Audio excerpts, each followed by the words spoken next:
Dallas, man. Don't stop it. Don't stop it. Talk about Dallas. Let's go, man. Got my brothers here. Snake Eyes here. Razor here. Sorry, we had to shoot from the hip there for a minute there. If Dallas can if they can steal game 2 in the Garden this Sunday, whether it be a buzzer beat in the fourth quarter by 2, 5, 10, a little nail biter in overtime, you win one in the Garden, Dallas going to be a madhouse. All the right vibes. Kyrie, clear the head, my friend. I need all Kyrie that bullshit Irving to have just a solid game, man. Just show up to the party with Luka. That's it. Just show up. Show up. Breathe. You are good. You got this. Fuck all that noise. Definitely the X factor in this whole series to me. Jason Tatum, I feel like Snake Eye said, like he had to put up mad shots, like, you know what I'm saying, to get the numbers he wanted. Originally, while Pork and Jaylen Brown got upwards of 20 points, you still got Jason Tatum there with 13. The whole team, the rest of the team was chipping in, doing what they had to do. I thought that was the franchise. This is my point, right? So now, if the X factors that be are Jaylen Brown and Porzingis, now if they have games where they slip up, I could definitely see Dallas coming through. If it's just solely on Tatum, you know what I'm saying? Now, if you consider you got Porzingis wilding every game, oh no, bro. Yeah, Porzingis plays so lights out that Tatum literally didn't have to do anything. But what I seen was like the way they was defending him, like they was on that boy, like he couldn't get nothing off. Like they was on him. It was on him. Is it too soon to say the Drake curse is in effect as we speak? The Drake curse? So, for those that may not be aware, the last few years, there's like I bullshit you not. There is anywhere from like an 85 to 94% chance anytime Drake bets on somebody, they lose, whether it be MMA, boxing, baseball, basketball, football, soccer. Okay, so you want to throw Stephen A in there because every time he bet on a nigga, they lose too. He took the Mavs. Like Drake's dropping big money, and he's public. No, Bleacher Report covers this every time he places a bet, and usually whoever he bets on almost always loses. It could be a thing. Drake curse. This shit is implemented. Drake is a curse. It's been more likely than not for. He put money on Dallas for forewarning you.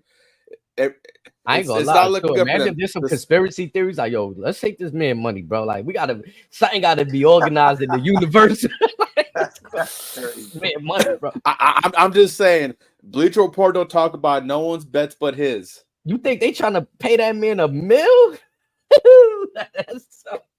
This has been going on for a minute though. I ain't gonna lie, he be putting up some high numbers too. You going like when you go there, it's like it's fixed. You just like we not doing that today. Like, nah, I don't want to believe that. I'm not saying it's fixed. I don't want to believe that. I'm just saying the basketball gods or the sports gods. I feel like I've heard basketball players kind of joke about numbers. Yeah, like he's cursed. He got the bad juju. Man, yeah, that'll be some shit right there, though. Just the universe, though, working in itself, doing that shit would be crazy. I'm just saying, once I saw that, I was like, uh-oh. Hey, man, respect, Drake. Stay away from the Garden. We don't want to see you with no one. Be good, bro. Be good, my guy. It's all love. I know this is a sidebar, too. I thought those jerseys that they were wearing last night were fire. I don't know. That's probably just me. I kind of missed the trophy right here on the upper left portion of the jersey. We got it just on the back right here. I guess that's cool too, but I missed that right there. The big championship logo in the middle of the floor. I missed that. I'm gonna be honest, but yeah, I appreciate the less is more method, but also it's one of those. It was a good design to begin with. There's no point in changing it. Yeah, it just felt like that's it, like a championship. Like you just. Once you get to the finals, you know this is what we're playing for. This is it. The jersey got the championship. The court got the championship. It's like the green jacket in the Masters tournament. Everyone knows what it is. Yeah. like the NFL Hall of Fame, the gold jacket. Yeah. Boston, you gotta relax. You done scared the young lady. The national anthem, she done rushed it. Got up in and out of there. Like we didn't even say her name. Oh, says like the young lady was scared. Shout out to that young sister. Great voice, but y'all done scared that young lady. Rushed through the national anthem. Other than that. What if they're behind schedule for TV purposes? Man, yeah, it's like Joshua Anderson. Oh, it's like we ain't even get your last name. I'll slow down. You're nervous, but she had a nice voice. Whoever you are. Yeah. nah, yeah, I definitely thought it got me ready. Like it was one of those. It takes me back to when I was like younger and stuff, and like you hear that American anthem and you ready for the games. Like the games are underway. You know what I'm saying? So she definitely did a good job. You And know what I'm every saying? game is like that. Every game is like a movie. Like I don't know if Dallas, they better wake up, man. This shit can get ugly. Cause I ain't know Boston. I ain't know Boston. It might get ugly for Dallas if they think this shit's gonna be sweet. It's not. It's not at all. If it finally sunk in, the Big Apple's going anybody but them, please. They don't need another one. Yeah, Man. So do yeah, y'all just real quick what's up? before we move on though, y'all, just to get it official, y'all got Dallas winning that second game 2. That's what I feel like I'm hearing. That's what I feel like we want to see. We want to see Dallas. We want to see it. Okay. I would love to see the series tied 1-1. Absolutely. My thing is, can Kyrie clear his mind and actually be the Kyrie Irving that we all know he can be? Yeah, they definitely need them to perform. I went looking back at the stat sheets, and yeah, some of the better games. You got Kyrie Irving dropping 30. You got Luka dropping like 33, and then the rest of the committee chimes in. You know what I'm saying? So going forward, we got to see Kyrie, man. We're not trying to put that all on you, brother. You got Luka out there with you, but Kyrie, it's the finals. We gonna do that to anybody. You've been here before. You are the de facto leader. Yeah. You've been here before. Exactly. You won the championship with LeBron James. You just built a super team with Kevin Durant and James Harden. Even though that didn't, I don't want to like cast that because there was a pandemic going on. There was they had a lot going on there. Yeah, there was New York State mandates, injuries. There's a lot with the but now I will say this. Even though, right, when you look at all right, I'm judging Kyrie based on when Luka made that run and they got it to 8. It was like, all right, Kyrie, show up to try to really make this a legendary comeback, right?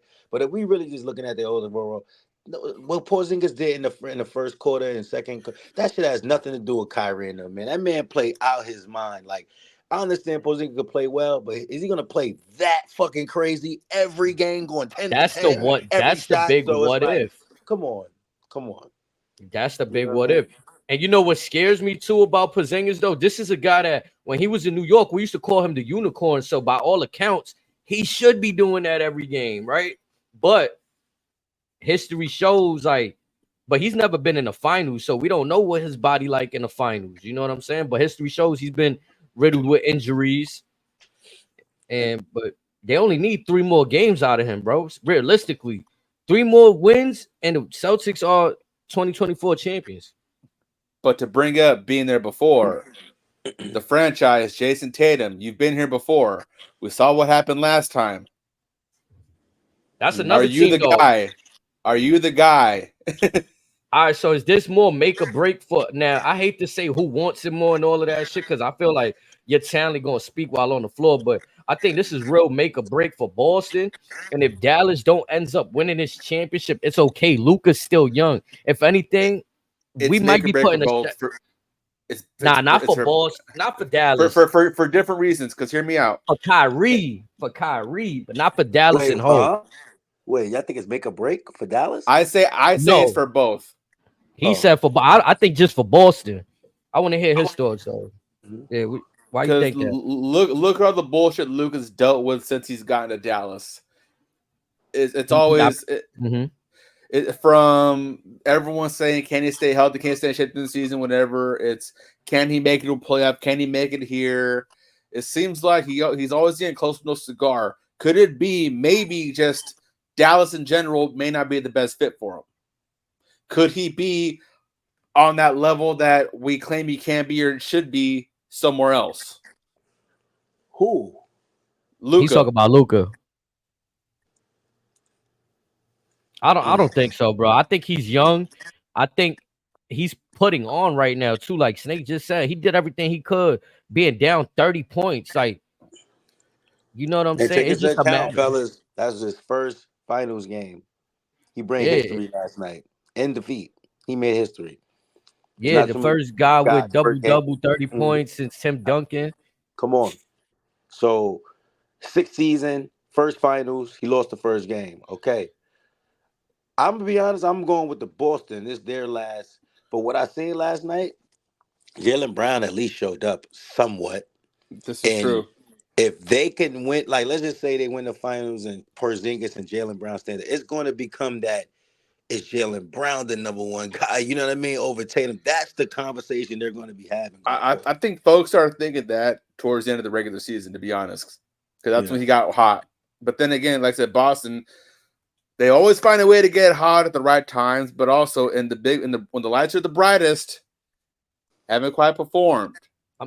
I think Jaylen Brown they both got a lot to play for, but right before this finals even started, they were on ESPN talking about how Jaylen Brown isn't the most liked guy. That's why he isn't as marketable as Jason Tatum. Like, I don't know if you guys caught that little back and forth that they were talking about on First Take with that. And they were just speaking on why he wasn't marketable. So I think Jaylen Brown, he hears the rumblings. He coming to play. Also, I seen when he was a kid watching the Warriors finals and saying he was going to be here one day. You know what I mean? This is his second time here. As a reporter, he's got the richest contract in the game. He got the richest contract in the game. He's coming to win the Eastern Conference MVP. Like, it's the championship to kind of solidify itself. You know what I'm saying? Truthfully. I'm just saying, with respects to both Tatum and Luka, it's not uncommon for teams for stars that we thought were destined with one team to go on to greener pastures in other teams. Oh, especially at a young age too. Yeah, they be cutting the cord. And like I'm just saying, maybe they were as great as they are and as great as they can be. Maybe their respective cities aren't the right fit for them. At least not now. I would say this: with a talent like Luka that's generational, you Cuban would be dumb to let him go. One, and you got to remember, man, you have to fail, bro, to know. Like as crazy as that sound, but like Boston got here and lost. They had to get back. You know what I mean? To finally probably win it. Like, we love Luka and Kyrie, but like Luka might have to. Not saying I want him to lose, but he might have to lose this shit in an ugly fashion to feel it. Like, damn, this shit. Like, I'm one of them, but like when you get to this point, again too, right? Because here's why I disagree with the take on Boston. Both times that they had made the NBA Finals, they were the best team in the league. So where's the real scratch and claw? They're always they've been in the mix since that team has been assembled. So it's like in my opinion, they've had a cakewalk most of their playoff tenure. I mean, I just think they had to. I think Boston had to trim. I think Boston always had a good team. They just had to trim a little bit of fat. You know what I'm saying? They had to make some changes, and I think one of those main changes was Marcus Smart. That's just my opinion. I'm gonna be honest too. Boston, that was an interesting change for them. I didn't think that would happen. They kind of got lucky too to get that they went to the finals. Kevin Durant foot being on the line changed everything, bro. Right? Yeah. Come on, big toe. Like, I don't like to play that what if scenario, but again, it's the what if when Kawhi hit that shot against the Philly. Philly could have easily been in the finals against the Warriors and won against the injured Warriors team. You know what I'm saying? But and it's not what ifs. Speaking of what ifs, that Raptors and Warriors finals. Clay don't go down. They win that series. The Warriors clearly. Toronto is not winning that series. Even if Kevin Durant doesn't go down, and he came back strong in the first 5 minutes of him being out there. He's doing. They were down 3-1 in that game 5 by Clay and them. Like, I went down a little rapid binge hole of finals games. Like, it's crazy talking about teams and shit, but yeah, I have to go off the rim. I'm gonna be petty for a quick second. If Draymond Green never stomps out Sabonis' chest, the Kings advance. You said the Kings advance? If Sabonis doesn't get his chest caved in by Draymond by a fucking curb stomp, they advance. Got your boys over here in the background raising a bang bang game. I forgot AEW was even on right now. That's crazy. I guess they're 2 hours on Fridays now, supposedly. Are they? Yeah. I think all their shows are 2 hours. I don't know how and why. Speaking of which, quick sidebar. Apparently, as sourced by supposedly Dave Meltzer, WWE is purposely feeding media outlets false numbers of Dynamite or AEW's TV ratings. They're stating Triple H said that 2 weeks ago that they had 120,000 viewers as opposed to 350. I also know that Dave Meltzer got caught lying a few times on that damn Twitter page. So he's valid, but sometimes he be capped out. That's all I want to say. Sometimes he's been anti-WWE since about 2018, to be honest. And it's mainly just been anti-Vince, but also a lot of folks there he's kind of rubbed the wrong way as far as the talent. So they just ain't fucking with him, and he ain't fucking with him. Yeah. I mean, I don't think it's right, but like me personally, everybody fabricates some kind of numbers, bro. Like you really got like if something was at valued of what $96, I'm not gonna say $96. I'm gonna just say, bro, this shit costs $100, bro. You know what I'm saying? Now, granted, that's just a small sample size in turn. They talk about hundreds of thousands of viewers, but still, bro, like, come on, their viewership ain't even matching anyway. So why would Triple H even give two shits about him or one shit to begin with? Yeah, and even if it he was making money, even if it was done, you guys are believing it, right? You guys are going off it, like. But also to the fans, this fan. Go ahead, Snakes. Why we talk about KFC? We just had Gourmet come on TV. Man, let's get to it, man. I don't got ready for tonight, but SmackDown opened up with the Bloodline anointment, man. Double. Razor. Anointment. What a moment! Yeah. What a moment! First off, Razor, kick it off. Can for the love of God, can we please give Paul Heyman an Academy Award? Please. We lead off with Paul Heyman with a message from our tribal chief, Roman Reigns. And I quote, "Until Roman Reigns returns, Solo Sikoa sits at the head of the table." Then leading into the anointment of the let's see, I want to get the exact name.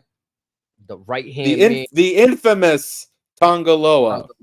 And the right hand man got a new name. I like how they went MFT joint.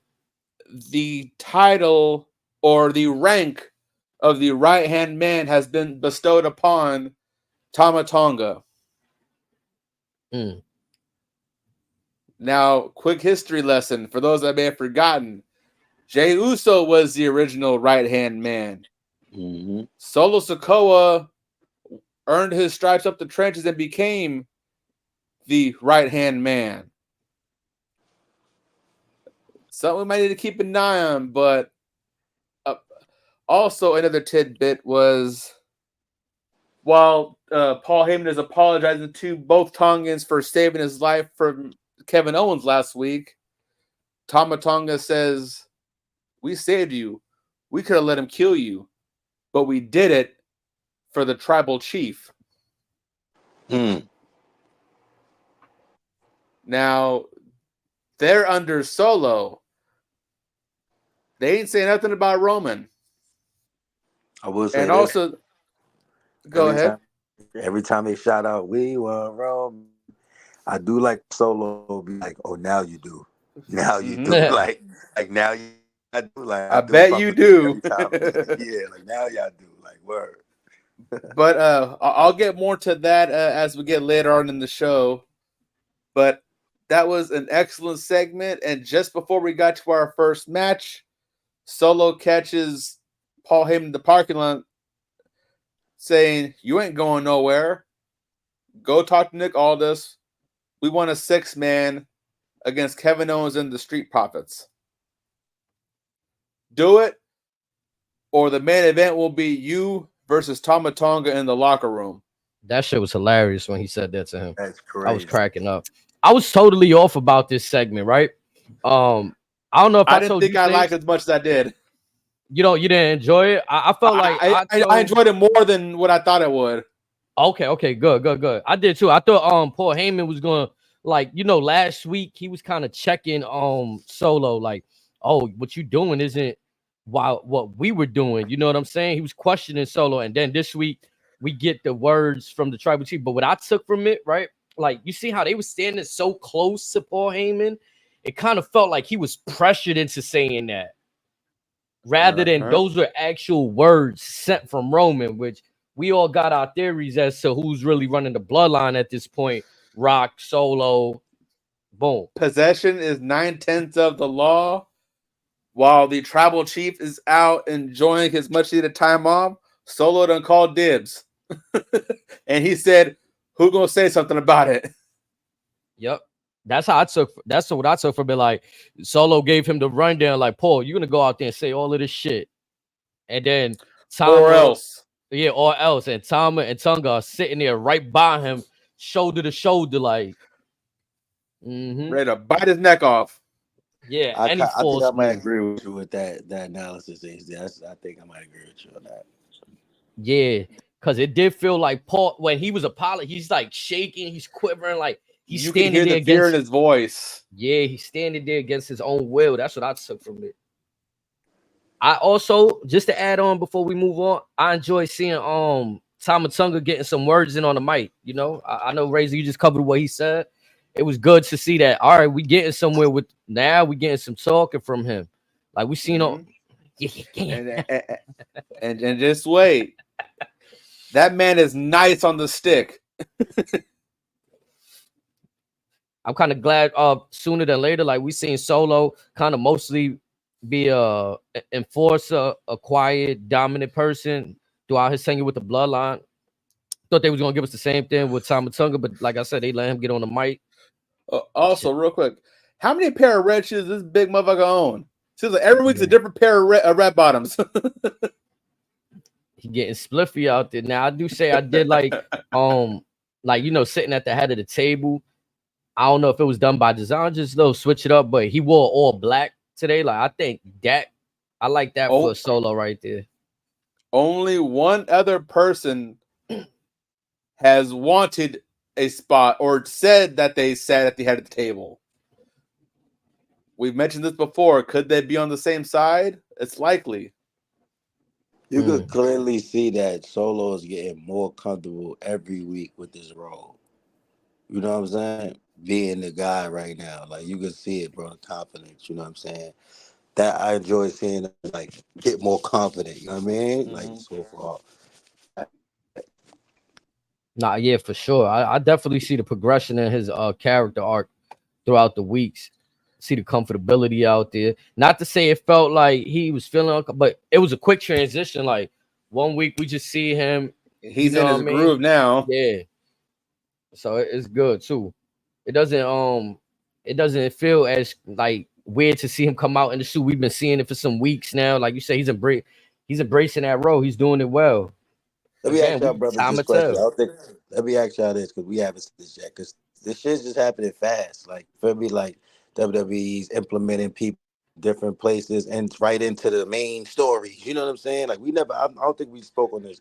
How do y'all feel like Tama and Tonga is taking being in the WWE on this stage, like out the gate? Like how you think they're handling that shit? You know what I'm saying? You don't think it's been a lot of pressure on them every week to come out? From watching them in Japan for almost 10 years, I always knew they had that. And mind you, these two were trained by not only Rikishi, they were trained by the Dudley Boys. They know what's good. So I thought this would have been a perfect transition. It's not the way I had envisioned them initially, but I love this just as much. I think Tama Tonga looks more ready than Tonga. Not saying that Tonga's not ready, but there's instances where Tonga still looks like he's waiting for that green light to just be him. Again, even in Japan, he always they wanted more of him. And I think that's kind of why he probably didn't stay in Japan, because he probably went with the safer. He's been in WWE before. His family's there. Much like Tama, they're not quite that young, but so they're just going to do what they need to do. And also, much like other guys there, they're very situational. I think we'll see more of their genuine selves once we get them on the lines with like an AJ or the Good Brothers. Wink, wink. Mm-hmm. You guys want to get right into that, since we mentioned in the Good Brothers, the OC? Whoa. We're missing one thing about the Solo segment, my friend. Yeah, talk We to got me. a QR code. Yeah, that's right. That's right. That's right. That slipped my mind just talking about the opening segment. That QR code happened in that backstage segment that you were saying with him and Paul Heyman. Just as Paul Heyman's walking off, we get in the last camera pan of Solo, and then boom, QR code. Did you catch what showed with the QR code? Like imagery, like just a bird that said thank you. What did it say? Yep, Thank yeah. It said thank you. Yeah, I caught that fact. I was like, okay. It gave us the bird. It said thank you. Then the QR code. I thought the sprinkle of that on top of the bloodline content. I don't know. Somebody could correct me if I'm wrong. I feel like that's the first time we've seen that. The sprinkle, the QR code on the bloodline with content. with them specifically. Yeah, with them specifically. I don't know if that's, it could have just been an Easter egg. There's more to it, but I thought it was dope, especially with all the talk that we've been having with Jey Uso joining the YS6. I told you guys, and now it makes sense if we really go in this angle. Before I was trying to find the Fireflies. Yeah, they gave him the Fireflies, but what else? Shall I read this very long passage that was on said QR code once folks open it up? And as you do that, I will get myself right. Snake, you still with us? Absolutely. I just want to say, I'm letting you brothers get in the groove. I'm here, brother. I just want to say, yes, sir. Is it a lot of reports that I've been seeing rolling out in this world that we've been saying, and it's just coming to life? I just want to let y'all know off the hip, unwelcome thoughts. We talk that talk over here. Sir. Yeah, I heard it here first. Yes, sir. So, if you happen to chance to open said QR code, you were greeted with a message on a standard notepad. Not sure if it'll catch, but yeah. So it's a very long passage. Hello. For now, I'm not speaking to them. I intend this for you. You helped him find his way and guided him back home. You found him so I could open his eyes. A new journey began. But we never know how long a journey will last. What I knew to be true was no more. Suddenly, I found myself without a path. I believed myself to be lost. I allowed myself to be blinded. I was going to let the cave win, but I did not stay that way. I found my way out of the darkness. I saw what was expected of me, and I accepted the cost. I admit it wasn't easy. I feared you had forgotten, but you remembered. You remembered who we are. You remembered who you are. Thank you. This is all because of you. We were never the chosen ones. We just wanted to belong. And now we do. I know. I cannot wait to see you too. And I appreciate your excitement. It won't be long now. I just wanted to say thank you. We have become more than what we could ever imagine. Their stories will be told. Their pain will have been worth it. And it is all because of you. You did this. This is your fault. The blood that rains down drips from your hands. Thank you. And I put what you said written down on a old school notepad, looking like from straight out of a 90s PC right there. Gotta love that right there. Put that right on the screen for the folks to just Them read last along words with us. is extra. As the blood drips from your hands. Them last words, like the blood that rains. That rains. Yeah. That word rains.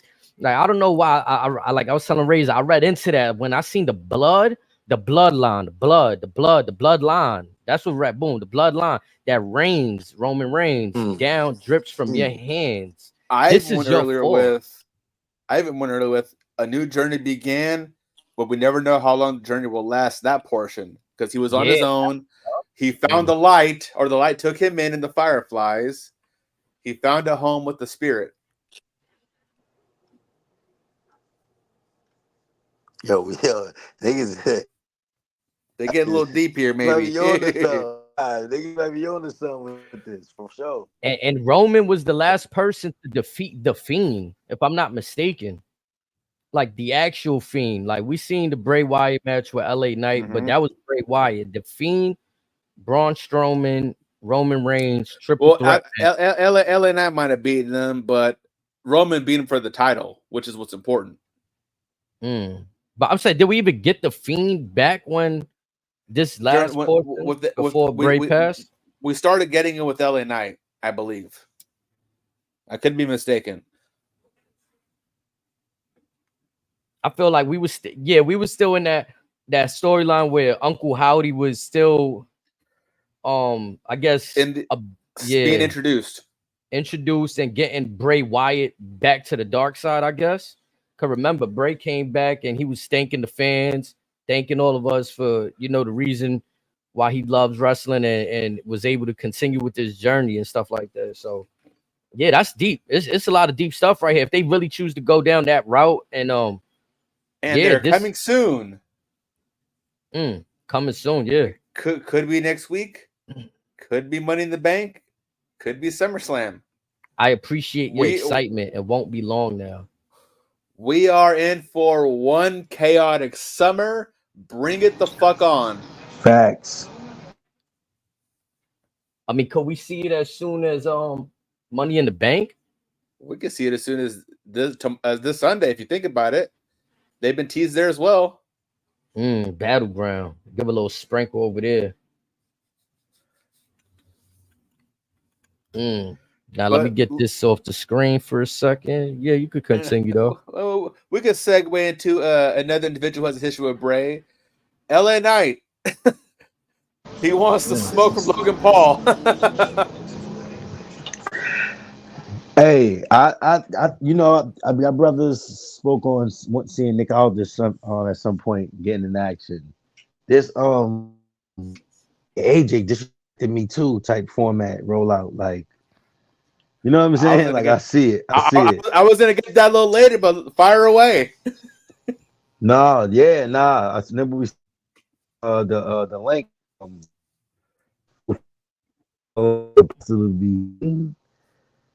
But I like LA Knight's program. I like this Logan Paul chase. You know what I mean? I like what he's doing. What LA Knight's doing. I do say this. We're going back right to your first point of Nick Aldis. It'd be fire just to see him inserted into this AJ Styles, Cody, and you could do so much with that. You can have a triple threat. You can have one-offs with Nick Aldis, AJ, Nick Aldis, Cody. It's so much that they could do with that, and it's just gonna like pay homage to the stuff they did prior to coming to WWE. It'd be fire. Aside from WWE, there's two things they share in common. You guys know what they are? And who are you speaking of? All three of them, or just two? All three of them. All three of them have two things in common. They are both former NWA World Heavyweight Champions. They all have ties to TNA. I've been talking about this for a while. This could also be a little hint to our TNA versus WWE spiel. The Good Brothers are also former TNA. Michin, former TNA. Just a little food for thought. I can see a little something there. Now the question is, if you have Nick Aldis come through as a talent, does he remain manager after that? Or would we want to see him remain active on the roster? That's the question for me going forward. Why not see him do both? Again, he's a little older. Again, you bring him out for as we get into the Logan Paul stuff, as you said in his promo later in the show, the money fights, the champion fights, who he deems worthy. Yeah. So we speaking on the Logan Paul LA Knight segment, right? So I'm saying, no, the question was how do you utilize Nick Aldis as an in-ring talent? Only to whoever he deems worthy. Not, you don't give him just anybody. You talk about a money fight, there's a money fight right there between all three of them alone. Now the LA Knight and Logan Paul. I actually like Logan Paul. Featuring Carmelo Hayes. Right. Featuring Carmelo. I like how they slid him in there. You know what I mean? Like, man, you talk about somebody that was clever. I'm not gonna lie. Man, you over here talk about somebody that ain't here, man. Talk about somebody that is here, man. Like, nigga LA, like, man, I'm tired of this little kid talking nice. Man, how we get in there and fight? You know what I mean? Like, I like how they did that. Let's get right to it. Like, I like it. But I like it. I like to set up first because before that, we got a little teaser hyping a match between, I believe it was Garza and Apollo Crews, and Apollo Crews' return to SmackDown, supposedly. He gets beat up, so looks like we may see something between Apollo Crews and LDF. That could be something we shall see, or if they just may abandon it, who knows. Hopefully we see it, because that might be kind of fun to watch with Apollo and Phantasmo. Yeah, I'm glad to see Apollo getting some TV time. I don't know, like, what's his contract status, if they just using him as like a plot to write him off right now, because they just beating him up. Like, he's just, like you said, he's into this feud with LDF.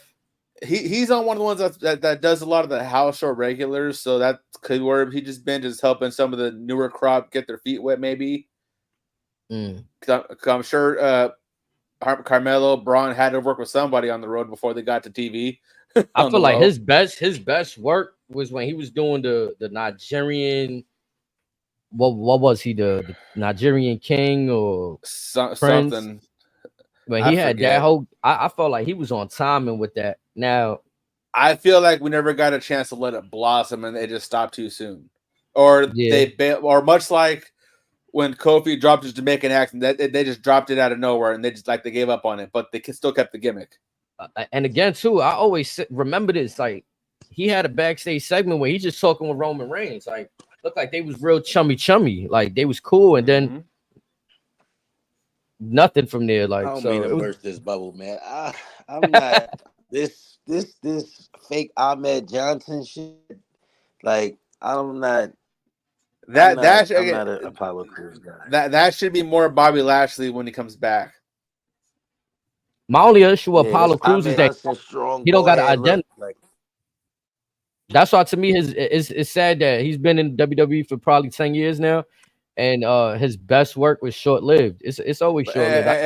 And also no disrespect to him, but he seems like he might be better suited for the AEW style. I'm trying to be as positive again. Because he is a former Ring of Honor guy. Apollo Crews got jumped, right? Who? What? Apollo Crews got jumped, right? Yeah. He got jumped, right? Okay. Street Profits is in a program with Kevin Owens against the Bloodline. Bobby Lashley, Apollo Crews up as a team, becomes a team. Maybe, but they still need a mouthpiece. Do they? Bobby can't talk on his own. The jury's kind of out on Apollo Crews. BFAB wouldn't be a good. BFAB may not be a good pairing for them. I don't know. She's definitely in a good field with the Street Profits. Bobby's in a very weird spot. Like, what do you really do with Bobby? Well, like you and I touched on the other day, like he's kind of filling that role that Brock would have had if he was still not on shit's girl right now. This is like a specialty booker for like just special attraction. Yeah. Because I was interested to see where Bobby Lashley and Carmelo Hayes would have went. They had that little backstage interaction when I think Lashley's hurt right now too, which is the other thing. I think he's actually legitimately hurt. But also he'll be 48 this year, so he don't got much time left either. That's what I'm saying. The Street Profits, I'm kind of tired of fighting for them. You know what I'm saying? I always campaign for them. You know what I'm saying? I always petition for them to get their spot. They get spots. They get looks. Like, they're on our TV. But the problem is, I'm not happy with how they're used. I said they should have won the tag team championships on SmackDown. AOP was another team that I said should have won the SmackDown tag team championships before being moved over to Raw. Or do you bite the bullet now and let Tez go on his own? Yeah, because the way Angelo Dawkins came out today, off with the dance, like, come on, bro. Like, this shit ain't even like smooth no more. I It's mean, I don't just even like the presentation. Like, I'm sorry, B-Fab. I was discussing this earlier. I liked her better when she was with Hit Row. They were an artist group. The crowd wasn't even truly receptive to them. She is a fish out of water with them, and they kind of haven't been the same since they linked up with Lashley. Again, I love them both as a tag team, but Bobby Lashley overshadows them, and not in a way that I think anybody would have saw. It's just he seems too serious for them, and they can't match. It seems like they can't match his energy. They tried to come out with the suits 1 week, 2 weeks. Again, with Tez, if you kind of pull it off, it's Dawkins. It's his general character and personality. It just doesn't work with him. It's just like he's a guy. He's just a well-respected Dawkins, because I like some of his style. Like he does the what is it? The lariat running to the he's gotten a lot better over the last couple of years, but it's still like he's here. Tez is up. He's starting to get away from him. Whether it's the ring work, whether it's on the mic. Tez is just elevating his game. It is what it is. Yeah, something got to happen there, because I feel like they're running their course as we seeing they playing their greatest hits. You know what I'm saying? They at this point, that's what the Street Profits are doing. I don't see nothing different than what I seen 7 years ago from them. And again, I get it.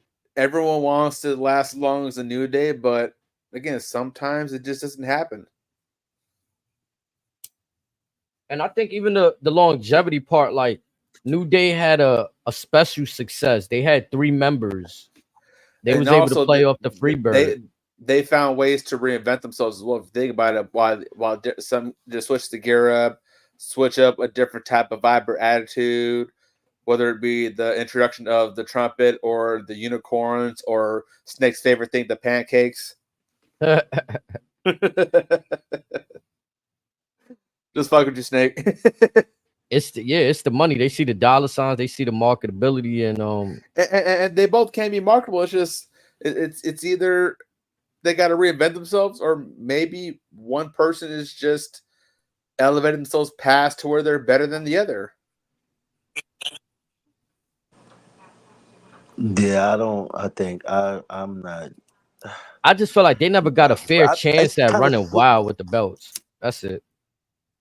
Was the Street Profits? Yeah, like they've held the gold, but that was under a different regime. I feel like they haven't really gotten their time to shine.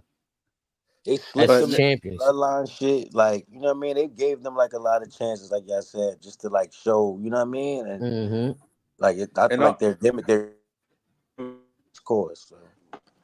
And also look how many other tag teams are that are gaining more steam because they're changing up. Them, the Street Profits, they've kind of just kept the same vibe. All the difference is they just stopped with the solo cups. That's basically it. It's the same thing. But then again, it's like when I look at the tag team championships, I've always said this, when they took the belts away from the Judgment Day. Okay, did we need to put them on A-Town Down Under? Did we need to put them on Awesome Truth? You know what I'm saying? So I felt like that could have been a time right there. Missed opportunity. Now we at that point where you're like, yeah, we might as well split them. Like, everybody else is evolving in the tag team division. They kind of staying stagnant. I see what they tried to do. I see what they tried to do. Like, I was kind of surprised that they put them in this programming with the Bloodline. But you know, with Tez's athleticism, he makes it work. Like, the matches haven't been bad. His work, his charisma, everything. And they dating back. I like how they keeping the storyline consistent. Like, Tama Tonga faced Dawkins in the first round of the King of the Ring tournament. So we could date that back to there. But yeah, after this, I wouldn't really want to see no more Street Profits entangled with the the bloodline with Kevin Owens, especially. Like that shit is just mad. Like I don't know. It's a weird tandem. Kevin Owens and the Street Profits. Like what I wouldn't again, fantasy bucket here. Have Tez turn heel on Dawkins, and he'll challenge the winner of Logan Paul and whoever for the U.S. probably LA Knight for the U.S. title. Give him the test right then and there. You know what I found interesting tonight? Did they mention anybody? Like last week, we got Jey Uso entering for the Money in the Bank. Well, not last week, but this past. No interest today. No interest today. Okay, maybe next week. Could be, or again, maybe it's at the Raw thing. Who knows? Because, like I said, this Clash show seems like a very SmackDown heavy show. Because so far we have on Raw Priest and Drew. Who else? Does Chad Gable and Gable and Sammy, so we have 2 matches for them. On SmackDown, you're getting. Oh my God! Fellas, breaking news! Ricker. Lay it on me. I know me, man. The Adrian Broner fight is on currently. Currently, it is on. I think it's in around round 8. But in about round 5, AB hit the canvas hard. Got caught. Left, no! And he went down hard. I'm finna send this to HD. He can send it to you, brother. Like he put him down. Damn, I ain't even know that happened. Was Broner the dude that Tank fought where just beat the brakes off him against the middle rope a couple years back? Or was that somebody else? You say that again, bro? Was Broner the dude that Tank when Tank had someone hunched over the middle rope, just beat the brakes off him, just a whole bunch of that tempo shots a few years back? Nah, Broner didn't fight Tank before. Okay, no, I'm thinking of someone else then. But yeah, they used to fake Broner, that beef, Joe. Yeah, they like some backstage shit. I remember Broner getting his ass up against a ropes a few years back, whatever, and something vicious to where I thought he was done after that fight. That was crazy. That was crazy. That was impactful. Like, bow. like, yo, I ain't gonna lie. That shit, yo, that was impactful. That shit do somebody you don't like right there. Like, no, I'm really trying to block this. Bro. I gotta see. Yeah, I ain't going. He set it up perfectly. Like, all right, boom, boom. Count. It was like a counter. Oh my. He sized him up perfectly with that one too. Boom. Take it. Boom. That's gonna hurt in the morning. Let him throw that one. Bink. That first one's connected too. That little jab. That shit wasn't little. There wasn't nothing little about that jab. That shit rocked him. Bink. Yeah. He gonna be feeling down for a couple days. That's the stuff of nightmares right there. Then he kind of fucked up because he went trying to protect his body. He know he just worked on that new physique. I didn't know that. Nah, it wasn't even that. It was just that punch. Boom. He tried to throw another punch and protect. It just wasn't happening. Bink. Yeah. Oh man. Oh brother and brother.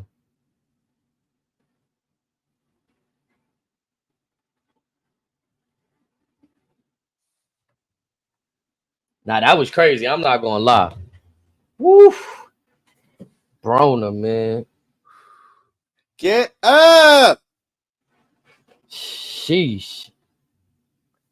Voodoo says SmackDown was solid. What up, yo? Voodoo, what's up, bro? Yes, sir. SmackDown was definitely solid. I want to say some of the other programming in between, it kind of had me a little like, you know what I'm saying? It was hard to like keep my attention in as far as the women's tag team stuff. That is a mess. Yeah, I don't feel the need to like Jade and Bianca already dominant. I don't need to see a triple threat to make them even more dominant. Now, unless this is a ploy to get the belts off of them, where they don't have to be pinned, and y'all expediting the storyline, then I see. But I'm still not. I'm not happy with them having. I mean, I guess they would have to lose the belts at some point, right? But how we take the belts off them, but I don't know, man. It's just something. I think they're gonna ultimately. I think they're gonna win, and this is designed for them to look even stronger. But we know that they're strong. Okay, so far they're down Shotzi, they're down Rhea, they're down Charlotte. Anybody else that we know of that's a regular on TV?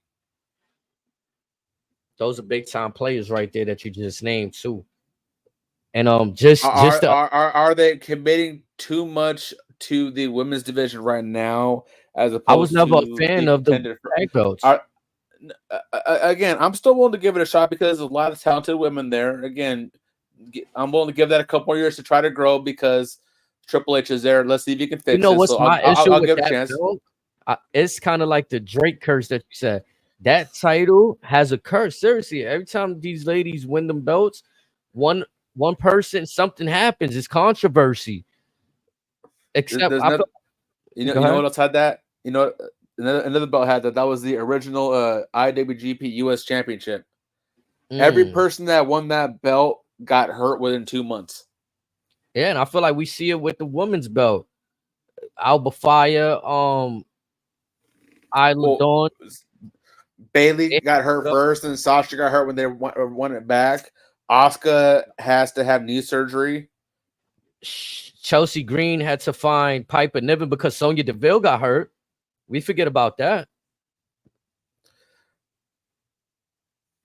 And I mean, it works that pairing now because I actually like Chelsea Green and Piper Niven together. So, in a weird way, it kind of like the universe worked in their favor with that, unfortunately.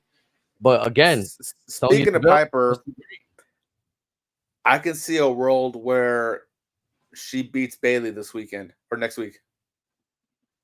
And then you got the two big ladies going at it. No. You crown your two Scottish talents as champions, and just make that crowd happy. Okay. You saw how loud France got. That'd be the only way you can top that. I feel like we've been seeing more character development from Piper too. Oh no, I agree. She's been nice for a minute. It's just WWE's just not getting to see it. Yeah, that whole Doudrop shit was it was almost a career killer. She made it work though. I could say that because she was definitely still on television because she's talented. Yeah, so she made it work. Main Street version of her right now. Attitude, Scottish. I put in pain. I was a world champion before I got to you. Types like because again, I liked it. That I mean, yeah. If you have a chance to watch some of her older stuff, from she's had stuff with like Gianna Perazzo. Basically, you name it that's currently in EW or anywhere that folks think that has talent or whatever, even in Japan TNA. She's had solid matches in Germany, England, Japan, as she mentioned. Amazing matches. She can be a star there, much as Snake touched on as how Nia Jax has elevated her game. So we could have something special with that. Just again, I like what Tiffany Stratton doing too with Nia Jax. Like, let's say because yeah, seriously, like they doing this little thing. You know, let's say eventually Nia Jax gets the belt off of if it's Piper or Bailey. Nia, don't hurt that girl, please. It'd be fun to see a little what Tiffany Stratton could do there. Weaseling her way, weaseling a friendship with Nia Jax I was gonna say that little alliance proposal. You know what I'm saying? We was talking about why she wasn't in the Queen of the Ring. You know what I mean? Like what they gonna do with her. You feel me? Like I like that. You know what I'm saying? Like have her involved. Like, Nia, what's up? Let's run rec on this whole shit. Like, is this how you reintroduce Alexa Bliss? Another one who's been gone for a minute. And her Alexa Bliss allied Tiffany and Alexa Bliss. No, Alexa and Nia, they're like this in real life. So you can put that on TV because everyone knows they're best friends. Bring her back. Her and Nia could be heels, bully Tiffany Stratton, whatever. I don't know why.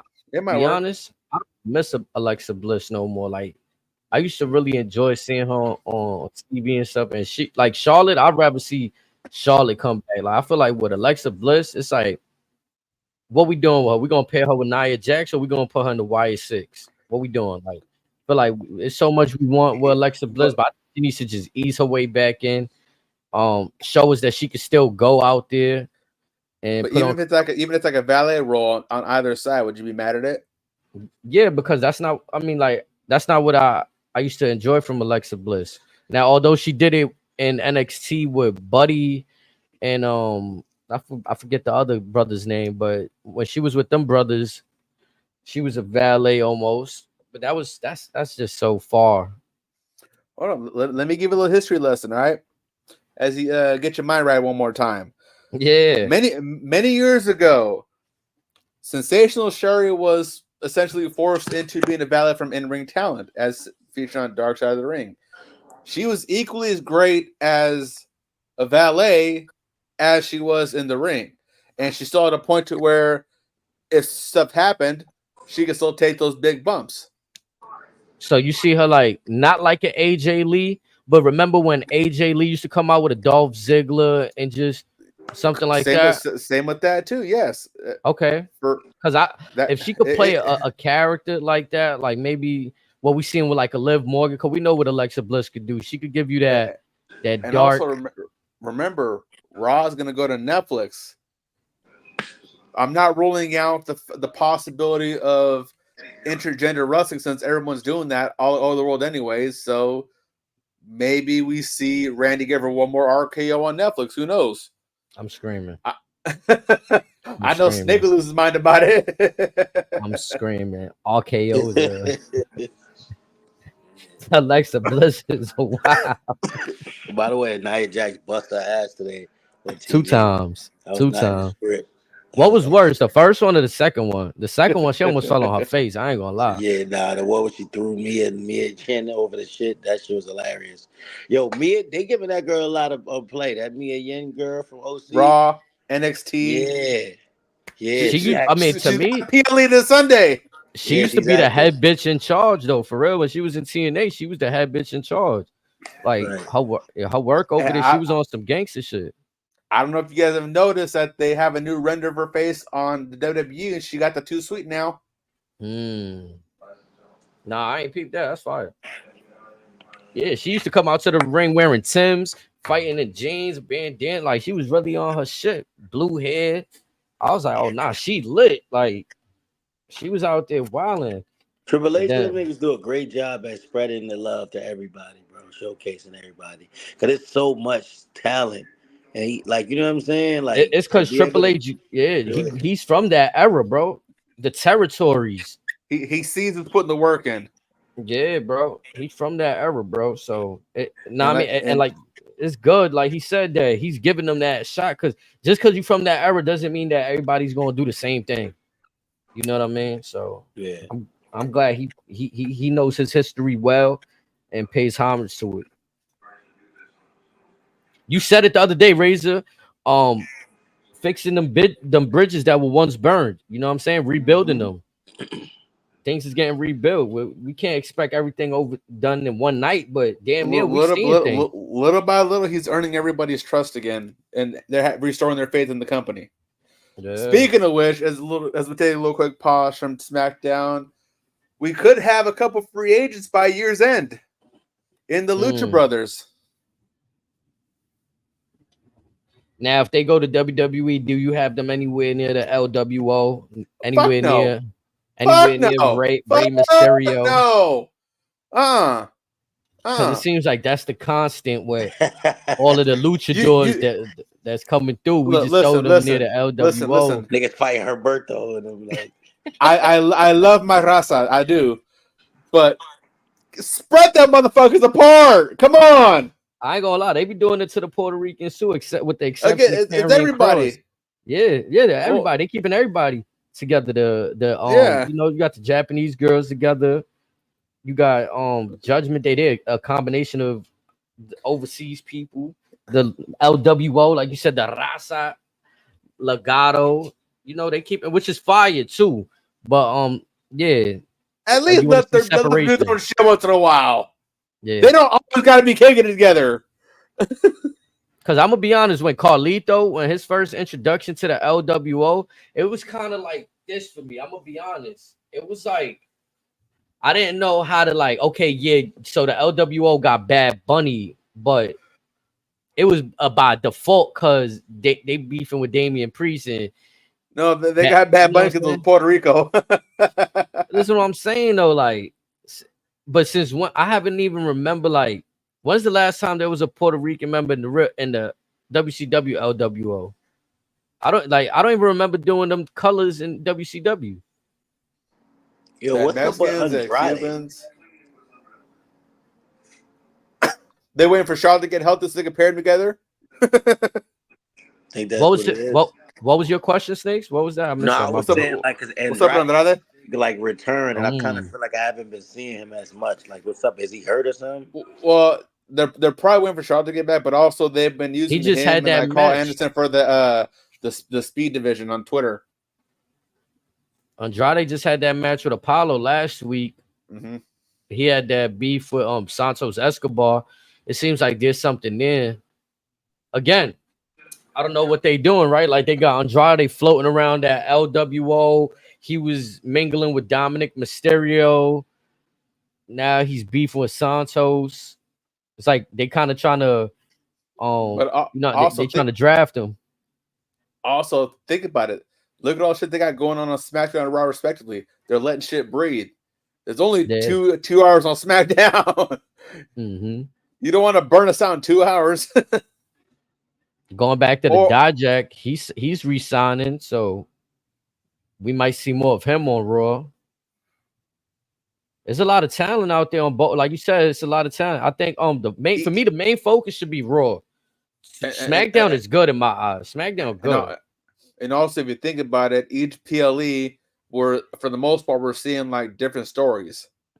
Mm-hmm. So again, everything's getting their shot to breathe. So that'll probably make like the big four, the SummerSlams, the Rumbles, Survivor Series, Mania that much more important. Money in the Bank, if they want to consider that, they want to make it a big 5 now because I feel that stipulation turned PLE has earned that accolade.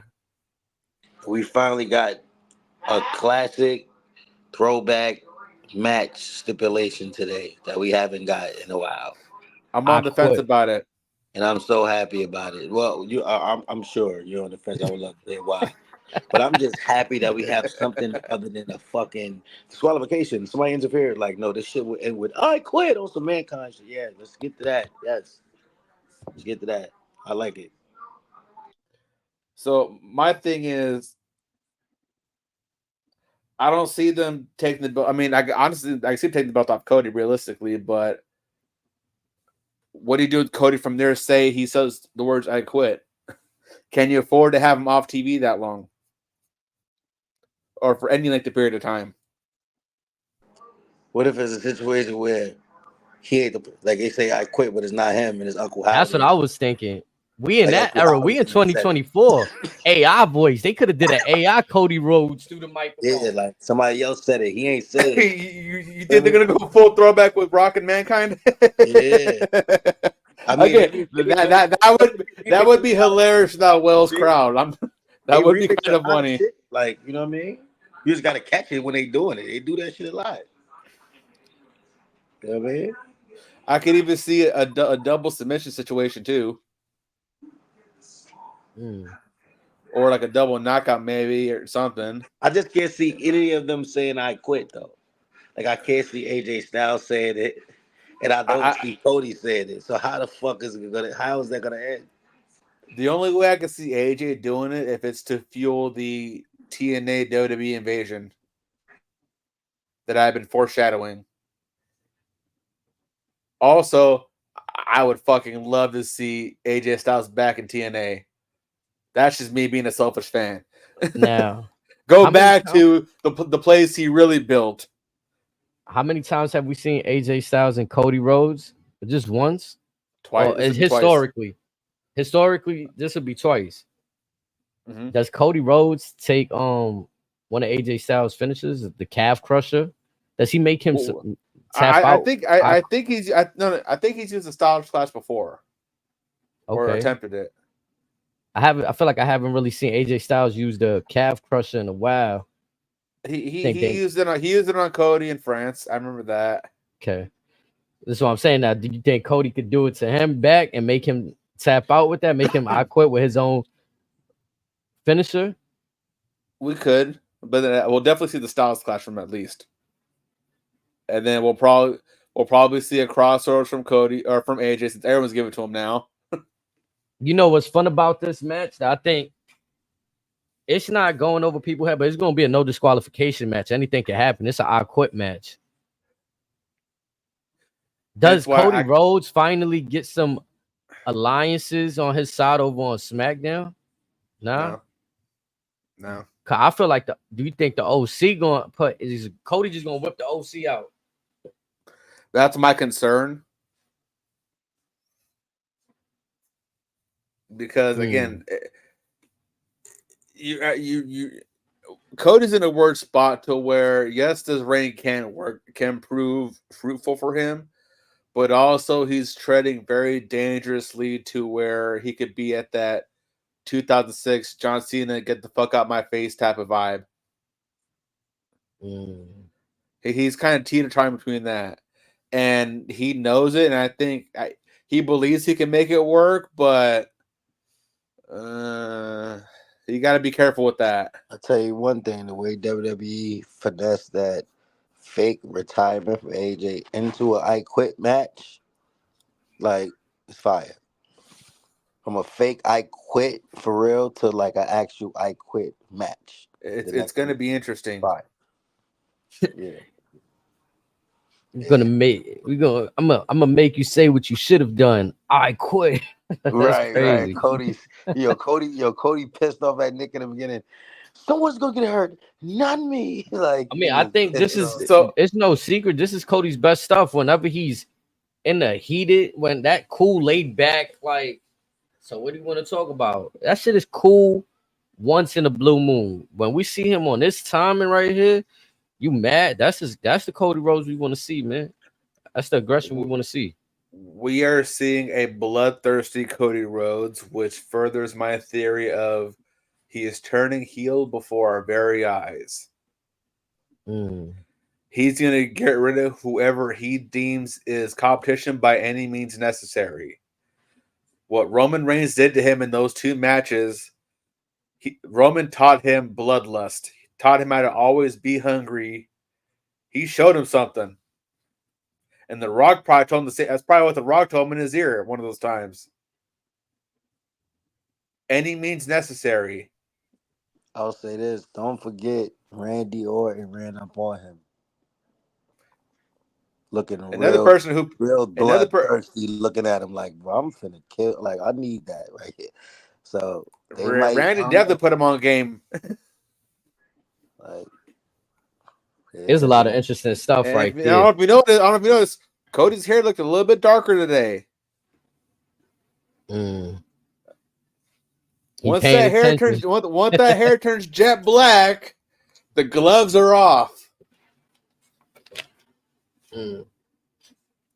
Now, you think he turns heel with the title or with the, like, let's say he loses at Clash? Because that's going to happen at Clash, right?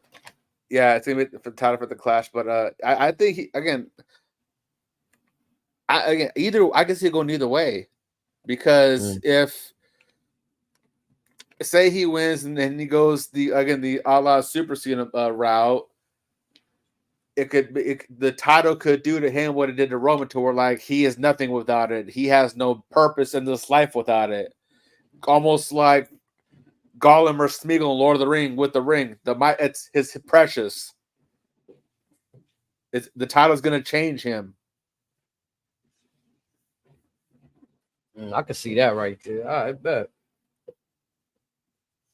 So we got it's looking like Clash is gonna be another fire pay-per-view. I'm not gonna lie. We got a few title matches there. Major storylines going into the Clash. Do you feel like we're gonna get a surprise at Clash? Like maybe a CM Punk, something with the bloodline? Bloodline isn't on the card as of right now. I feel like Triple H and them is like, you shouldn't expect something every time. They've been hitting on all cylinders every paper. I can think of one thing, honestly. we could see so SmackDown next week will be in Glasgow where the PLE will be. We could see an addition of A-Town Down Under versus DIY for the tag titles at Clash. I don't think it's been confirmed yet. A-Town Down Under wins. We could finally see Gargano get the shit beat out of by Ciampa. Yeah, you've been wanting that right there. You've been wanting Ciampa to just let it happen. What better place? Or I thought they was on teams though. But both teams have been showing signs of dissension. Because also in today's contest between Johnny Gargano and Grayson Waller, I that segment. There was a segment at the end of the match towards the end to where Gargano's going for a dive. Waller's being held up by Theory. Waller pulls Theory towards Gargano. Gargano lays him out. Waller gets his finish 1, 2, 3, and then Waller goes out and celebrates on his own. This Friday on the Grayson Waller Austin Theory show, whatever, we'll have DIY. We'll see who's actually like on the same page with one another. Then I can see either team splitting up this weekend. I could see realistically too, like I would rather see A-Town Down Under hold the belts and go through their turmoil than DIY hold the belts and go through their turmoil. Like you said, it'll be more. I like to see A-Town Down Under go over, and then we see the breakup from DIY right there, and then these two still holding the belts but still not happy with one another. You know what I'm saying? Mm-hmm. Then you got another tag team that could come in and swoop the belts right off of them. And that could be the Guerrillas of Destiny, could be AOP. You got options. So, question: do y'all think the Clash of the Castle card is not done yet? Right? As far as is it done? Like as far as we know the full card. If that match gets added, I don't see any matches from Raw being added, but more than likely, yes, it is finalized. Okay, so y'all don't expect to see anything from the Dom and Liv story floating into the PLE and nothing like that. Probably for shits and giggles, to be honest. Just because maybe I can see that honestly, because Dom will probably try to help out Priest to take out Drew. Liv will come out, and then they'll do some funny shit like that. Gotcha. What you see, HD like he. Nah, so hold on. What other match you said is going on? Because I just see 3 of the Okay, so they announced today the 4th one, I guess, which would be the Cody and AJ so Cody and AJ in the I Quit match. You also have Sammy versus Gable for the IC belt. You have Drew versus Priest. You have Piper versus Bailey. That's triple threat females tag team. They putting that on the card too. Yeah, so that's 5. So we got 2 announced matches tonight. So that's 5. If the Gargano or DIY Austin Theory match gets added or whatever, that'll be the only match that could get added. Or what about the Raw tag belts? Are true for them? Like them shit is like, what are they doing with that belt? And how y'all feel about the design? Do y'all think they missed on those? I feel like it could have went without the red. Like the SmackDown ones don't have the blue, so right. But it's also the same design too. So the thing that bothers me about the tag team belts for Raw, they look like you just saying the same design. It look like the men's heavyweight belt. It looks like the women's heavyweight belt. As to why not just bring back the old belts? Just pick any era from the last 20, 30 years. Just grab one of those belts.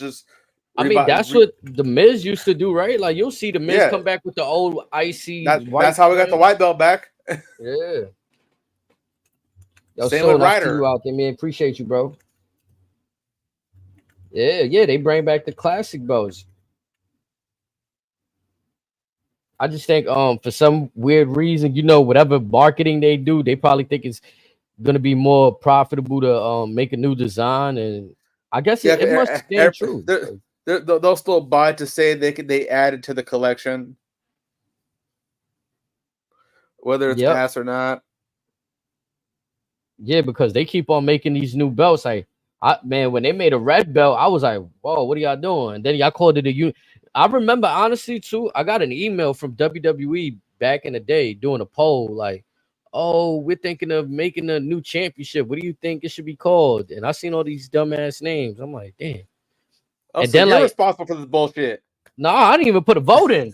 Not me. I just looked at that shit and closed the email. Like, man, I don't know. That's my response. Like, all these names sound ridiculous. It was like Universal, obviously. It just sounded, everything sounded like a Marvel cinematic. Like, everything was just cosmic. Like instead of just being world wrestling entertainment, no, they fucking had to go galactic on us. We got superstars. We got fucking the universe. You know what I'm saying? So it is what it is, though. They came out with the red belt, then they dropped the blue belt. I was like, what else they gonna do? Somebody gonna go to NXT and make a gold belt. At this point, just bring the penny belts back. Fuck it.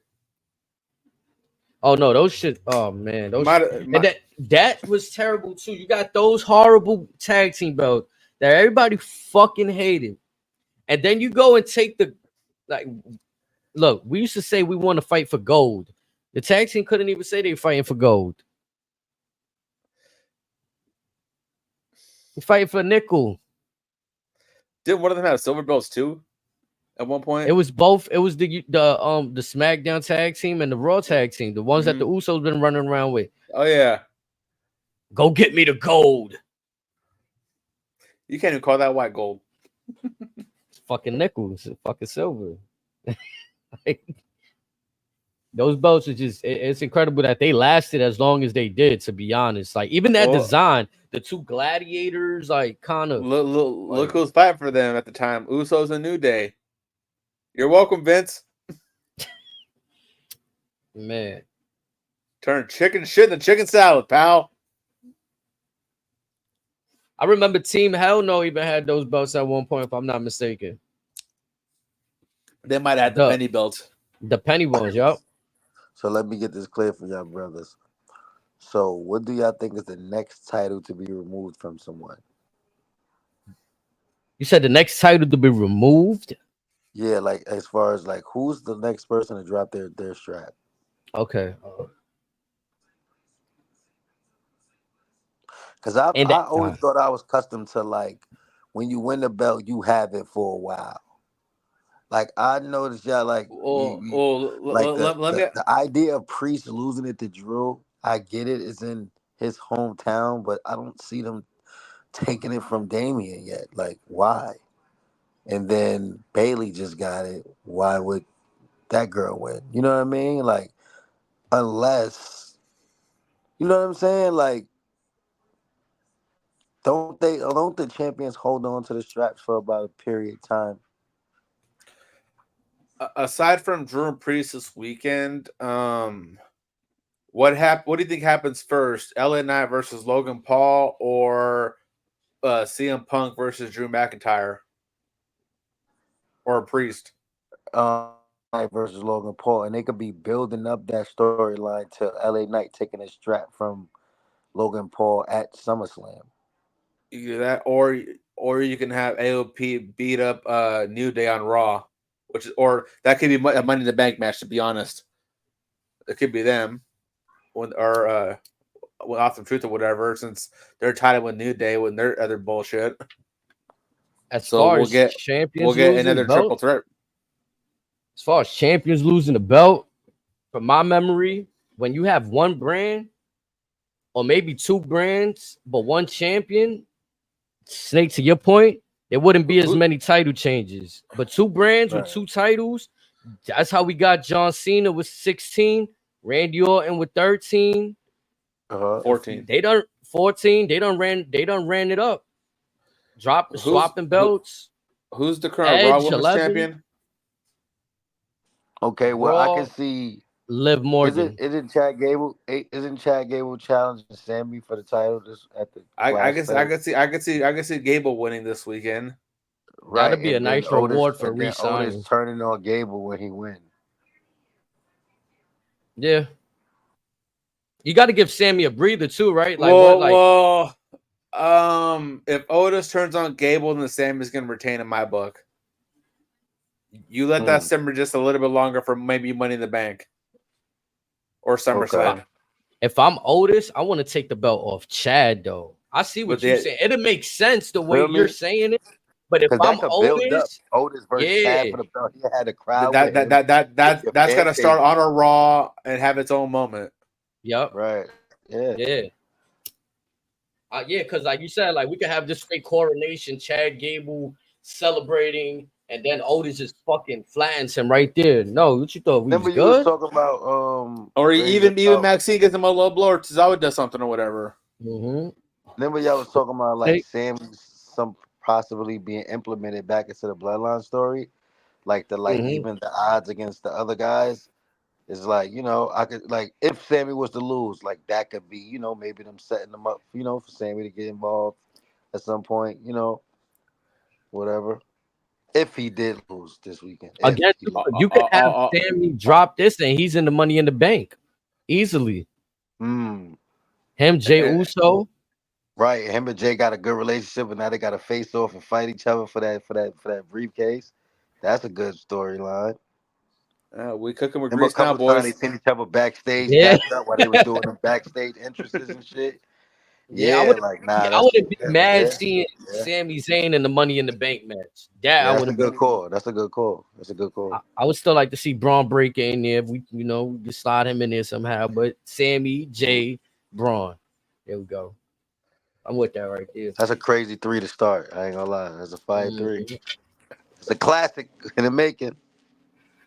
Now, on the topic of Braun, I know we all had very distinct words about him the other day. A lot of folks are saying that they could be fast tracking him. I mean, again, I could see it. But again, would it be time to have him beat a Punk, Seth, Cody, or Roman 9 months from now, a year from now? I mean, again, to go back to what I was saying, I thought this is what NXT was for, so that when you're in the main roster, it's showtime, right? Like when it's a little bit different. You had guys like Kevin Owens, Polish from Ring of Honor, Finn coming from Japan, so their scenarios were a bit differently. But even the females, some of the females came up from their NXT running right into the main event scene, so. Since The Rock and Brock Lesnar have we seen something of this meteoric rise. Maybe even Randy Orton, but still, we haven't seen this in a while. Nah, because even Braun Strowman took a while. Like, everyone that hasn't had some type of 10-20 year experience somewhere else was fast track fine. This is the first time we got someone that's legitimately homegrown and less than 5 years, he could be in shot for a world title. Yeah, it's giving that classic feel, that OVW feel. Like, wow, like you had one tucked and he over there. Look at the star he is now. So his transcendence is going to be very interesting to watch.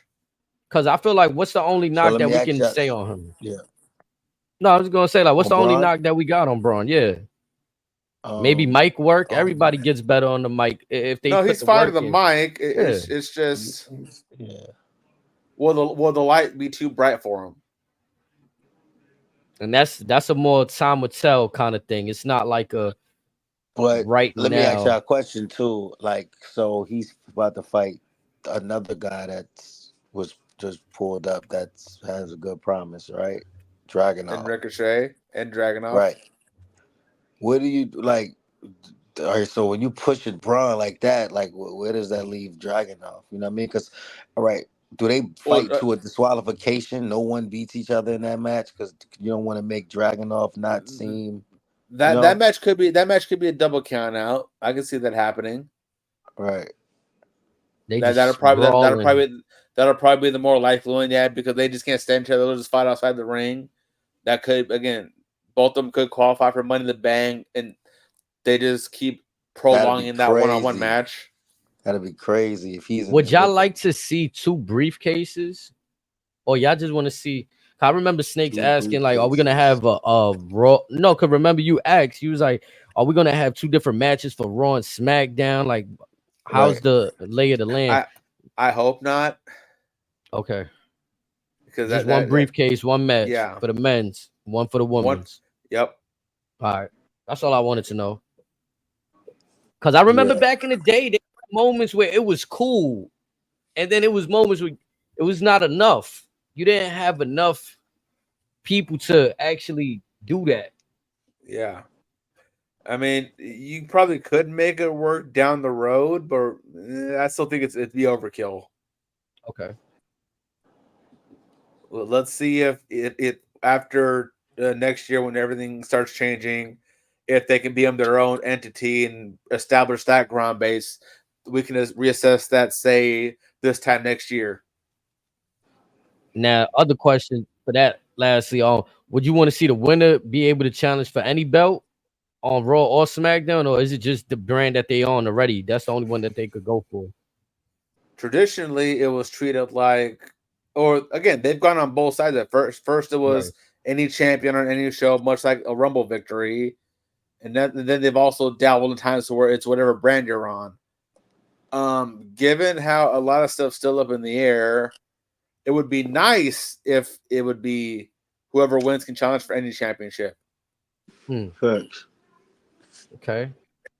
I think I'm on board. Yeah, I would like for them to like pick whatever they want. They could do whatever. Like, it's their choice. Because that also establishes some type of like brand seniority. I want to go to that brand. I want their champion. Much like how when Roman slaughtered Seth's title reign via a microphone. He's saying SmackDown is the A show. You're the B show. When it used to be the other way around. You got the losers bracket championship over there. It's crazy.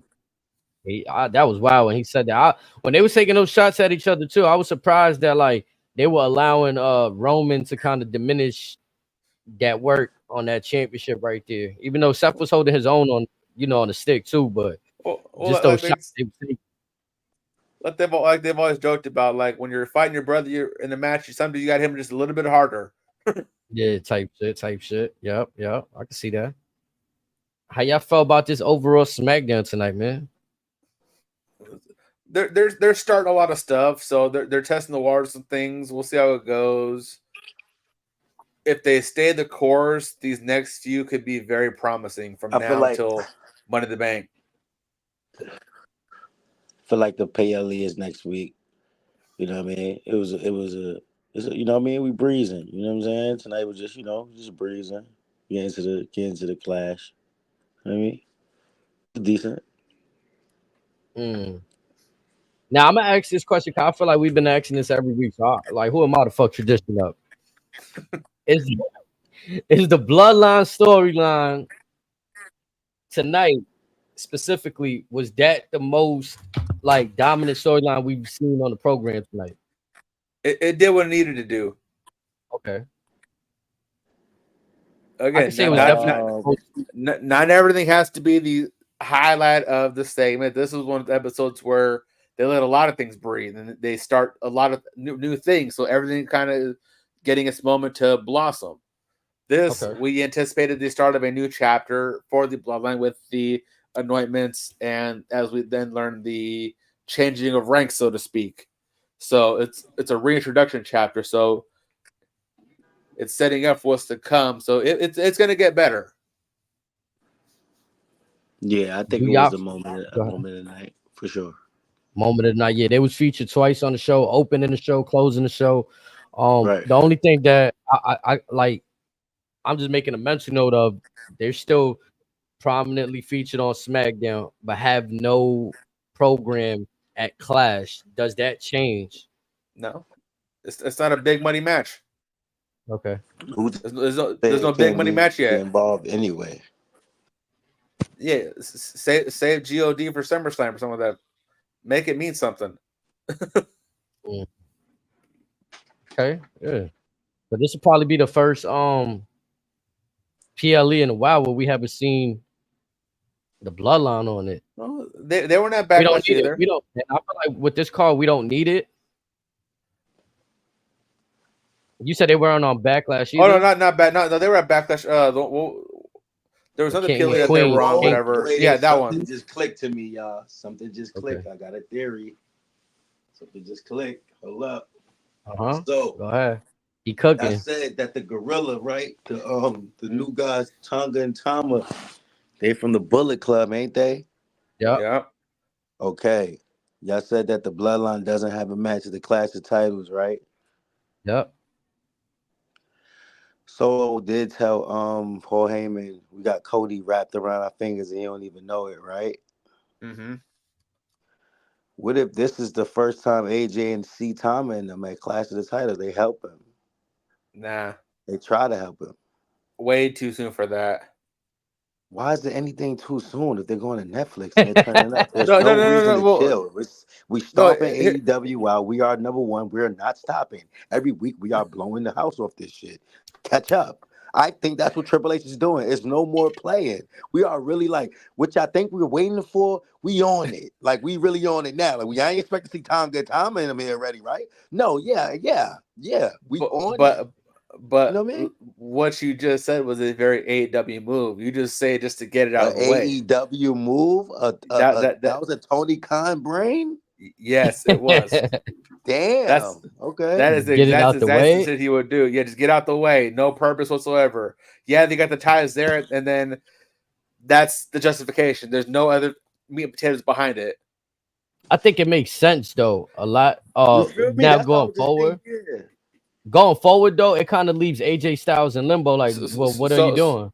You just helping the bloodline. So what you're saying is, instead of the folks coming to the bloodline for help or whatever, they're going to AJ Styles.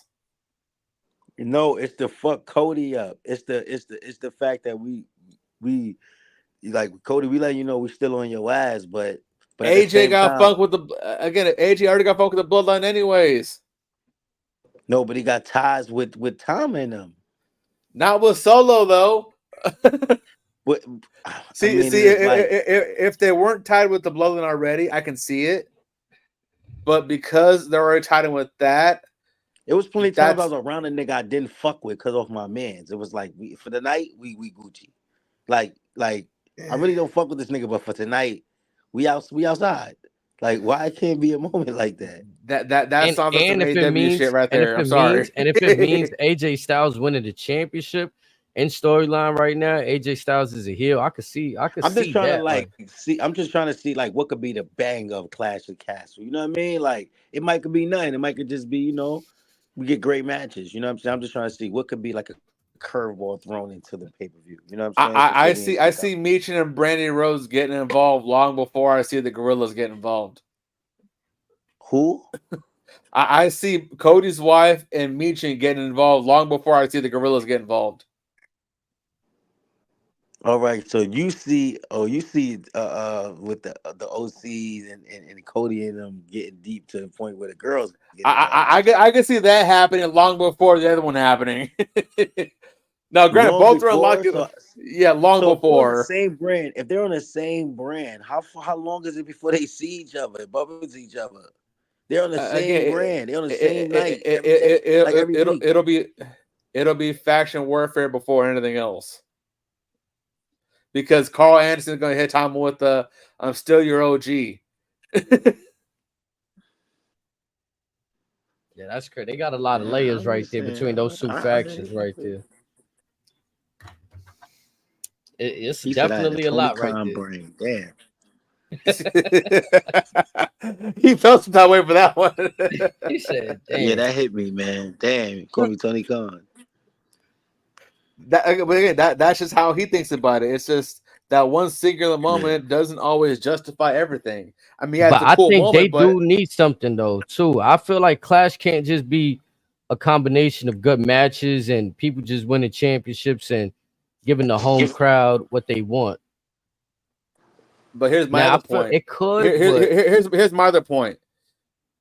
Does the big surprise always have to be during the main event? No. You could have other surprises in the other matches too. Not everyone's got to close out the show because then you run the risk of ruining a good main event. I just think the only reason we condition like that is because most of the main importance is surrounded around main event. Like even when it comes to the major pay-per-views, it's the main storylines and it's always surrounding, you know what I'm saying? So we want to build towards that. And I think that's why we be seeking those main event moments just to continue to build. Now I don't know what it'll be. I don't know. Well, I also see like maybe being that Drew and Damien is the main event. Like I also could see like maybe Finn Balor and Dominic still in the night. This jealousy rollout. I don't know if y'all see it. It's some jealousy shit going on with Finn and Dom. Finn is fake jealous, low key. He wants to live on a low ski. And besides that match will more likely be the main event because it's the bigger story right now. It's right. The story of WWE. Finn's giving off like relaxed. And then remember that whole them in the car together. They came out the car one Monday. Oh, but no one is speaking on that. Right, and now we're seeing like Finn come out of nowhere, jumps in the middle, like stop, we don't like you. And then when the Braun shit happened, he's like, "Yo, what's going on with her?" Like I could see some shit like maybe they have a face off or something because Liv comes out and Finn kind of comes out, and him and Dom, it's like, "Yo, bro, like." And that steals the night. Like, oh shit, what the fuck? I would not be mad at Dom and Rhea versus Finn and Liv. I'm gonna be honest. Would not be mad at that. Rhea finna beat the hell out of Dom. That shit over. That shit is over. She finna beat dogs. Like Rhea finna really come back. Beat the fuck out of him. He's finna really come back on demon time for real. So how you feel like their inclusion is going to take part in Clash? Snake, you think they just going to somehow like accompany Damian Priest to ringside and they going to pop their shit there or like? No, I think like the match is going to be going. It'll be some mid-match bullshit. You know what I mean? Maybe Damian's on an edge of losing his title.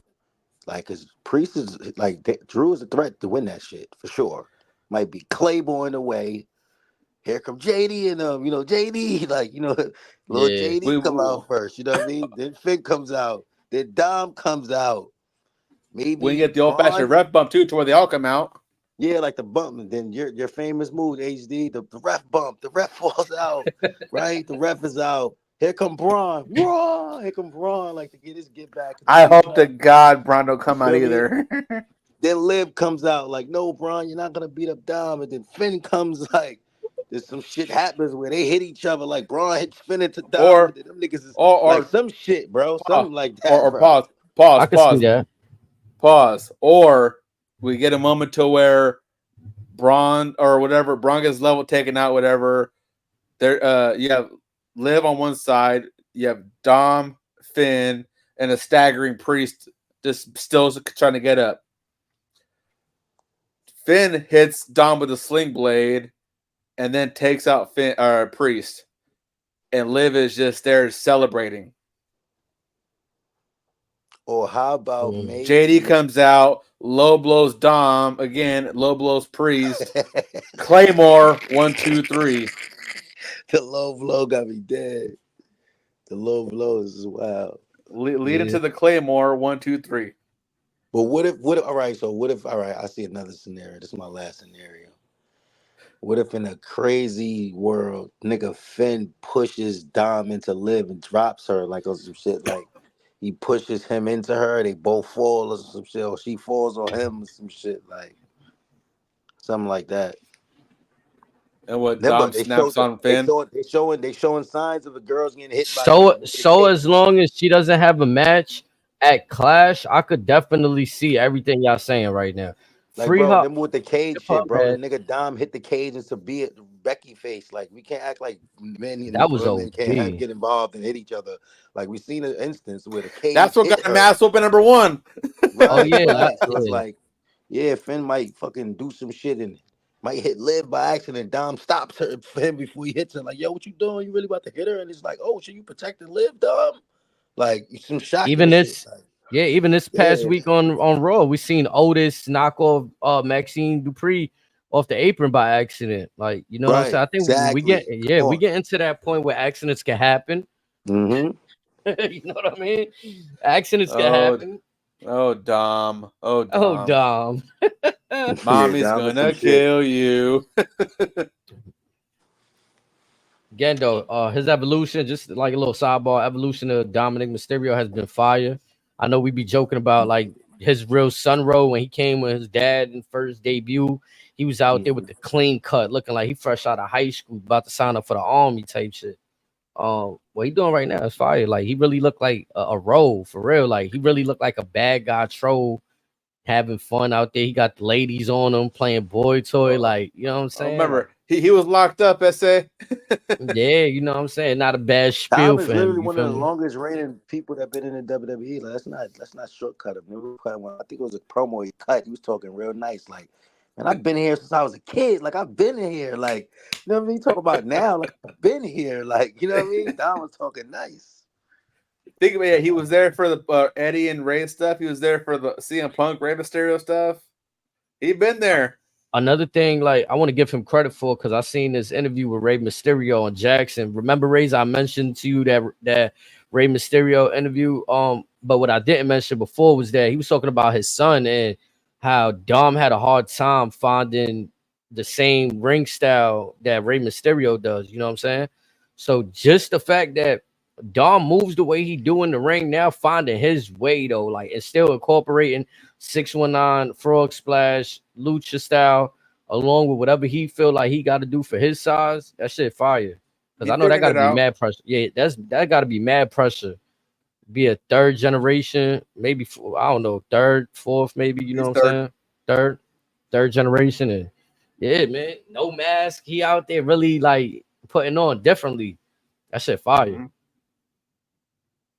When I knew Don was a superstar, if I'm gonna be real, is when he had that prison entrance at that WrestleMania. I said, I damn, was gonna say. I said he got it. Mm, He got it. When he okay. came out with that prison rollout when he walked into the ring, I said, nah, He he had the got it, man. scarf on. He came Yeah, out the yeah. back of the I car said, and you know what shit. he's doing. I said, you know what he's Yeah. doing. He one of them, for sure. They should have brought us outside like Hannibal Lecter. Yeah, that'd have been crazy. I mean, it wasn't, it was like it felt fire too. It felt like a little Austin moment. Remember when you see Austin getting hauled off to the back with the handcuffs? Like, okay, he on his bullshit right now. That shit was on. I knew they was going to let him showcase once they started giving him the North American Championship.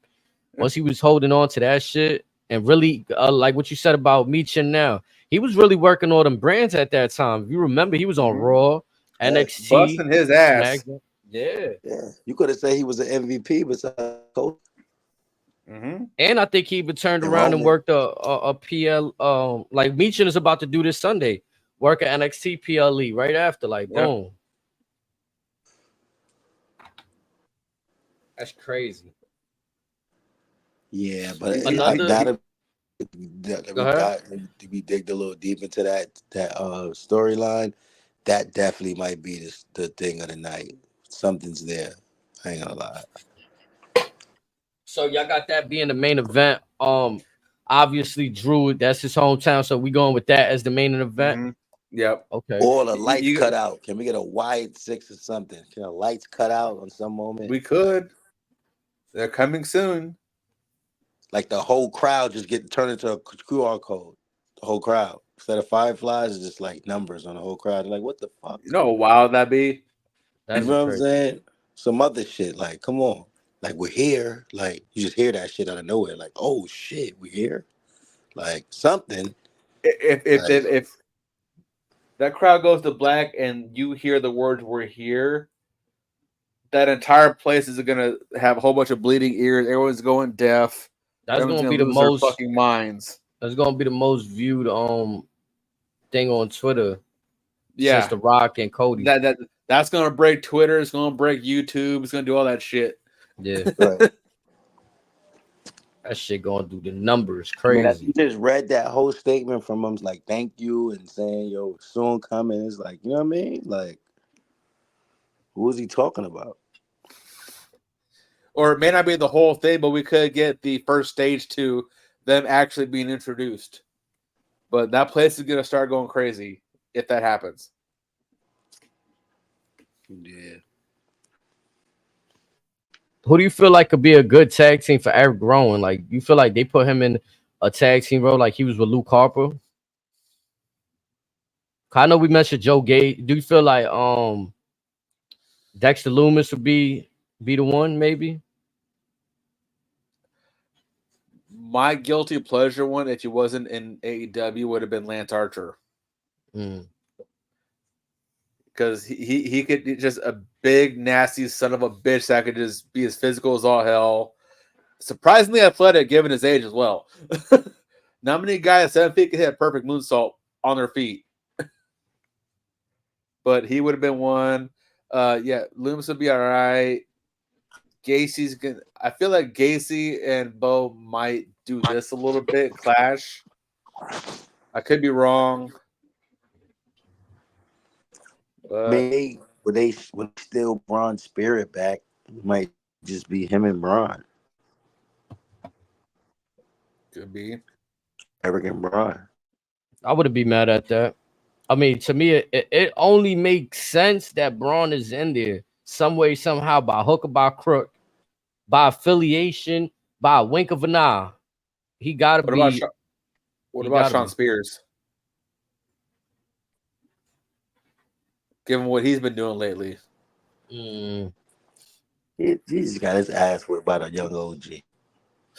Yeah, I think that's gonna be Sean Spears putting over young talent until he eventually whipped by the young OG, man.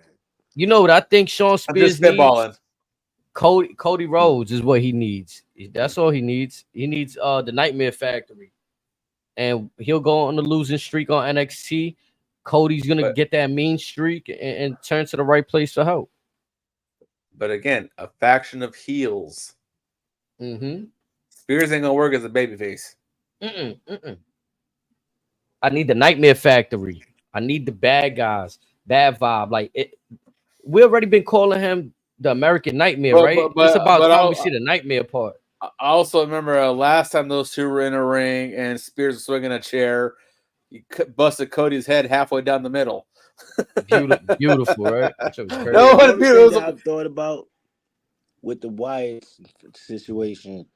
Their QR codes is on both shows, though. So it's on both shows. We could be seeing NXT soon. Yeah, where are they going? Like, you know what I mean? It don't seem like they're going to be put one place. On the Dreadmere YouTube account, before they even started doing these QR codes, he had made a video saying they're going to take over all brands. Right. So that's crazy. Yeah, this might be one of those like free agency groups. Like they don't need to be tied down to one brand. They're already signed to WWE. Obviously, it's not like they're coming in from a different company. Like everybody's home base, damn near. I'll dive deeper down the rabbit hole. They can make the argument that our spirit is wherever the Fireflies are. And we could see it pop up on TNA and whoever else WWE ends up working with. Make it a worldwide thing. That'd be crazy.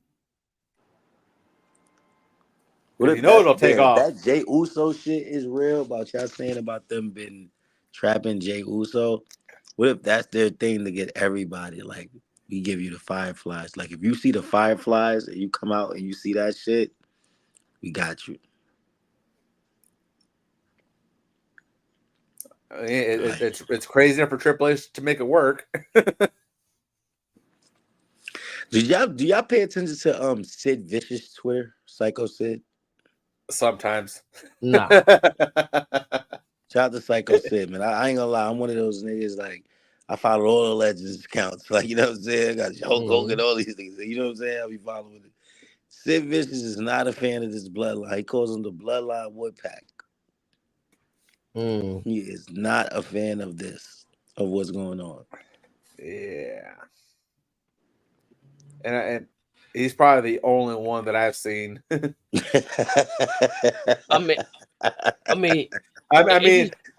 could have Sabu, but Sabu would probably tell us to go fuck ourselves and pay him for an answer.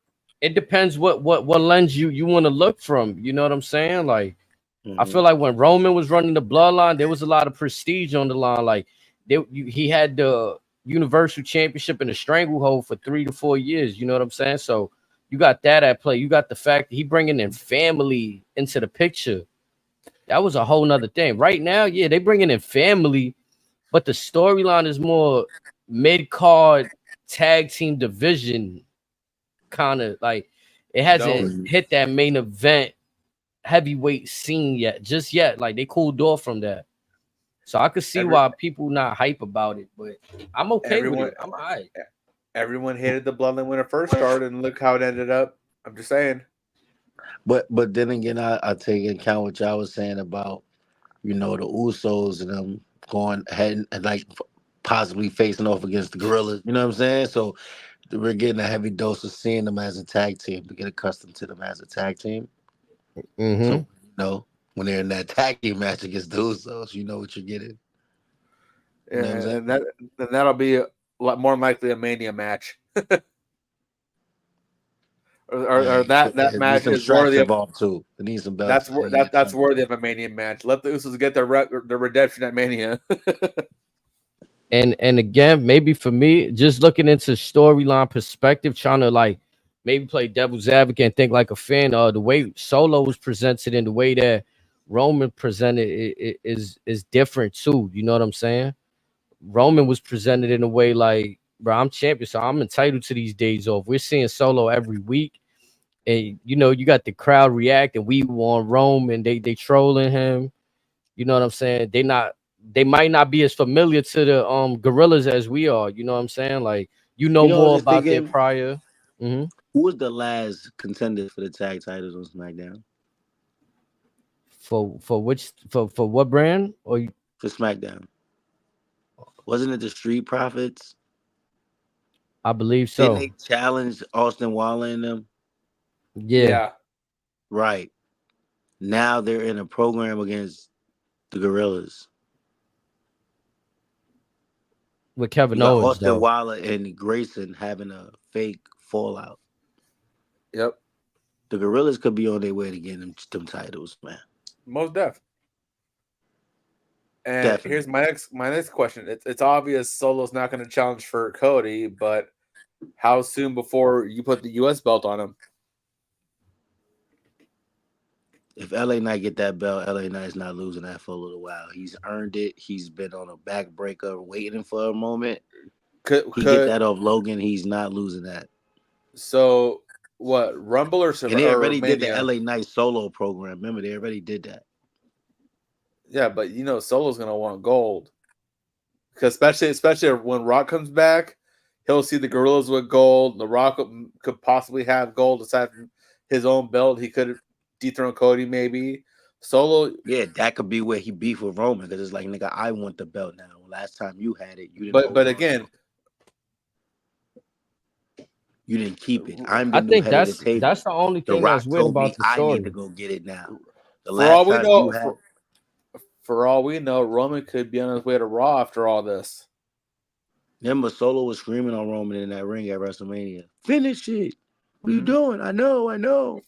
For all we know, after we get Usos and Gorillas, whatever, we could be seeing Roman on Raw challenging for that title over there for a minute, and that way we save Roman Cody for maybe 42 in 2026. I think we've seen the reports come out that they may be going in the Solo Roman SummerSlam direction. Right? You could do that, but also I could see Solo like trying to challenge Cody for the title at some point, and that's when Roman comes back and it's like, what's going on? I just feel like there's no intentions right now. That's the only if I had to nitpick one thing with the bloodline right now, there's no intentions. Like I don't know what's like aside from destruction, which is obvious destruction. It's deception prestige. Too. Solo like is running a whole game. Solo is running a whole scam. Solo is running a whole scam in front of our eyes, from getting orders from the top down from we don't know who yet, and Roman's on vacation. What do you mean? The nigga's literally violating right now. But no, Solo is what I'm doing what he confused shouldn't be about is doing. I would think like Solo will position himself to get a champion. Like y'all talking about gold. Like, why hasn't he positioned himself in a position to get that opportunity?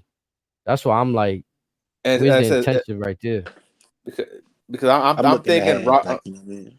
Because I'm already thinking Rock's gonna beat Cody. That's my theory already. That'll happen before Mania. Okay. Solo will be the only one without a belt because Grills have the belt too. Whatever. Roman could be doing his own battles internally, but I could also see him moving over to Raw for a minute while he gets his lick back with Seth.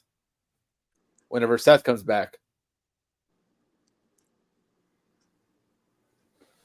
So the Roman Solo stuff that could be on a back burner potentially, or it could come before then. But the minute Seth's back, I think Roman's going to make a beeline to Raw. Okay, so where does that leave Jimmy and Jay like Jimmy and Jimmy? So Jay's already on Raw.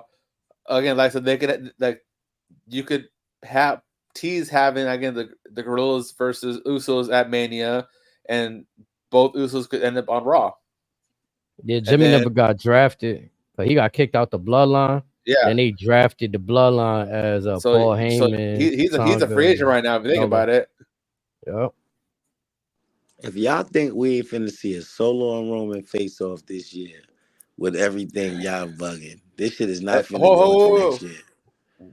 You still got Survivor Series. For sure. You still got a December pay-per-view or PLE. There's plenty of time in this year left. Nah, for sure, definitely. I just don't see it happening by SummerSlam. Got you. Because something like that, the way they've orchestrated it, it's going to take time to breathe. Yes, folks are going to want it, but again, it's just like cooking a steak. Some folks like it cooked a certain way, but very few like it raw. So you want to let it sit or cook on each side a little bit, let it sear. I know we probably won't make it there at this point, but I would love to see when Roman come back at Royal Rumble. Like, we were waiting to see him. He still hasn't came back to Rumble for it. Then you hear his music go off in number 30. I'm telling you. Oh my I'm God. telling you that legendary. Yeah, that should go crazy. That could be a very real thing. What? Like, that should go crazy. What? And let's say Solo and them is in the ring. That could also be where we see Haku and Rikishi duke it out too. Like, oh my God. I feel like we're gonna get more plants, Money in the Bank. You know, Jay Uso's already in that. Think we're gonna see more shit there from the Bloodline as well. This could very be what we could see inside the ring at a Royal Rumble next January. You have Solo, you have the Gorillas, you have Haku, you have Roman, you have Rock, you have Cody, you have the Usos, you have Jacob, you have Sammy, you have Kevin Owens. So much right there, and then Rikishi comes in. You could literally have one of them Civil War stare downs right there. Whenever Roman come back, that shit gonna be legendary. I know that. That shit is going to be legendary, though. I can't wait. I ain't gonna lie. And like I said, the way they keep advancing the bloodline, I'm all for Roman just being on vacation till January. Let him enjoy his time off. Because the longer he waits, the louder that crowd's gonna get. We seen my nigga Drew in movie trailers before him. Where my nigga Roman movie at? Where his shit at? Like, he was in he's in a Fast with the Rock. He was in I think an Aquaman. He's been in a couple movies already. Oh, got you. Who you talking about, Roman? Yeah. Oh yeah, he just finished filming some shit too. You ain't see them pictures with him out sitting on some throne and shit. Yeah, I seen that. I was saying like as far as like a trailer for the movie. Okay. Oh, a trailer for that. Oh, okay. Drew finna be in some shit with Batista. Yeah. You sent me that joint. Yeah. Nah, yeah, that's it. I think today was a fire SmackDown. Like we always say, we gotta wait and see. We didn't touch on Logan Paul smoking LA Knight in that promo. That was funny. That Logan was funny. Paul is nice on the mic. He's nice with the words, man. He smoked that boy. Go back to your mid cards, okay? Like he smoked him. Like you and your $2 vest. Like he's talking real nice to LA Knight, dog. I ain't gonna lie. With them Temu sunglasses. Right. Logan Paul definitely spoke his shit on him right there. Oh, and the tag I've seen on Twitter today. Let me know if you fellas agree. The best tag team finishing move is Jade and Bianca. That's what everybody's saying. I seen a tweet with that going around. The finisher, the DDT into the kick up, back German suplex shit, like whatever that's called. As the best finisher. Cut them off the bottle right now. Tag team finisher. Tag team. Cut them off the bottle right now. They don't need to be drinking ever again. I ain't gonna lie. For me, you got the Doomsday Device. You got the Heart Attack. You got the 3D. You got the Magic Killer. For those I know from New Japan. No, I'm not saying of all time. I'm saying right now. Okay. Right now, okay, yeah. I thought you said all the time. Nah, hell. I was like, wait a minute. Because I ain't gonna lie, brother. Yo, you give me the Brothers of Destruction, a double choke slam. I was good with that. You got two tall ass dudes. Oh man. Right now though, nah, they special looking pretty. All time, like what? Come on. Nah.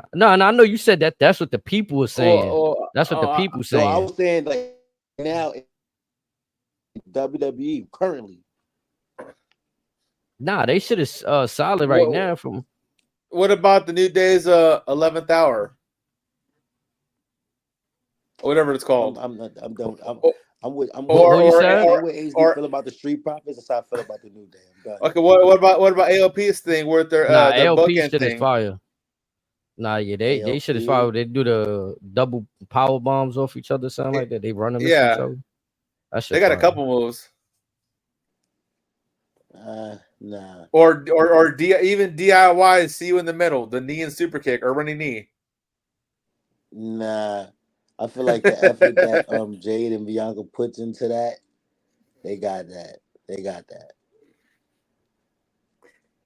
Snake said, I have spoken. Y'all can't tell me otherwise. Like if Solo and Roman was still tag team, like that spear spike, like that shit was fire. Oh yeah, I'm glad y'all mentioned that too. I kind of missed something here too. Symbolism at the end of the match. Points. That's what I text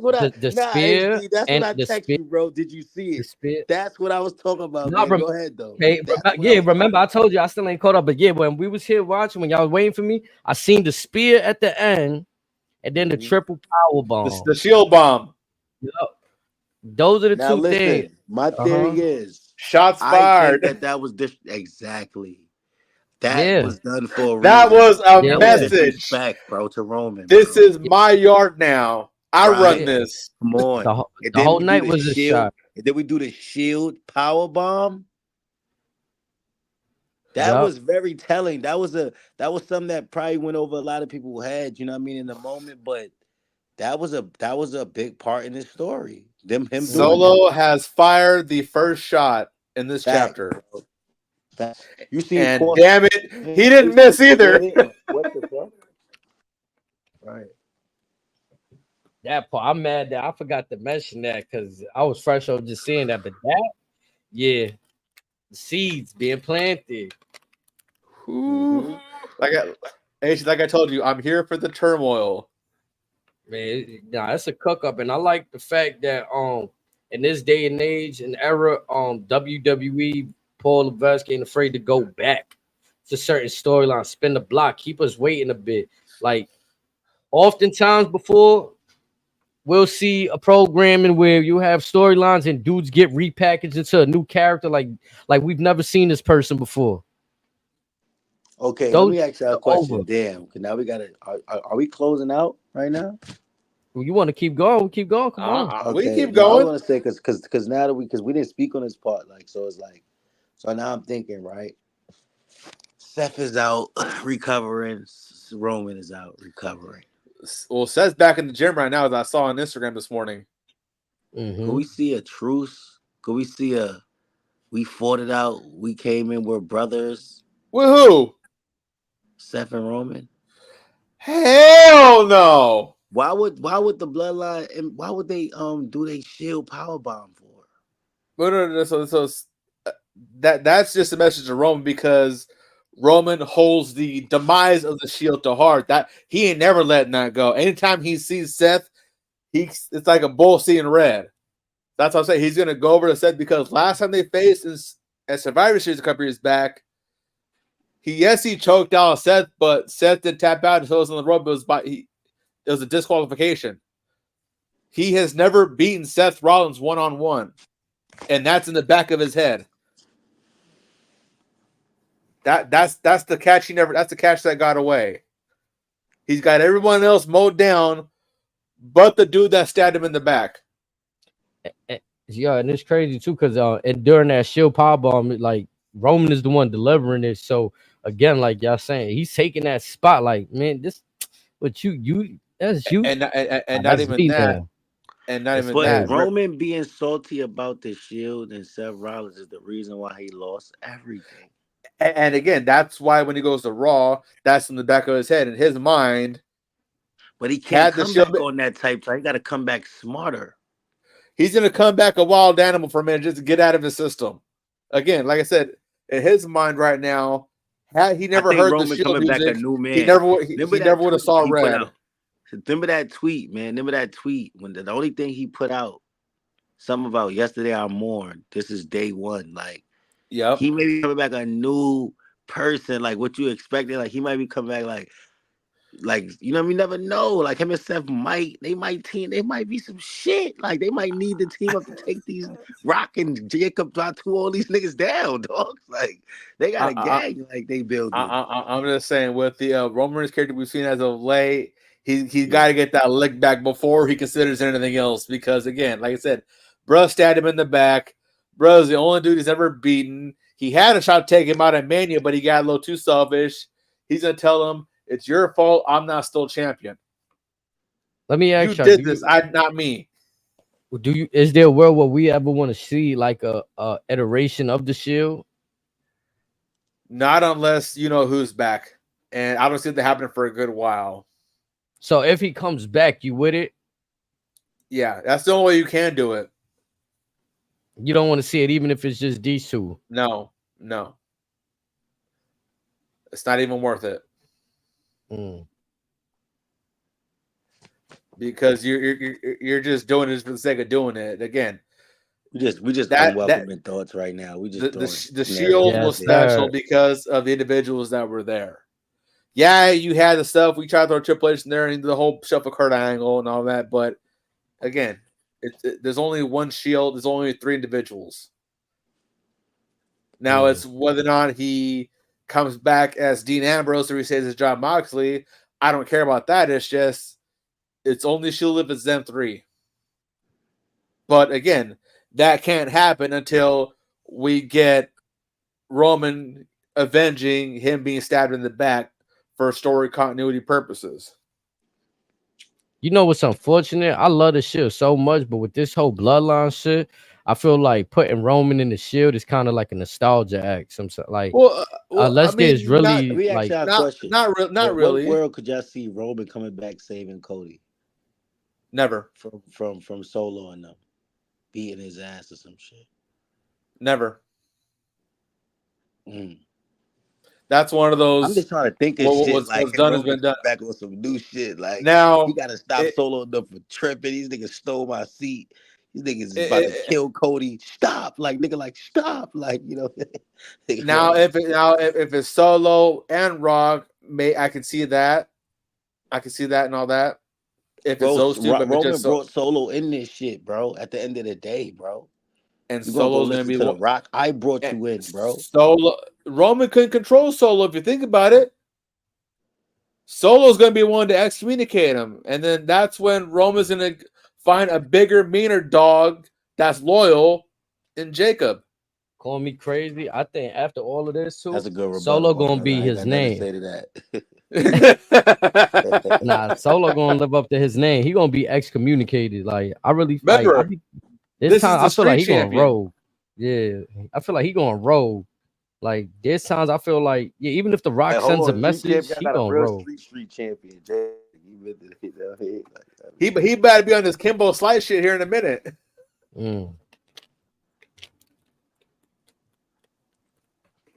But saving Cody, yeah, unless Rock's involved with him, that'd be the only way I can see it happening as a possibility. But that's also Jimmy and Jay got to be in there already. Brodo lost that fight, by the way. He lost. After that punch, I'm not surprised. That's crazy. They lost to Blair Cobbs. Salute. He ain't been the same in a few years. I'm sorry. Damn. Man, it's like an L ski today. It's over. Don King, who you got next, my boy? They said Don King Productions was terrible. They don't like that shit. But it's Don King. How you not gonna like it?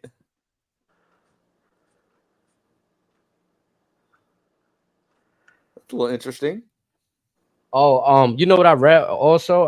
I don't know if her contract is up, but they were talking about Natalia, how she been featured. Remember, we've been talking about this also.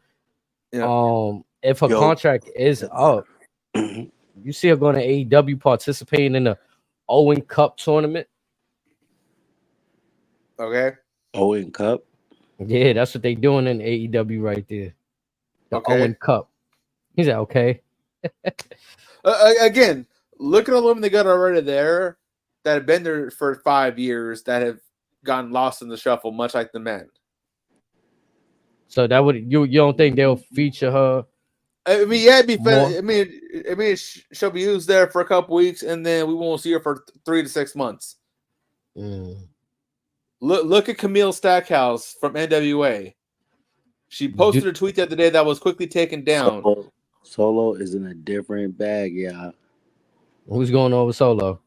Solo was leaving the ring. A crowd fan was asking him, "Where's Roman? Where's your daddy?" Solo said, "Ask your mom." Oh man. Yo, you gotta make a Unwelcome Your Thoughts wrestling chat so I can send y'all all this shit that I be seeing, bro. So I don't gotta send it to one of y'all. We can just see it. I can send y'all all this shit that I was on my timeline. This shit be having me dead, bro. Yeah, I'm gonna have to make one in the Discord later. Oh, that's funny. Yeah, one in the iPhone chat or something. But yeah, we'll figure it out. That shit hilarious. This is those shit that the people be catching on camera be fucking hilarious, bro. Like, right. It really be and catching they have everything. Nothing to say after that. That's like the perfect response. Like, ask your mom. Like, you violated. Yeah, I mean that's the funny. perfect response right there. Facts. Nah, we got chokehold right now. Yeah, we got everything we needed for tonight, though, right? Or we missing something? I ain't get to make my notes today, so I ain't get to really run down my checklist. Yeah, we did. Oh, today is Liv Morgan's birthday. She turned 30. Shout out to that young lady. Okay, Liv. Happy born day, Liv. Where Dom at?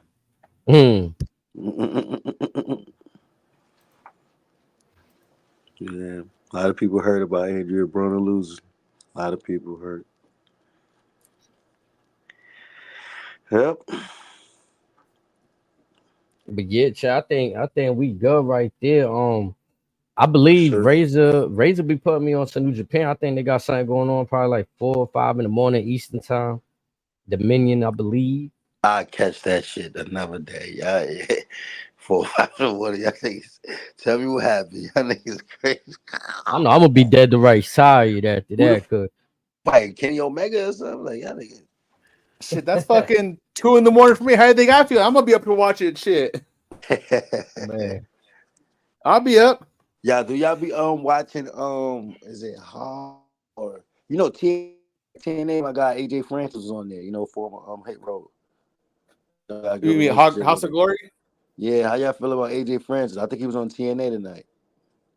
He was on TNA. I didn't even get That's another one. I gotta see where TNA come on, man. I don't know. So they're on Access TV, but most of their stuff I think is on YouTube for like a couple bucks. Like the whole episodes, I think they still do that. But YouTube has most of the highlights, but Access TV if you got it on Thursdays. Okay.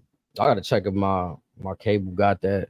My Yeah, provider, you know what I'm saying? I know he ain't in the WWE no more, but I met him at the DNA event, and like to see him grinding, like he grinding. You feel what I'm saying? I fuck with him.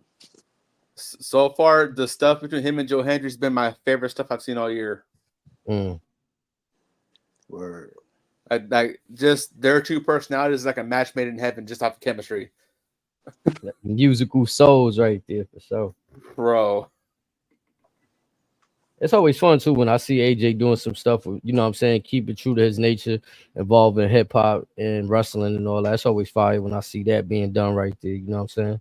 I love the culture, so don't fault me for it, folks. They're enjoying every minute. You can tell they're having fun too. Facts. Not for sure. Then on Sunday we got the paper, we got the PLE, man. We got NXT PLE Battleground on Sunday. I feel like we might see a little something there too. Might be something to watch out for going forward with this what is it we calling this pick. I'm going with Dana Parker to win the belt. I got Jada Parker winning it for sure. I got her. It's either be her or Soul in my book. I still got Lash Legend winning. You know, I think they're gonna do some funny stuff like we spoke about with Trick Williams loses, she wins. She just broke up with him so she could focus on winning the championship. You think for the whole rollout. It's funny. It was funny because once I started diving into that, Lash is good in the ring. She's good. Nah, she good. She all right. I feel like she definitely came a long way. Like when I first seen that they just threw her out there, I feel like she definitely wasn't ready yet. But they was giving her a look anyway in NXT 2.0. And she just kept grinding. And now she's there. She with her I forgot the name of her crew, but you know, they got shit going on with her. They're called Metaverse. Yeah, the Metaverse, like you know, or metaphor. That's what it is. Like they got their little stuff. Like I see them featured a lot on NXT. They always doing stuff. So, right. She been grinding. So let's see. Sunday. Soul though, her finisher. Soul, the girl you talking about, Razor, her finisher, that Soul Snatcher. That's nice. That is nice. Crazy. She'll just like WWE been pulling out old moves too, getting a little dangerous again. I see it. Well, I mean, they're hiring D1 athletes, like legit D1 athletes. Niggas getting still steps, like jumped off of them, like you know what I mean, we started to do some shit, like yeah. Nah, yeah, I think if the talent are capable, well trained, and they agree to it, then it's like yeah. And but like the Brock stories, show, it looks cleaner than you know where. But like the Brock stories, where they allegedly they talked him into doing that shooting star press, and he almost broke his neck. Apparently, that was his idea. Man, you ain't see the damn, I forgot where I just seen that at.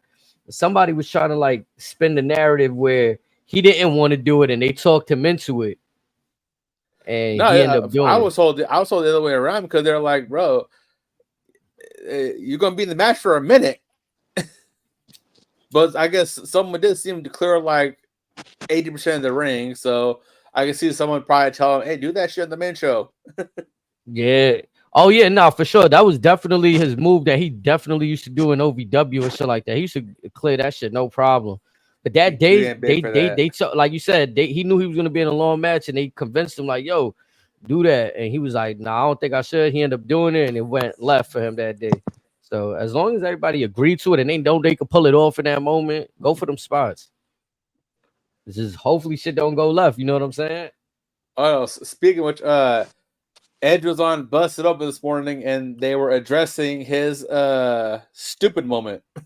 Oh, I gotta go watch that. Oh yeah. By the way, besides our show, that's my favorite wrestling show. Besides this show, Busted Open, Bubba Ray, Mark Henry, and them. Shout out to them brothers. They do a hell of a good job. I ain't gonna lie. With that pink robe on during that Cody Crybaby era, I hated him. My boy But LaGreca, yeah. You know he was ready to buy one. Yeah. Your man was tripping. He was crying every week. Like that was crazy. Hey, LaGreca been getting feisty lately. I'm not gonna lie. Yeah, they rock with that Dom Live shit. They all in on that shit too.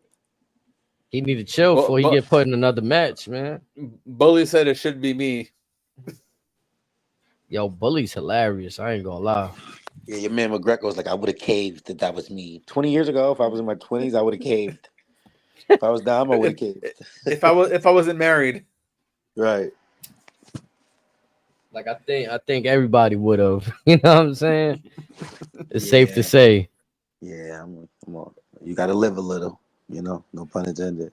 But I'm just saying, Finn's the one preaching bros before hoes. What side of the fence is he on?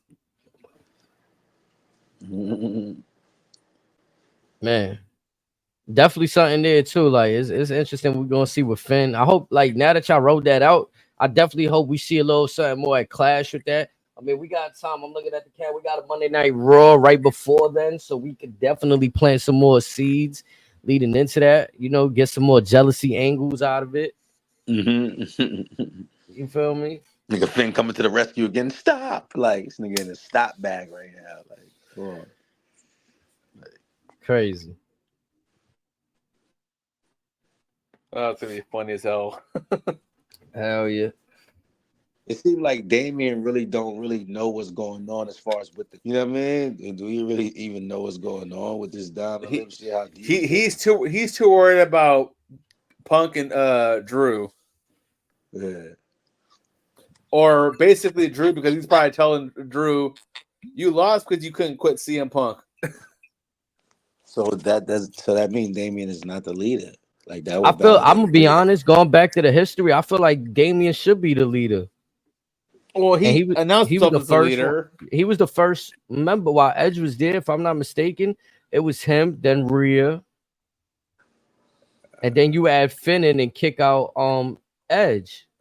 Yeah, it was Priest. Yeah, I had to think Priest back was the first. Yeah, Priest was the first guy. So to me, I'm looking at it was the Archer and the Eradicator. Yeah, and when Edge used to come out sitting on the throne, that they were more mythical. They had the purple smoke and everything. Damian Priest is just standing. Damian Priest is just standing side by side with him. Fucking Wish.com Undertaker shit. Man. I ain't gonna lie. I need Damian Priest to start doing the homage to Scott Hall again when he comes out. He always does that on the ramp, so I don't think he ever stops. No, he doesn't do that. He don't be doing it no more, bro. When he was doing that, niggas was rocking with him when he did that. The little side on. I gotta play close attention then. Coming out, that shit cold, nigga. You got. I ain't gonna lie. Look, I got a Damian Priest shirt on right now, you heard? Come on now. Universe. I was a fan of his when he was in NXT, even when he came up and he held the US belt. All that run. Did you ever catch his Ring of Honor stuff? No, I didn't, but I went back on YouTube, watched some stuff. I was like, damn, I missed the time period for him. He was okay there. I mean, his last couple years there, he's when he kind of started garnering some steam. That's probably when Triple H kind of started to notice him. But again, another guy been putting the work for years. And much of the guy similar to Gunther, he was like 3 times that size when he first started wrestling. So yeah, I seen that. That was crazy. He's changed his whole life. Yeah. His body transformation is crazy too. He was a bigger dude and he cut down to what we see now. So yeah, he been working too. He been grinding. But he had a dope ass like persona. Like he just gave me a vibe like a night goer. Like, you know what I'm saying? He be hitting the clubs up. He like a good time, and then they put him in the Judgment Day, which is cool. I don't see why you changed his name from Damian Priest to Punishment Martinez. What was wrong with Punishment Martinez? I think WWE want to have hands on. You know what I'm saying? It's always something they trademark, strip away what was created by someone else. I mean, it was like Finn Balor too. Like when they changed his name, I was like, "Whoa, why y'all gonna go and change his name?" Shinsuke kept his name. Granted, it was his government name, but still. But he kept his name. Liger kept his name. Ultimately, Adam Cole kept his name. The whole Undisputed Era kept their names. The Good Brothers kept their names. Ben Balor was probably part of that unfortunate crop of the first people coming over, and it was like, yeah, nah. But hell, I was surprised AJ kept his name when he got there. Yeah, because even Kevin Owens, right? They changed it from Kevin Steen. So like he got to kind of keep his name, but not really. Like they were still fucking with people at that time. Well, as story goes, he took it upon himself to try to do that as tribute to Owen Hart. So that was the story behind him going to Kevin Owens. That's kind of why I fuck with the Kevin Owens name too, knowing that part. Like I know why you did that, so I'm cool with that. There's a lot of people that now they get to keep their names, which is dope. Some people they still might change their names, I guess. Like Naomi, I didn't think she was gonna come back as Trinity, but you know, I was like, oh yeah, but she come back, they're gonna make her go back to Naomi. Look at Jade. She definitely got to keep her name. Sean Spears got to keep his current name. He didn't have to go back to Todd Dillinger. Perfect 10. Well, there's nothing wrong with it, but this one's a little bit better. Yeah, it's crazy too because I read that he had pitched to come back at the Royal Rumble at number 10, and they dubbed his shit. Well, it's one of the that's too easy. At that time, yeah. But still, I mean, you can't really go wrong with it either. It would have been nice. And I know you like we talking about people coming over. Just to touch on it one last time, Penta. Do you see them going NXT, Lucha Bros, or main roster if they go to WWE? I could see the main roster, but honestly, NXT wouldn't be that bad either, just given how much talent's over there already. And they can still work with TNA. Exactly. But then again, TNA, that could be extended to the main roster as well. That hasn't been confirmed yet. We just know of a WWE TNA partnership. But again, two other guys who have ties to TNA as well. Yeah, that'd be crazy to just, you know what I'm saying? They essentially might put straight up to the main roster. I wouldn't be mad at that either. They need some spice. Like they might put them right in the mix. Because again, both rosters are kind of hurting for quality tag teams. Let's be honest. New Day, not so much. DIY, bless their hearts. Awesome Truth, let's be honest. Even Joe Quinn Wild and Cruz, like Joe Quinn Wild, he's been showing out lately, but there's times where they're not a top tier tag team. No. Who that? That's you talking about Slingshot Man? The two guys from Legado del Fantasma. Talking about Slingshot Man? Nigga gotta be slingshot from the ropes? Yeah. I'm talking, but that's the only thing he be doing, Slingshot Man. Nah, yeah, that's his dad. That's become his spot right there. Get everybody to the outside of the ring. How far can I slingshot? Like, cool. But yeah, that's to his point. There's not that many viable tag teams that are actual tag teams. Like again, why do you can say I can see them as a champion? Yeah, Awesome Truth. Yeah, we gave them their moment, but why they gotta hold on to the belts for like we ended like 2 months past past Mania, we just passed 2 months from Mania. 2 months. 2 months removed from Mania, and you still got the Awesome Truth as the champion. And they've done little to nothing since then. Have they even defended them shits? I don't think so. It's crazy. I could be wrong, but I don't think so. You got AOP on Raw. You got the New Day on Raw. I can see why they don't want to get a New Day. I mean, but you're just gonna run up their tag team record at that point. And then it's like, but also with New Day, I'm gonna be honest, it's not the same without E. It's not. It's not. It's like they're just, like I said, they're just holding on for the greatest hits, and even then, it's not enough anymore. I think it's fair to say Big E kind of always made that group from the in-ring style to on the mic. And then the other two, Kofi and Xavier, they complimented it. Not saying that their shit was bad, but all together they were great. Big E, we wanted to see at that moment in time, we wanted to see him break apart from Dolph and be great on his own. I don't think. And then we got this. Yeah, we weren't ready for this. Mm-hmm. And same thing kind of goes with what we were talking about earlier with like with the Shield. Like, is it the same without Moxley? It's not. It's you right can't with just two people. You can't have them. You can't have a famous trio with just the two guys. You can't have the NWO with just Hogan and Six, or Hogan and Nash. It's not the same thing. It's not the same.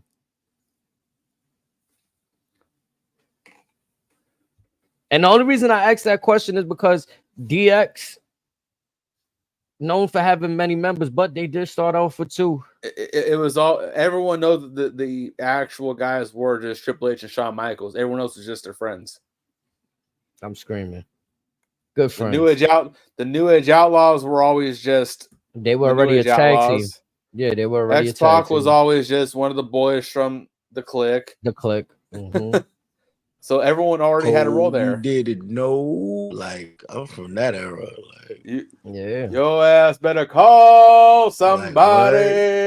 See, and I think that's what made DX a little fire faction on the low too. Like they was able to take the New Age Outlaws, a team that was already fighting Mankind and Chainsaw Charlie, made him that much more better. Yeah, they were already up here. Just got a couple steps above that. Mm-hmm. And look at Billy Gunn today. Well, I ain't gonna lie, the Outlaws, they were wild and they were throwing Cactus Jack and Chainsaw Charlie off the stage in the dumpster type shit before DX. Like I was like, yo, these dudes are going crazy. Okay, and you have Bubba Ray Dudley power bombing Mae Young off that stand, ran through a table. What's your point? that era. That era. Yeah, I argue too that the Dudleys are a faction. Yeah, they started out as a faction. Yeah. It was the Dudley family. Mm-hmm. I argue that. No, folks forget that. Mm-hmm. Or they may not have watched the original ECW. Daddy was a hoe. I think we all just remember Bubba, Devon, and then occasionally if people watching, little Spike Dudley. And then there was Sign Guy Dudley, Big Dick Dudley, and a few other guys. And that's why I think it's just important when you build factions that you got people like. That's why it worked when you got them doing aces and eights. Like that worked, man. I tell people all the time, you ain't see aces and eights. They got the like whole storyline on YouTube. Just look. It amazes me that more people weren't a fan of it. That shocks the hell out of me.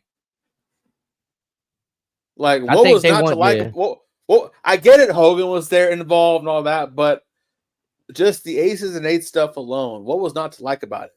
And it's crazy shit. I thought everybody loved it. Like, yeah, I was all on board with everything that was going on. It was like they was kind of pulling surprises too. Almost, I wouldn't want to say every week, but there was a lot of twists and turns in that storyline as well. I would again give them what they were doing earlier because Garrett Bischoff and who was the other one? Briscoe's kid, Wes Briscoe. They were supposedly part of their, I guess, kind of like Tough Enough to a degree, fighting for a contract. Both ultimately ended up joining Aces and Eights. D'Lo Brown, the leader, was part of it. Taz was part of it. Devon, Mr. Anderson, mm-hmm. Gene Snitsky, Gallows. What's this other big dude name too? I forget his name. It was not Snitsky. Mike Knox. Knox, yes, yeah, Knox. Yep. That faction was loaded, right? Guys. Some of us haven't seen in years, and we're just like, "Oh, fuck, they're here." All right. and come to find out, they had him. Leading into a world title match between Jeff Hardy and Bubba Ray Dudley, we get the creation of Bully Ray, the president of the Aces and Eights. Fire. Who screwed Hulk Hogan and his daughter.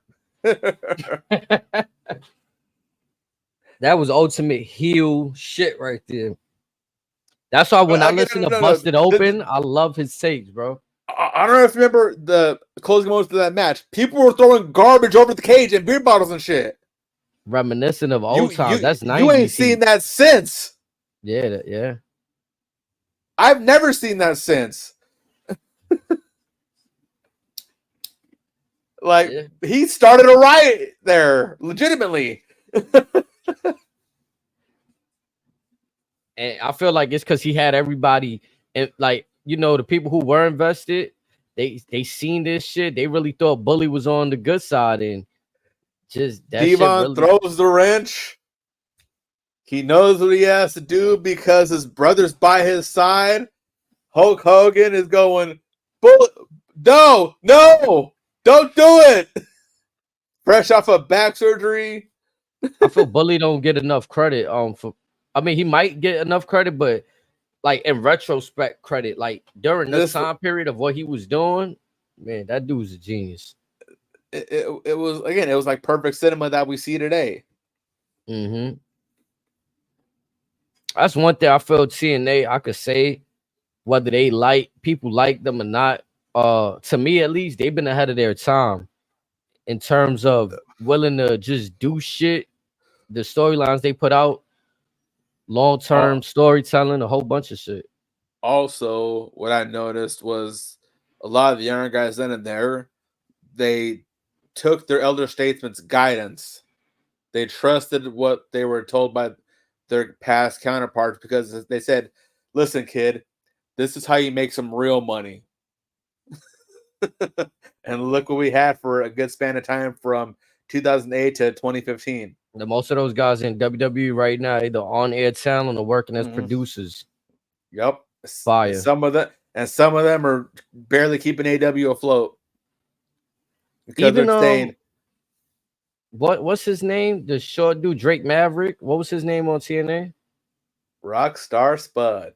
Yeah, even the way he was able to get noticed over there, and WWE kept an eye on that. Like, nah, we see what you're doing. And again, so if you may not know, they did their own like England's reality show type deal. He won that, and they put him through hell. And he was already an up and coming indie wrestler to begin with, but he had to bust his ass over there. And every title match he got, he earned.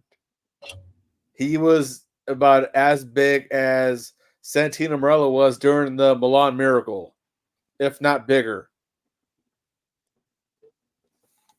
And then becoming the essential stooge for EC3 and Aldis during their respective title ones under Dixie Carter, it was money. I ain't gonna lie, TNA cropped a lot of talent. They took a lot of risks on a lot of talent. And what I mean by risk is just taking a chance on them and putting them on Bobby TV, Roode, giving them a chance. AJ Styles, Christopher Daniels, Samoa Joe's actual TV debut. It reinvented Raven. It basically what's crazy too? Mm-hmm. They mixed them in. They found a creative way to mix in the older guys with the younger guys. Because again, if you think about it, the newer guys, especially Jarrett being the genius that he is, that again, he doesn't get enough credit for this. He's showing these new kids, hey, we're going to make you guys stars. And other guys that are coming from WWE, they're probably telling them, I'm your only shot. If you can't get with me, you're done for. I'm your only hope. Make this work, please. You're better than this. And then we got classic matches from generational talents. Like the Fortune was fake lit over there. Oh, I enjoyed that thoroughly. Like you seen a lot of stars over there, man. That was crazy. Because especially with Fortune 4, we saw a new dimension for AJ Styles. I knew Kazarian, Rude, and Daniels would able to play, but AJ, I was intrigued as to how well he adapted to that. And then they even had like Nigel McGuinness for like a week, right? They had him for a while as Desmond Wolfe. I mean, him and Kurt Angle, one of Kurt Angle's best matches of all time. I'll put that up against him versus Brock. You name it. There's one particular match that stands up there, easily top 3. I got to go back and watch that then. Yeah. I can't remember off the top of my head. I put that up there with the Kurt Angle Samoa Joe trilogy. It is up there. Yeah, TNA had a lot of good stuff, man. So I'm glad to see this working relationship between them and WWE, because it's always fun to see what if one day a TNA entrant wins a Royal Rumble. Now I know I'm thinking too far ahead. I know I need to slow the brakes. I just wish Scott D'Amore was still along for this ride, to be honest.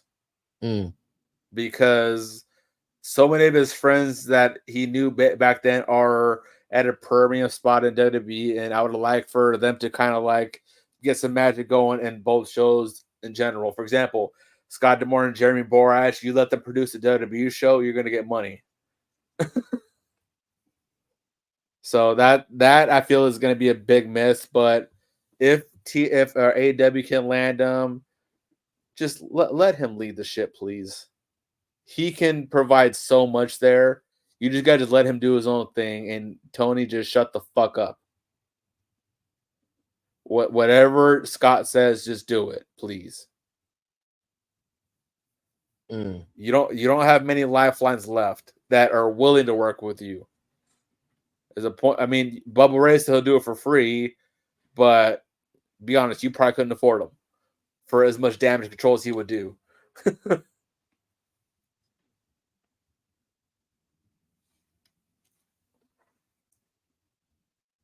Yeah, I'm just over here looking at what people are talking about. I think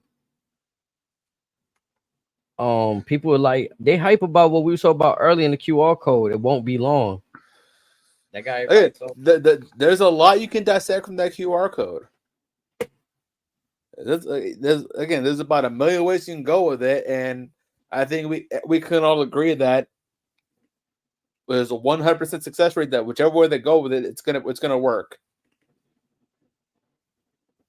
Now the question is, how soon? I can see them doing it in Wales or in Canada, because if I'm not mistaken, wasn't what Bray's return at an overseas or out of the country show PLE? Bray? Where was that Extreme Rules when his return came? That was here in the States. Was it? Because a part of me thinks it was in Canada. Let me see. Let's look that up.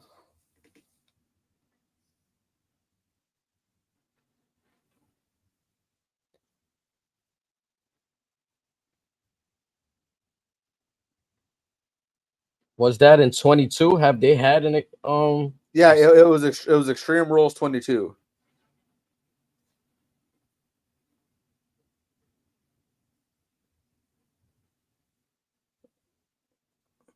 So that one was in the Wells Fargo Center in PA. Okay, that's in the States, yeah.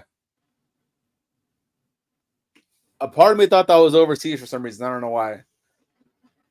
I feel like the first one that they started doing, to me, from my recollection, was Backlash PR last year. And then that opened up the floodgates. They announced that they was going to bring Backlash a year later to France. And then we was like, oh. But one can argue, though, that these Saudi PLEs have opened a gate as well. But I feel like the crowd reaction from PR, that's what gave EO her push. Like the reaction that PR gave EO. Hold on. No one expected that reaction for EO in Puerto Rico. That's what I'm saying. Nobody saw that one coming. And I feel like that gave her that push right there. And we seen her be successful after that. And it's just special to see what these, even Randy Orton, like I don't want to say that he's an established veteran legend, but we seen France sing his song and it kind of did something special. It's like, oh, like let's appreciate our living legend while he's still around these last few times. You know what I'm saying? Well, I think Randy's always had that appreciation. It's just that, like I said before, the European crowds, it's probably something in the water over there, but they're just a little bit. They're built a little different. Yeah, they turned it up. You know what I'm saying? But again, I feel like so. That's again, I expect this Wales crowd to be no less because, again, France already set the bar and all that stuff. Saudi tried to match that, couldn't really match it. No disrespect. Wales, you're up. Depending on how you built the card for Money in the Bank, Canada could do it. Maybe we'll see. But these overseas shows have been incredible. They've pumped new life in certain stories and allowed them to become what they are. I can agree with that. I feel like those crowds are definitely breeding an atmosphere that's, it's doing something for the superstars. You know what I'm saying? It's giving them a reason to turn up even more too. Because I'm gonna be honest, if the AJ Cody match was in the States of the normal Plain Jane crowd, if they weren't as loud as France was, I don't think I would have been hyped for this rematch. Again, because the crowd, they just add a certain element to the show. If the crowd's not there, that tells you everything you need to know about the story. And that's another thing that I feel like adds an element to like you're saying, like the crowd reaction to these matches. Before, the crowds in the States, they feel like, well, we've seen this already. Why we want to see the rematch? You take it to a whole nother country, they're delighted to see this. Because you're not there that often. Yeah, so they don't care if it was on the last PLE. We're here now. We're gonna show out and show you a good time. Like, so it's a different landscape for real. How they constructing these PLEs for real. I hate calling them shits PLEs. I'm sorry. I'm so conditioned. Like every time I say PLE, it just sounds fucking weird. Like, so you said I might go back. So now say this Peacock deal is supposed to end, I think, this time next year, okay? If WWE happened to charge like $5-10 extra for, or maybe $20 for these events, would you be mad about it? So for example, New Japan, certain shows, now a lot of these are charity shows, but certain shows they charge like $15-20 for the show to watch it and then have it on VOD. If WWE did something like that, would you be mad at it for certain, like the bigger shows, like a Mania, SummerSlam, Survivor Series, Rumble, something like that? Yeah, because I'm gonna wonder why is the network not back. We didn't have to pay with the network, but our monthly subscription. You know what I'm saying? So the network is still available everywhere but the States. So say they bring that back, but here's the caveat: you want a commercial free, for example. If they put a paywall behind us, the bigger shows, would that be a big deal? Is my question.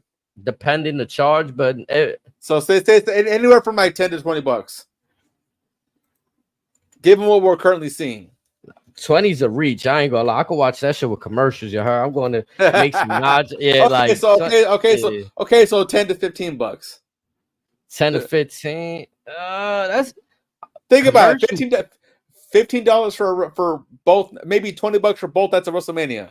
$10 a night. Now you saying just to pay for the whole show, or like I'll get the show that and the VOD. And the VOD too. Like, I mean, like, I think it should just be how the network used to be. They shouldn't add no paywall to the pay-per-views. I get the concept. But no, I'm just saying. I'm trying to justify calling them pay-per-views again. Nah, just yeah, nah. You see where I'm going with this? I think you still like technically have to, like, you could still call it a pay-per-view when you paying for the like, let's say if we now paying for live events, right? Like, okay, you got access to, it's kind of like what Amazon or Hulu does, where they got live television and you paying for that portion of it. Then that might be debatable, or UFC Plus, things like that. Look at a Triller TV with all the wrestling and other combat sports they offer. Those are called pay-per-views. Mm-hmm. Yeah, if they want to be called pay-per-views, yeah. That's what I'm saying. For us fans to justify ditching the PLA name, going back to calling them pay-per-views, if they put a minor paywall behind them for the big main, like say the big 4 or 5 shows, would that be a problem? Nah, especially, but now let me ask this though. Especially when we pay so little for like these streaming services, anyways. Like Peacock is the only place that we can watch these PLEs currently. Like you can't order them on the cable provider anymore. No, you can still do that, but also if you're in like the UK or whatever, you can either watch it on Peacock or on the network. So we could be calling them pay-per-views the whole time, but just for the marketing sake of Peacock, we've been calling them PLEs. Yeah. Okay. Because you're paying for the service, you're getting this at a premium. But again, for the bigger shows, if they put like a minor additive paywall behind them, just for like select shows that are meant to be treated as a big deal, I wouldn't have a problem with it. I'm with that, but here's the catch: they got to send me a free WrestleMania towel, something, a little foam hand, something in the, throw a little icing on top. Even if you're paying an extra $10 for both nights of WrestleMania, you cheap bastard. Yeah, I want something, man. Give me something, man. Something like, the digital stuff is good. Well, I mean, in your case, as much merch as you've bought, it's a little different for you than me. Yeah, I was saying physical, man. You just cleaned out half a WWE shop, from what I've heard. Man, man, I'm trying to tell you, like the digital stuff is, man. I want some physical stuff, man. We wait from the Paul Levesque, this is one of your number one buyers right here. Man, I need, what I'm saying? Y'all can continue to send me them codes, man. Y'all got me on the mailing list. Cody, pull up, sign his belt, something. Sign the belt. Where we got the night. Where is it? Over here in the back right there. Yeah. See, I was there. I was there. Chat, look, I was there. The chair says I was there. I'm crying. I was there. Come on, man. Nah, that shit. That's funny as fuck, man. Nah, they WWE though right now, man. I can't continue to stop saying it. WWE is lit. I hope everybody that wants to go main stage go to main stage. That's it. Facts. Main stage. They got a formula that's worked for 50, 60 years. And like I said, why change the wheel? Yeah, man. Look, I was on my brother Big J podcast. Shout out to my man Big J. And I was telling him about formulas, and I believe in formulas. Like if you want to do your own thing as a person in whatever field of content creation you're doing, entertainment, you could do it. But there's a formula. You know what I'm saying? When you make TV shows, you got to stay within the parameters of the timeline. You can't just, go over time. Same with movies. They construct movies to usually be between an hour and 30 minutes to 2 hours for a reason. There's formulas for a reason, like, you know what I'm saying? So WWE got that shit locked down. That's a machine. I've been saying that. The machine, when the machine is behind you, and when we say the word machine, it doesn't necessarily have to be a bad thing. People put the word machine in a bad box. Like, it could be a good machine. Like, why everything gotta be so fucking bad? Like, I gotta stop thinking so fucking negative. That's why, like, you know what I'm saying? Certain people be Xing themselves out the bag, out the real place you're supposed to be. Think about it. Fox Network is a machine. ESPN is a machine. The NFL is a machine. The NBA is a machine. Yeah. Media outlets, cable television. YouTube is even a machine if you think about it. Yeah.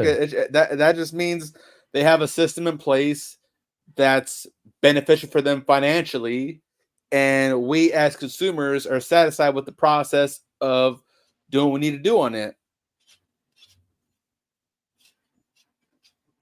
Everything is a machine. Adidas let Kanye West go crazy because they knew it was going to be profitable for Adidas. For a while. Like, does it make it a bad thing? No, because everybody was eating. We was all out here wearing Yeezys, happy, comfortable feet. Everybody was good. Like, what? Everybody was Adidas making money. Kanye was making money. You bought a pair? Yeah, one. I got one pair.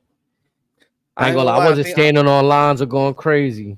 I'm thinking about buying a pair of them little foam slide looking things. They look mad comfortable. Man, see, I haven't gotten none of the recent pairs like those. I got no, these have been for a minute. My cousin got a couple pairs, but he swears a couple. I was like, I might need to try them.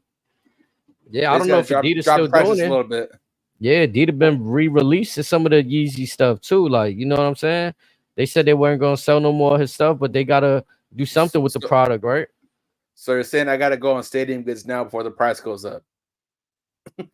I don't know what the stock. Yeah, I don't know what the stock's like right now, but they were definitely getting rid of some whatever they had from him that was slated to come out, whatever they already had in inventory. Crazy. I'm trying to say it's a machine behind everything, man.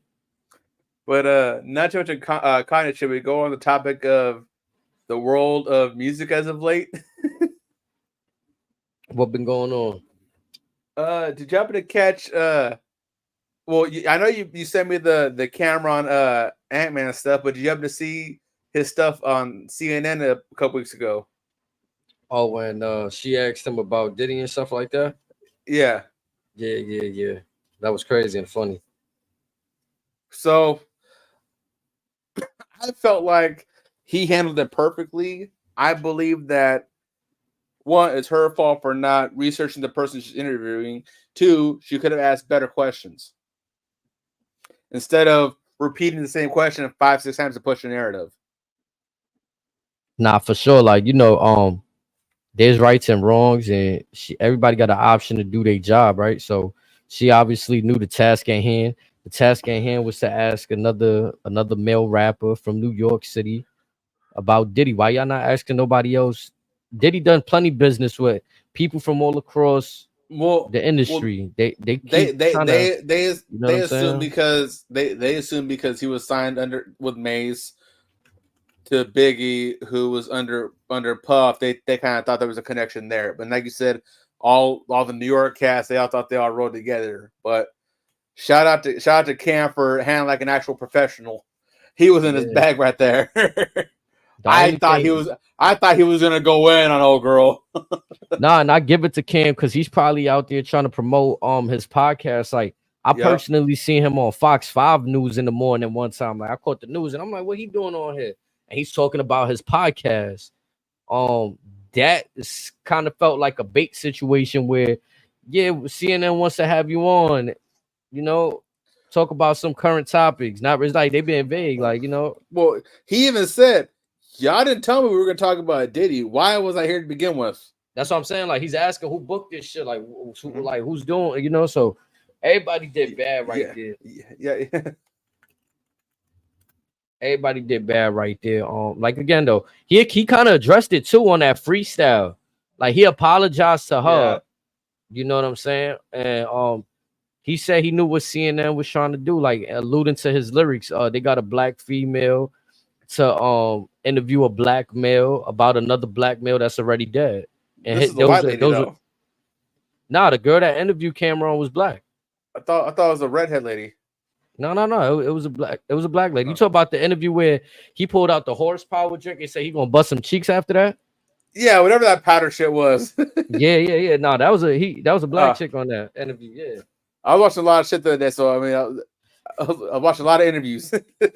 No, so that's why it was kind of like it was crazy how CNN did that. Like personally, I don't know her work. She probably been there for years, but I never really seen her. And then she's interviewing Cameron and asking about Diddy and did you have experiences with Diddy? And that's what kind of set him off. He's like, what you mean experiences? Like, what do you mean I experienced with? So I can understand why he got mad because he's pressing the issue. He even said, "Go hit up Mace." He knew him, I didn't. You feel me? Right. Like, and even when they pulled up the footage of what he said on the podcast, I was like, nah, y'all reaching right now. Like, yeah, that's not even a good reach. Yeah, like y'all really reaching right now. Like y'all trying to associate, like you said, because Diddy had Biggie signed and Mace took Cam to Biggie, and so he should know him, and that's why I was like, there's a lot of people why they ain't over there interviewing Meek Mill. I mean, with respect to Meek Mill, but like, come on, if y'all trying to get real crazy, there's fucking rumors floating around with Meek Mill and shit like that. Why you trying to ambush Cam? Like that's crazy. That shit is just wild. That's unfortunate for all of them. Like, you know what I'm saying? I think it's like with that situation specifically, like with Diddy, it's fucked up what he did to Cassie. I'm gonna say that there's no place to be beating on women, dragging them through nothing. You know what I'm saying? Not physical abuse, not emotional abuse, no kind of abuse, period. Now, with that being said, all of that freak off shit he doing, if he on some freaking off shit, if he doing illegal shit, then it's like, okay, y'all gotta find the facts and that's it. You know what I mean? Get them guilty, whatever y'all the law processes is like y'all did for R. Kelly, right? But to be involving other rappers and be trying to ambush, like I even seen Stephen A. Smith kind of ask Jadakiss on the Stephen A. on show, oh, how'd you feel about the like, and then it kind of like, damn, you gonna ask me this shit? Like, you know what I'm saying? Yeah. Like, you soften me up. You talking to me for 8 minutes about other shit, but I know you gotta ask this question, but you don't really gotta ask the question. At least let me know before the lights are on. You know what I'm saying? That'd be the ambush part that these people, these media, the reporters, they got an option. But also on their part, like, don't drop no video if you have no plans on how to do your research and follow up on it, because you just look stupid and sloppy after that. Yeah, CNN always on some controversy shit. I don't personally, when I turn on my news, I keep it local. I watch New York City news. I'm not really in tune with CNN and what they propaganda, whatever they doing on their television network. You know what I'm saying? Shout out to CNN though. I don't know what they doing. But every time I see something on social media propaganda, they not in a good light. I'm gonna be honest. Yeah. I didn't even watch my locals after that, because usually they're pushing whatever bullshit they're doing. Yeah, man. Fox 5, they keep it real simple for me, where they talking about the weather, they talking about local stuff. Like they could be talking about, you know what I mean, people fixing parks for kids in Central Park, or like, you know what I'm saying, a local crime that just happened. Oh, they shot up the local bodega. But all of the like crazy stuff, they'll like, I don't know, they might be asking, but that's not a main. They'll just keep it what it was. Oh, Diddy got caught in these allegations and scam. They not really ambushing from what I see. They don't be ambushing. That ambushing stuff, that tactic is crazy. Me personally, I'm not a fan of it. If I feel like I will brief whoever I have come on the show. If I'm doing a show in the interview format, I'm gonna brief with them. I'm gonna be like, yo, let's just can we talk Be about these honest things? in the briefing. Yeah, I'm not gonna surprise you. I don't do shock value questions, surprises for the bait, for the moment, for the viral moment. You know, some people believe in, any publicity, good publicity. Everybody operate different. That's all I can say. You know what I'm saying? Yep. Because I'm pretty sure CNN that drove up like they probably don't even care how that shit unfolded, to be honest. Yeah. It's one of those how many people were watching type of moment. Now, although I say this though, they probably did care a little bit, because trying to look this up on YouTube, the only way I could find that video is if somebody's reacting to it. Like, so I feel like they did their best to like pull that down. They must be listening to Tony Khan. or that this could be his influence for all we know. I don't know. I'm just saying. A little bit too many similarities. Yeah, I don't know. That it's a lot going on in the world. It's a lot going on. Some good shit. Sometimes good, sometimes bad. You know what I'm saying? Sometimes good, sometimes shit. On to some lighter shit. You have a chance to listen to Wagwan Delilah? Nah.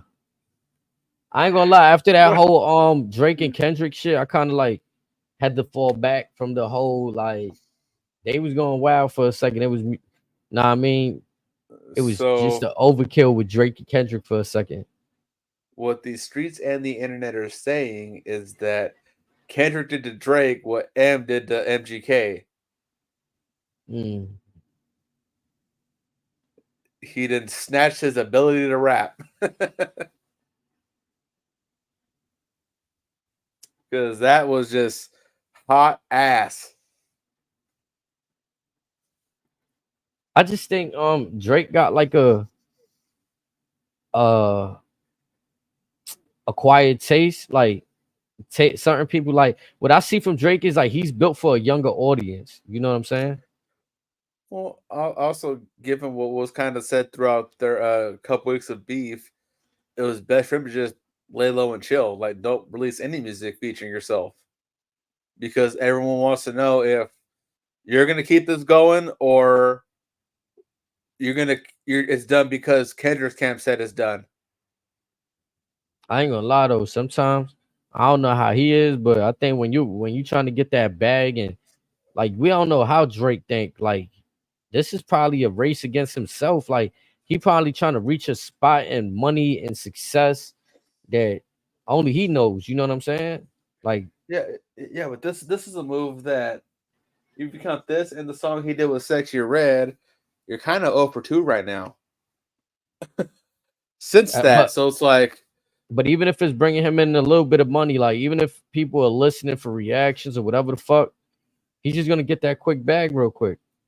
That's all. Like I don't think he's worried about legacy. I'm be honest. Well, but if for a guy, but he does care like how many positive likes he gets because he'll match that with Taylor, he'll match that with Beyonce, he'll match that with Chris Brown and all those other top names that could sell out anywhere that he could sell out probably quicker.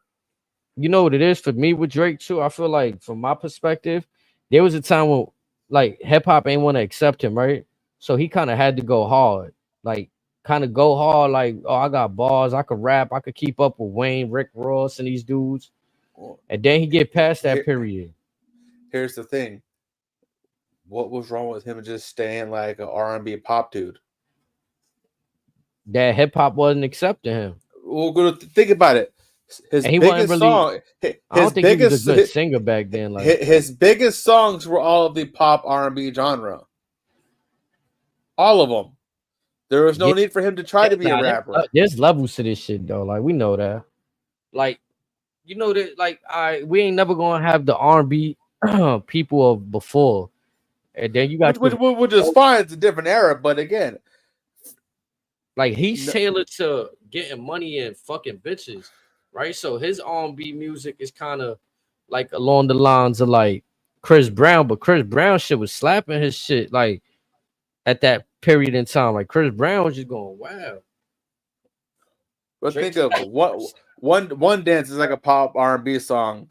Hotline Bling could be considered a pop song. Definitely. Aston Martin music could be considered an R&B song. Did you say did you put that other song on One Dance? Like that's more like a vibe music, like you know what I'm saying? That could be a pop song, not a hip hop song. Yeah, he could have stood in that lane where he's just making like commercial music. Hold on, we're going home as a pop song. Yeah, he could have stood in there. I would have not been mad if he stood in there. But the thing is, us as a culture, we always want to check people for lyrics. Like, oh, this nigga can't spit. This nigga can't rap. Oh, this nigga ain't got it like that.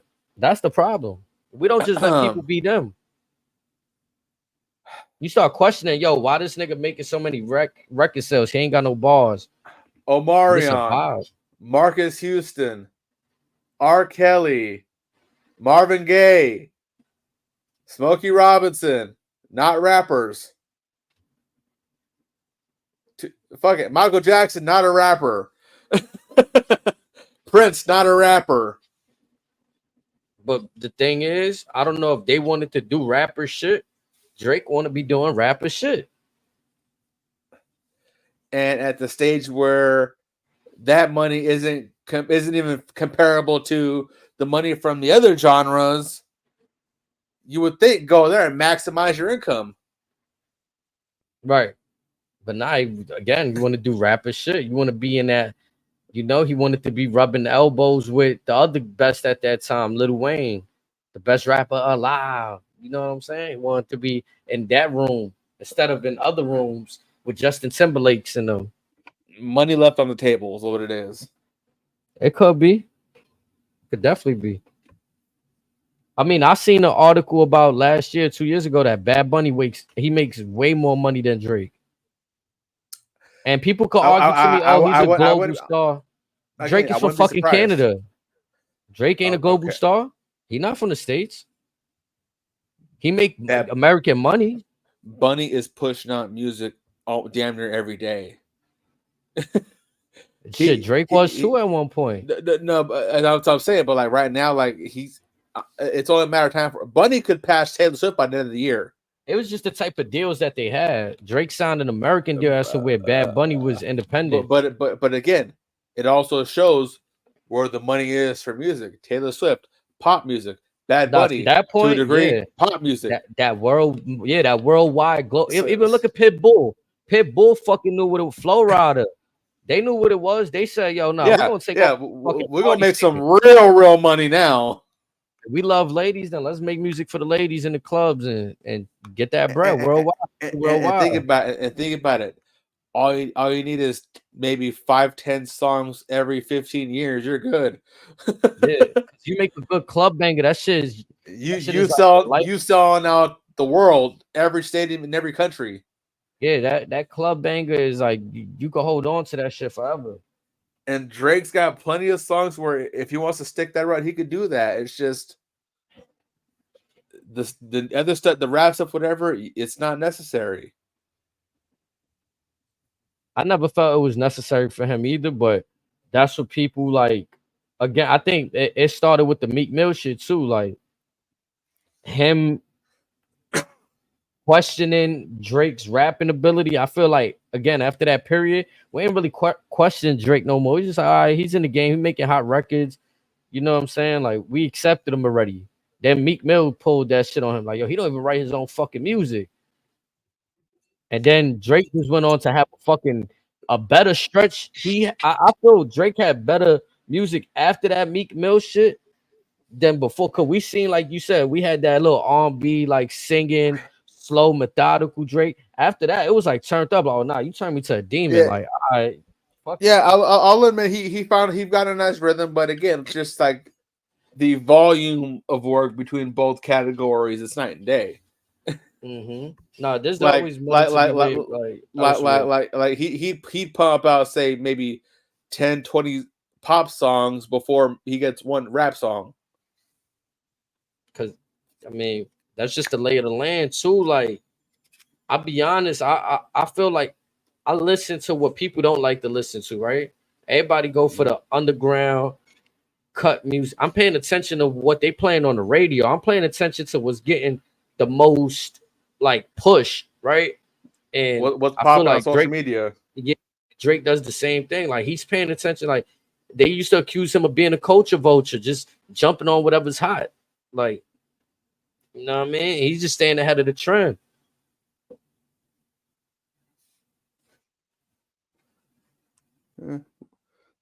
Time will tell with whatever the next album comes out. That's why I kind of agree with what you're saying. He needs to just stay in that lane of, oh, you making like the Jamaicans are accepting you right now. Then go ahead, vibe out in Jamaica, make an album out there, get right. All right, the Puerto Ricans and Dominicans is fucking with you. Do that shit you was doing with Romeo Santos. Mia, like get on your back then. Like, what has Chris Brown been doing for the last 10 years? Mainly pop R&B songs. And he's just swimming in cash. Now, again, not saying he can't rap. It's just it's gotta be even that song. Even that song they did together.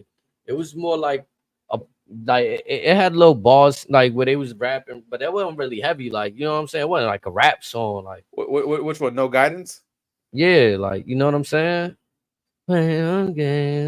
Like they over there harmonizing. They having a good time. That's a club joint. Yeah, like you know what I'm saying. So this need to see. This is again why I had this conversation the other day. They don't give my brother Snake Eyes. Obviously, he's a battle rapper. They don't give battle rappers this like way to like. Why people keep trying to? Y'all worried about the industry people with lyrics, bro. Y'all want the lyrics. Just battle rappers here, bro, giving y'all that shit. They keep trying to like force lyrics on people that we don't even really need these dudes to be lyrical, bro. They good making the fucking whatever genre of music they doing, bro. They good. Leave them doing that. Like, you really want this shit? There's people that's already doing this shit, bro. That's all I'm saying. Like, Kendrick, he does what he does already, so it's easy for him to go out there and just kill him on some slight shit. Like, oh, like he already do that. He does. That's the type of music he makes. The Not Like Us was fucking having fun. How Slim Shady start? Man, this is what the man that many refer to as the greatest of all time.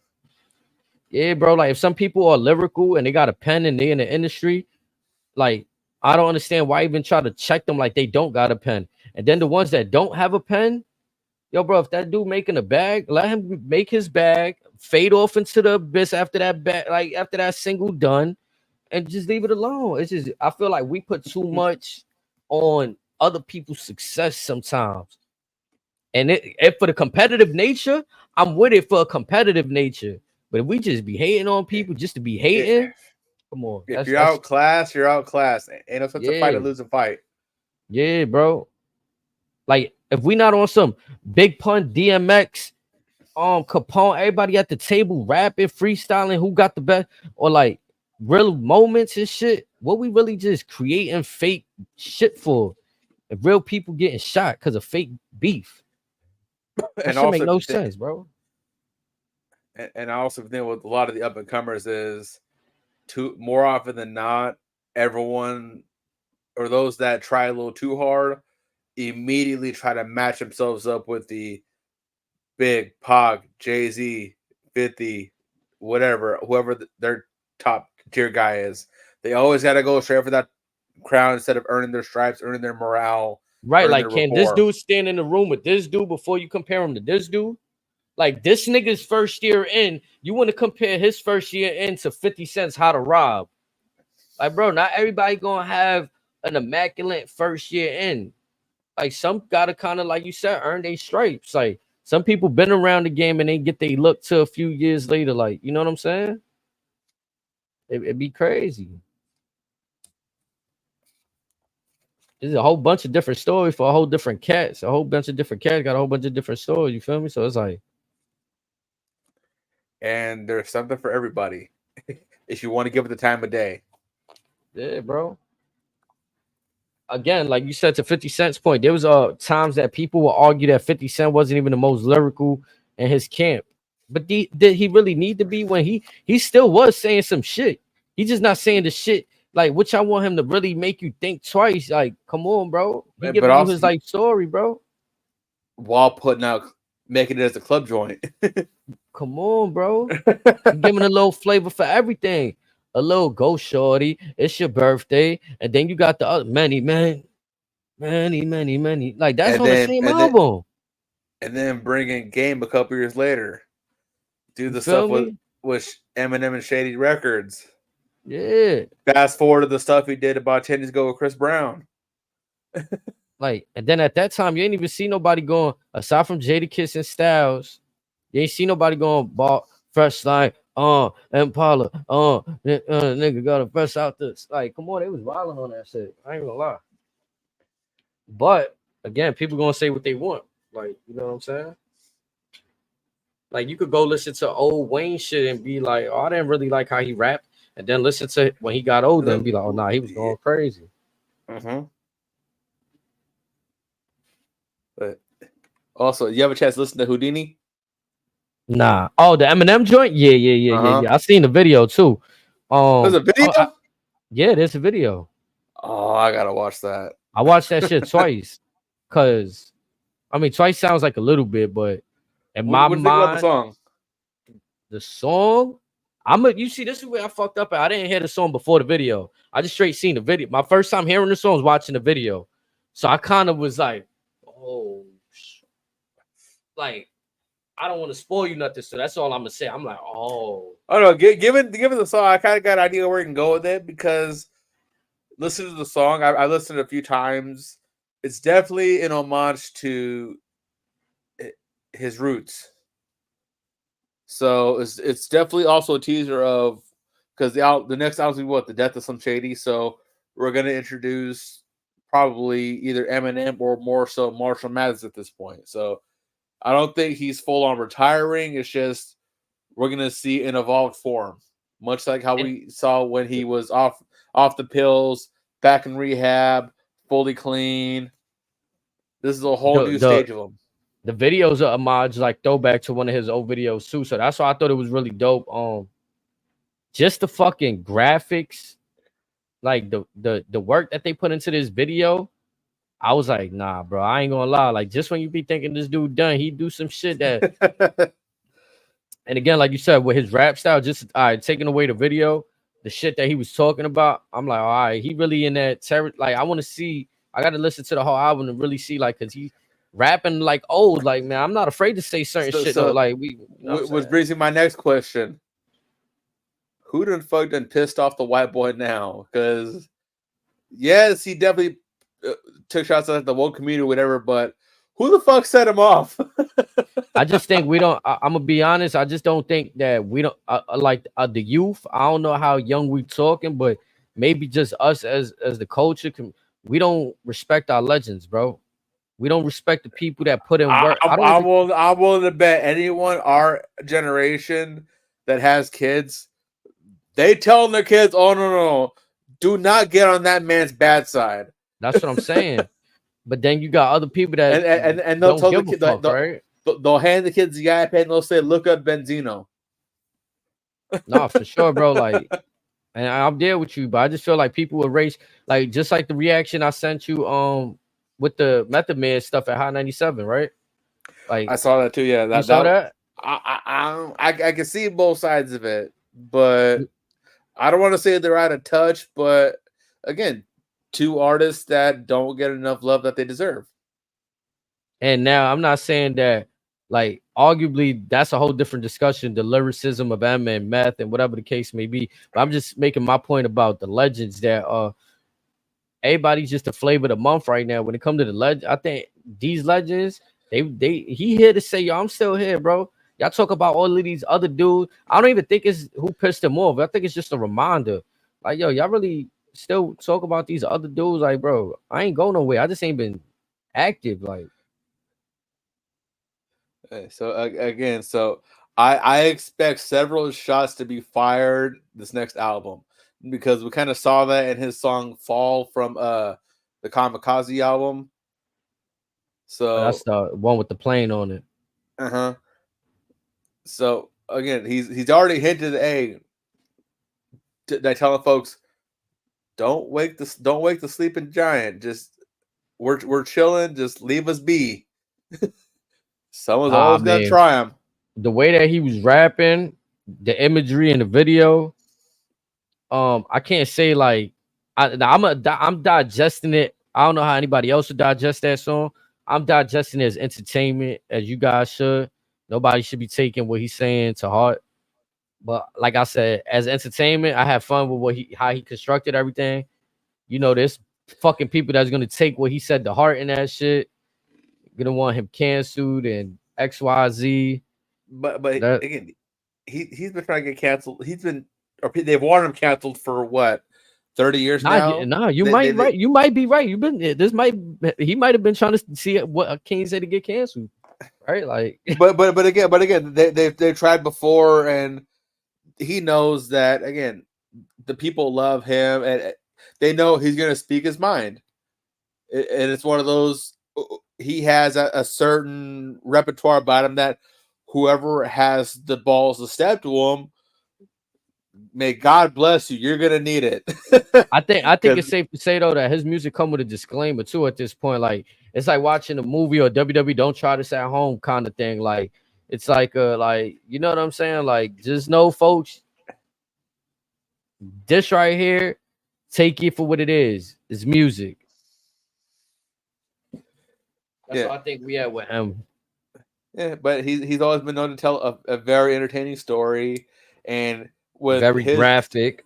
And with his particular motives of influence, aside from maybe Tech 9 or an Immortal Technique, ain't many guys like him that could go in the blink of an eye. 20 bars right there. And that's why I was glad to hear something like this, because you know, sometimes when he get in that bag where he's making like commercial music or like this pop music that we're talking about, you kind of hear the more like positive side of Eminem, like or what, you know what I'm saying? Like, but also we also know Eminem as having a certain style and a certain rhythm. Yes, many of those songs are missing that bite to it. So then when we get songs like this, to where there could be a message within a message, and he's going 100 miles an hour, somehow we kind of understand that message. Man, this 47-year-old shit wearing a Robin costume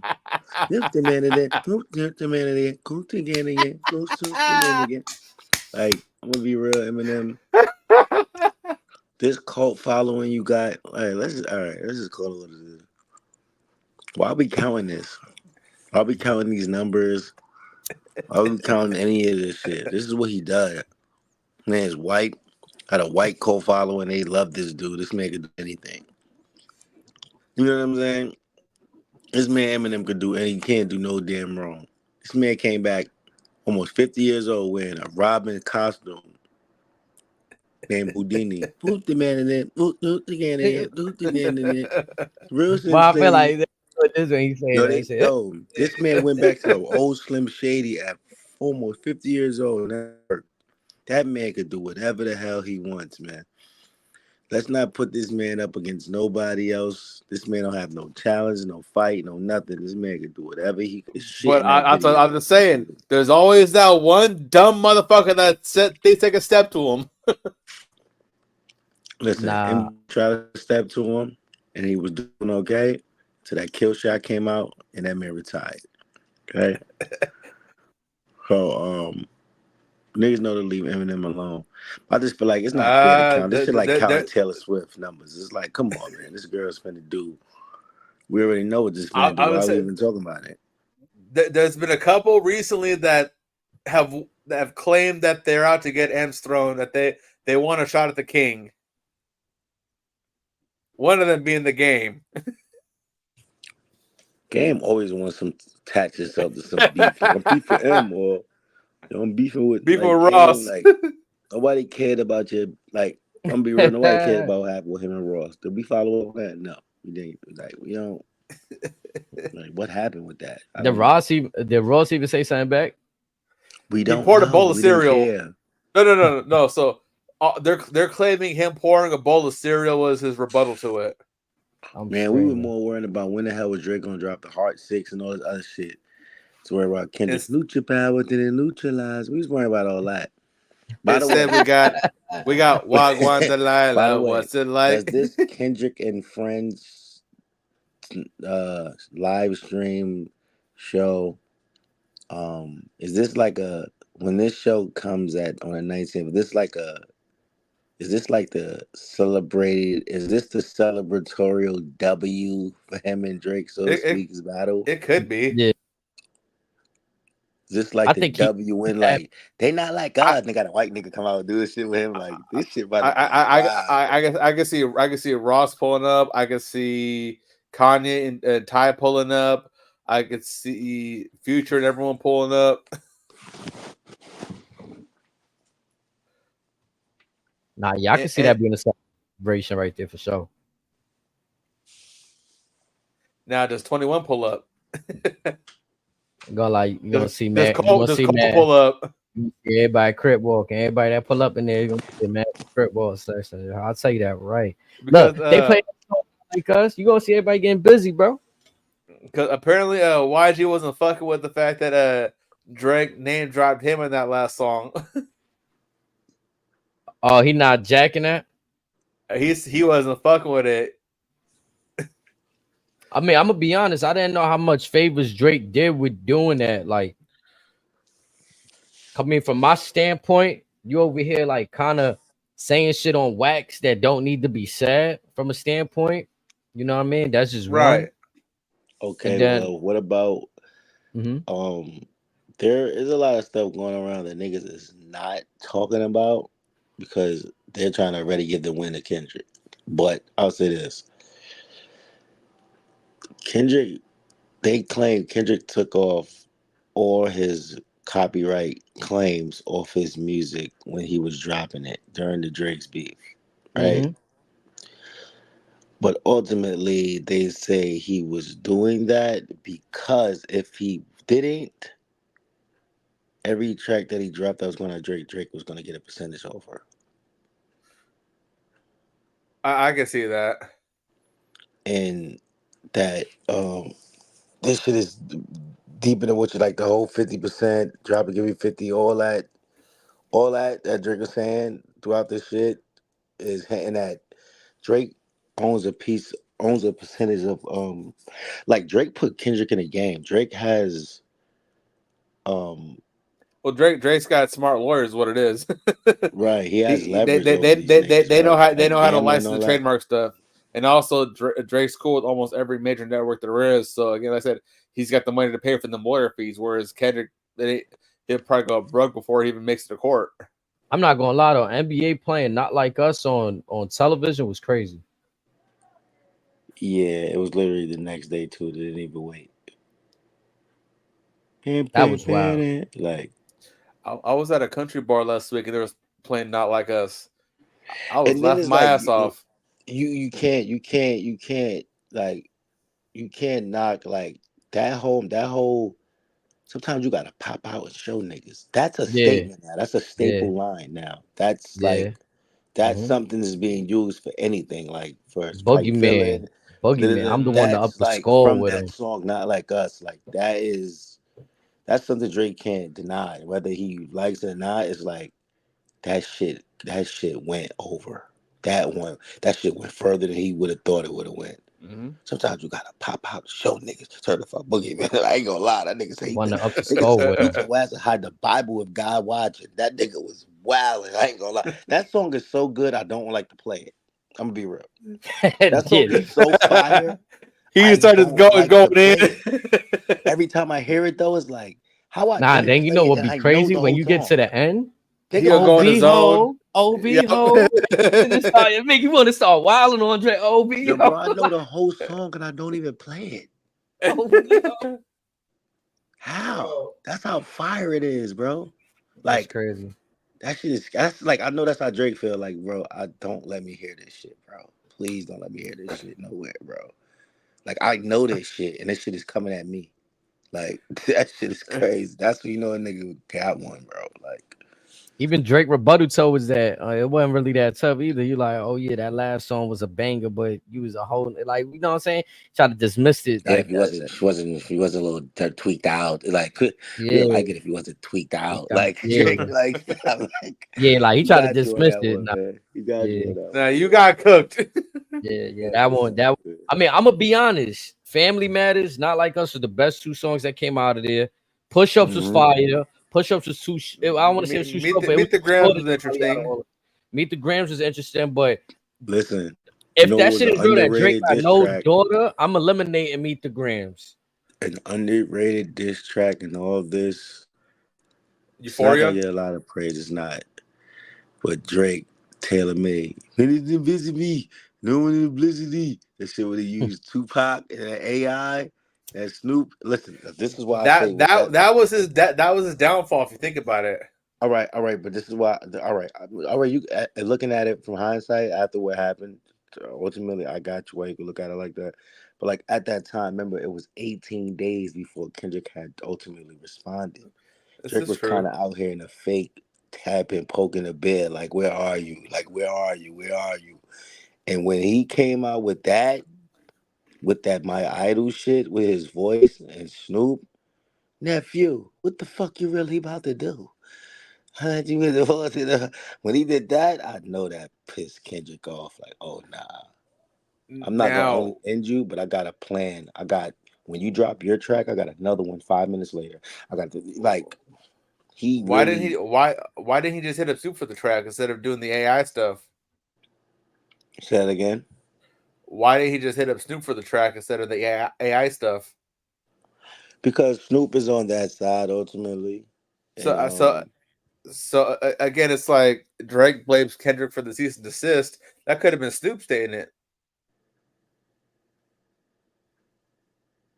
I ain't gonna well, lie, Drake ain't do no favors with that trying to like get the West Coast against Kendrick shit. That angle, I don't think that really it get was him. Kendrick claims he's like Kendrick loves Pac. He looks up to Pac. He said that Pac came to him in a dream. The To Pimp a Butterfly album was supposed to be it's about Pac. Like you know what I mean? Like all of this shit was a strategic way to try to not be disrespectful, but kind of like if I Yeah, can't be get you, how disrespectful. about your idol and you hear his voice telling you to come No, outside and rap? but I'm saying like, but Drake is supposedly blames Kendrick for the cease and desist and having to pull that song, when it could have just Snoop's closer to Pac's family than Kendrick is.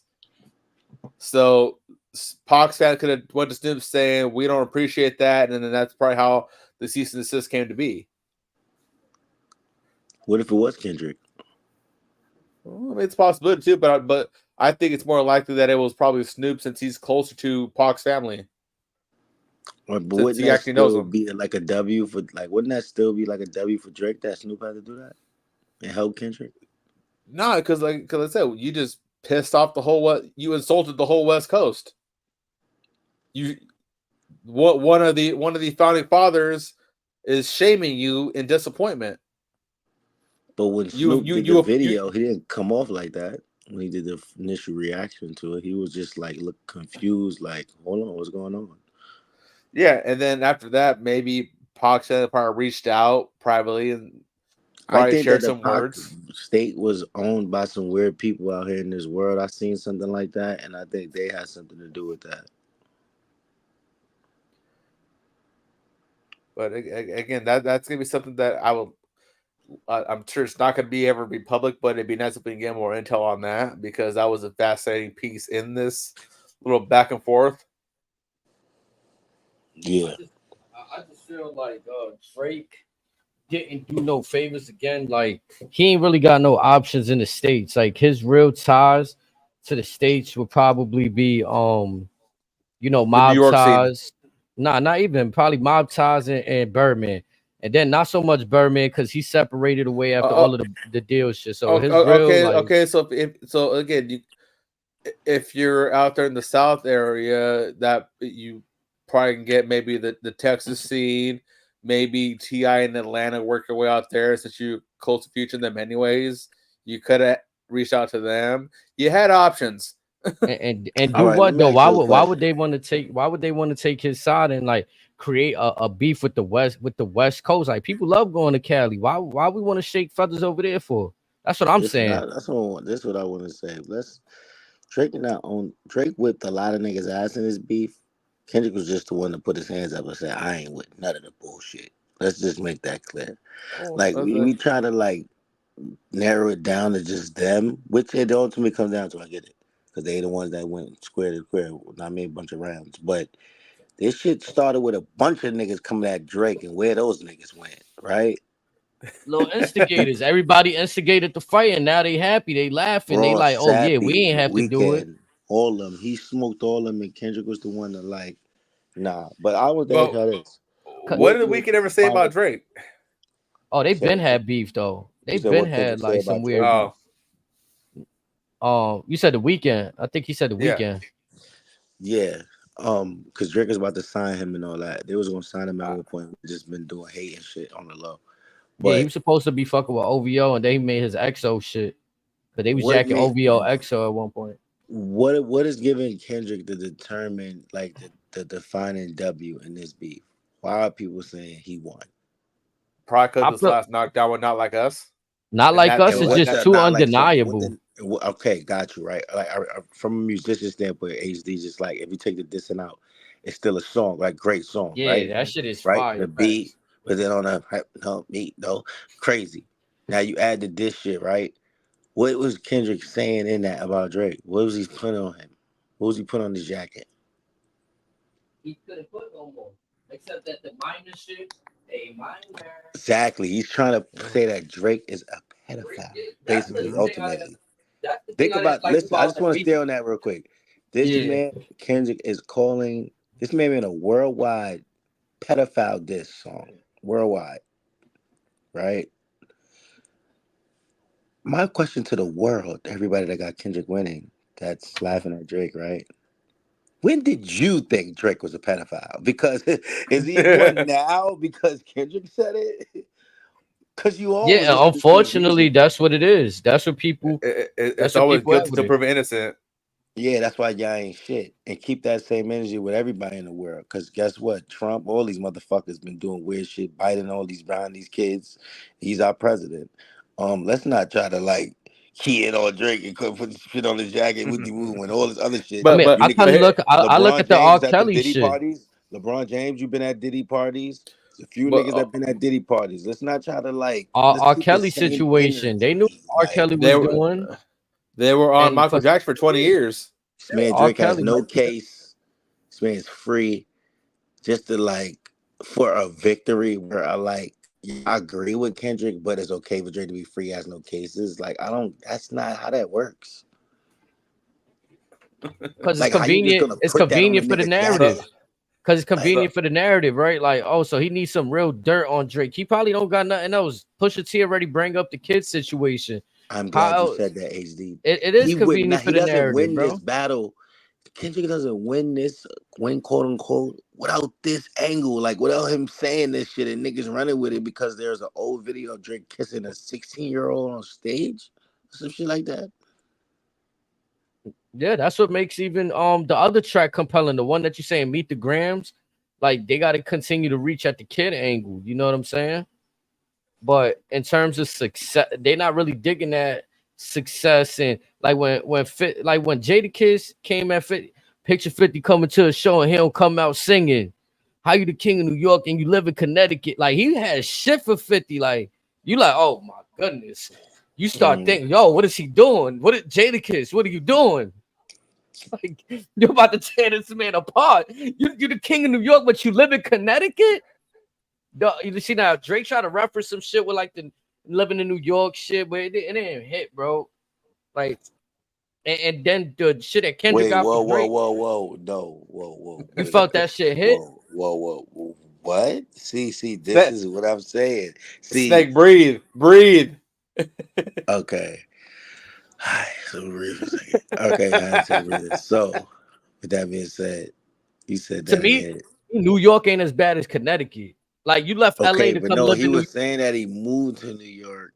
That's what I'm saying. It's not that bad. Like but that was more like he moved. He moved away to get away from the shit with his wife. Like he started a whole new life out in New York. You know what I mean? Like you're married, but you haven't got married. There's no wedding, right? And you put paws on her. You put hands and feet on her. Ultimately. See, that's what I'm saying. The personal attacks on each other that they doing, I wasn't a fan of those. I would, like you said, I wanted to see the more rap angles, like what they got for each other. And I felt like that shit with Drake with the whole 50 angle, drop and give me 50. That was real creative. Like, oh, you giving us business shit, insight. But Kendrick took the gloves off when he did Meet the Grams. Sorry, Father.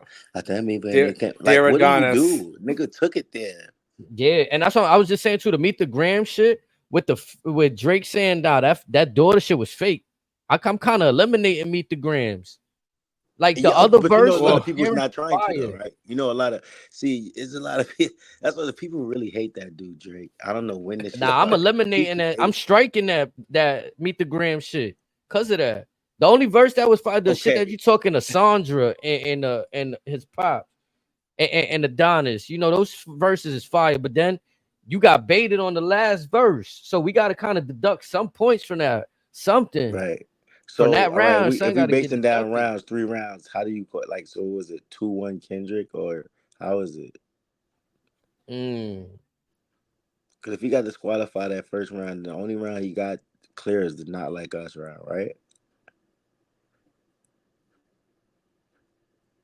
I personally like 616 in LA. I love that song with the sample. I think he went retarded on that. That's one of them underrated songs in this whole shit. That 616 in LA. Yeah. I don't see no fire. It's all about survival. He killed that. He bodied that. I think for me, it's unfair to say this, but I think everybody factors this into. It's the delivery of which these shits was dropping. Like you said, okay, he had 18 days to drop from when Drake did that shit.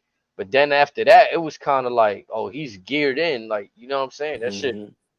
So that moment, him spinning the block on Family Matters. When Family Matters dropped, before niggas could really let it marinate, Kendrick had another one out. That definitely put like some damp on Drake's rollout.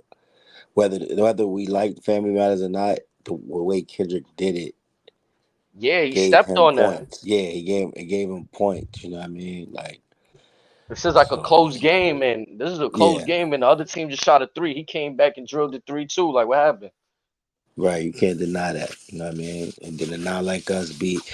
I just wanted to know the process of that. Like, where was Kendrick when he was chilling and he got an email and he's like, and he tapped on his email and the beat was like, he was like, oh nah, I need this. Mustard on the I just beat. want to know how that. I I always want thought to it know, could be a did he fly on call the. Mustard and Mustard call him? Yeah, I I always feel thought to be a like fly on either the way, wall. How Mustard was excited he happy as was when he hell. first I feel played like it. Like, what? You know what I'm saying? And those are new lyrics. Those are rebuttals. He again, was saying shit to Drake that he was saying to him on that beat. So that let me know that like Kendrick put that pen to work quick too. You know what I'm yeah, saying? bro, like you said, they constructing songs like no, because Jadakiss got an ill pen, but one of the diss songs they was like they did the 50 was like on the Sorry Miss Jackson beat. Like all of all this beef I could say too, they had original content. They might have had samples from shit like that's this generation. Everybody mostly sprinkling samples into everything. You know what I'm saying? So Yeah. they was out there making songs. Now Right. everybody, you know what I'm saying, digest them shit's different, but I think like you said, Not Like Us to me was the most complete song. Then Family Matters, but the way that Family Matters is constructed, that shit is like three songs in one. You know what I'm saying? And that's the only one with a video to their shit. Like that's the only video in all of this. Like the actual visual with the song. Yup. Like there's no video for no other song but the Family Matters shit with the van and all that. I don't think people give Drake credit for the actual video with it. Nah, Like, they don't. They doing anything to yeah, snatch away the moment. Like I said, the right. momentum. Like back in the day, we didn't really see this momentum of like, oh, this nigga dropped now or he dropped. It was kind of weird the way rollout of music Nah, happened back in back the in the days, bro, day. you had 24 hours. Like, not saying it always went like that, because niggas will wait to the album, this you would do, I get it. But, like, when a nigga shot back, like 50 and all them, like, you had to get back outside. Cam, them with Cam 50, like, nah, that shit wasn't, you And this is what I'm couldn't saying. Nigga wait did it in 18 15 days minutes. back in You that era. heard? Yeah, Like, all right, then on one of them, he did that shit came back in 15 minutes. Like, oh, have something ready. Like, that shit was crazy. And then they dropping at midnight. That's another shit. Like, right. back in the day, you had to get the shit, the music a certain way, right? Like, Yeah, you had to go get that. You probably heard it on the radio yo, and then ran yo, a third to see if niggas heard that last night and already recorded it and had it on a bootleg CD for us to get it. facts. So, like, now we get the playback value 1,000 times, digesting the shit. Man, Right. like, so Get for me, the streaming era. yeah, bro. I really wanted cause I'm not a fan of how Kendrick, like, I'm not like, okay, yeah, I'm not saying he whack, he nice, but his style of music, not for me. I like to have a good time. I like to catch a vibe, like you feel me. So a lot of like the way Drake structured his music, I could listen to that shit all day, no problem. You feel me? So I was out now. Drake spitting while still doing his shit, but I also said it. If Kendrick makes a track that's similar to what Drake do in terms of pop kind of music and do the whole like this could be a single shit, which was not like us, and he did that. I was like, yeah, bro. Now, and then the song, what Drake dropped after that? What was it called? You said Heart Six or some shit. Yeah, That that was song, he's actually part of that's Kendrick's. That's actually a part of Kendrick's catalog with all the hearts. I thought that was a strategic play too, because it's kind of like whether Kendrick does the Heart Six too and make people choose, like make people forget about Drake's did it, or he has to literally skip over six and go straight to seven. so with that, it was like I felt like Drake sounded deflated on that. Like he was trying to still I fight don't. back. I You don't think don't? he sounds. Okay. Nah, bro. At first, you know what I mean, when you heard everybody saying it and you listen to it, it's kind of like, okay, do you agree? Like, do people got a point here? And then I'm just listening to him. He kind of just like, like I don't know. To me, I thought he was. I thought like the same way like Kendrick came on Meet the Grams, like with a different type of delivery. It was like, oh, people were trying to say, oh, he sounds so evil on this one. Like he's so evil. Like I just thought Drake was in a chill. Like shit you expected, man, collected, and then he gets reelected. Like I thought he was swagging on that. He was actually rapping on that. Okay. I just felt like it was a little bit more dismissive. Like the other tracks felt like he put more energy into it. This one was kind of like, yeah, like I'm kind of over this shit right now. Like, you know what I'm Yeah, you're saying? not addressing. You're not addressing anything that I'm saying. Like, what's up with Whitney? What's up with Day Type Three? shit. Yeah, Yeah, it's gonna this be is interesting to see 6 them. months. Just as wild. Where Like. they was going with the personals, they was going at it, man. They was going back and forth. But listen, now they did give us 2024 this year. It's been filled with a lot of entertainment. Ever since Cat Williams sat down, she just went up. Shannon Sharp. Ever since Cat Williams sat down, he has turned this world up. Uncle Murder's wrap up will be legendary this year. Uncle Murder. I'm looking forward to Uncle Murder at the end of the year. Um, yeah, Drake and Kendrick. They did their thing. And then you had Chris Brown, the assassin. Well, Chris Brown going at Quavo, right? Yeah. Facts. Chris Brown went at Quavo. I ain't gonna lie, so I'm not a fan of that shit. Everybody want to do shit at the same time, like just cause people see other Mm-hmm. people doing shit, everybody want to start doing they diss tracks. Like, No, I don't everybody know, want to bro. like Eminem. Eminem want to come out now. Remember me? Hit the minute. That's what I'm saying. That's how his angle. That's how Like, his come angle on, felt. man. Like remember me? I'm here. Like, Yeah, you know what I'm come on, saying? Eminem. Like, get out of here. You want to steal all the shine because you know you got a co-follower. Like, let me just steal it. Like, that shit is get out of here, man. Yeah, bro. Eminem even like I like okay. Eminem is a legend, like certified legend. Like, came from Detroit, Michigan. Lost friends, lost homie, real nigga from the trenches. Like, I can't like I get it. I can't be like. I'm not doing that. That's not what I'm doing. I'm just saying, is M truly relevant right now? Nah, I feel like that Houdini shit came out, and look, Ray's ain't even see the video. I ain't even know there was a video. Like, it's being talked about. The song is out there, but I mean, I don't think it's must see. Like everybody, like I ain't go around telling people about the song. I'm gonna be honest, and I If you already want seen to that see shit like a week Eminem in a Robin costume riding around with Dr. Dre in the car, go watch the video. ago. You know what I mean? If you want to hear, if you ever thought about Eminem going back to the real Slim Shady, watch the video. You know that may be for you. Well, I say this too, though. I'm be honest. The dark haired, the with the beard Eminem always felt weird to me. He always looked like a clone. I felt like that wasn't really M that I grew up Mhm. and knew. It just I don't know. It always felt like a facade. Not saying he gotta be blonde head and all that, but I don't know, bro. That beard shit and the black hair, sometimes that should be feeling forced. I don't know, bro. I could be wrong, chat. I don't know, but I'm unwelcome in my thoughts, man. I don't feel like the same M. And then when I seen this shit, like Snake said, it took me like, oh shit, they finally found Eminem, the real M somewhere. Like, you know what I'm saying? Like that. Oh, okay, like but also shit, much crazy. like in the past, what we saw in Houdini, or as you're portraying the video to be, it's a reintroduction to even how my name was back then. Mhm. Yup. So he's reintroducing himself because this next album is supposed to be called The Death of Slim Shady. So I said, hey, remember this guy? Well, he's gonna be dead here in a little bit. Well, yeah, cause you kind of got to put that to. That's also something he's been flirting with too, going back and forth with them. Like, you know what I'm saying? He got instances where he's just regular like black haired M, and then now you got this persona, the Slim Shady, lurking around. So And it's one of those, this is the last time you're gonna see him. All right. I see. Today was the 25th anniversary of "It's Me, Austin." It was me all along. Really? And then when That's they're dope. revealing from the higher power of Vince McMahon, it was me, Austin. Like, remember that era with the Undertaker Yeah. and them niggas? yep. Like, that was wrestling at its peak. I just want y'all to know that this is Triple H, Viscera, all them on the same team. Farouk, What was it? Bradshaw. The corporate ministry. Come on, it was me, Austin. Yeah, It was 25 me years. all along. Her HD. We would never see Yeah, that, bro. yeah, Man just crucified his own daughter. facts.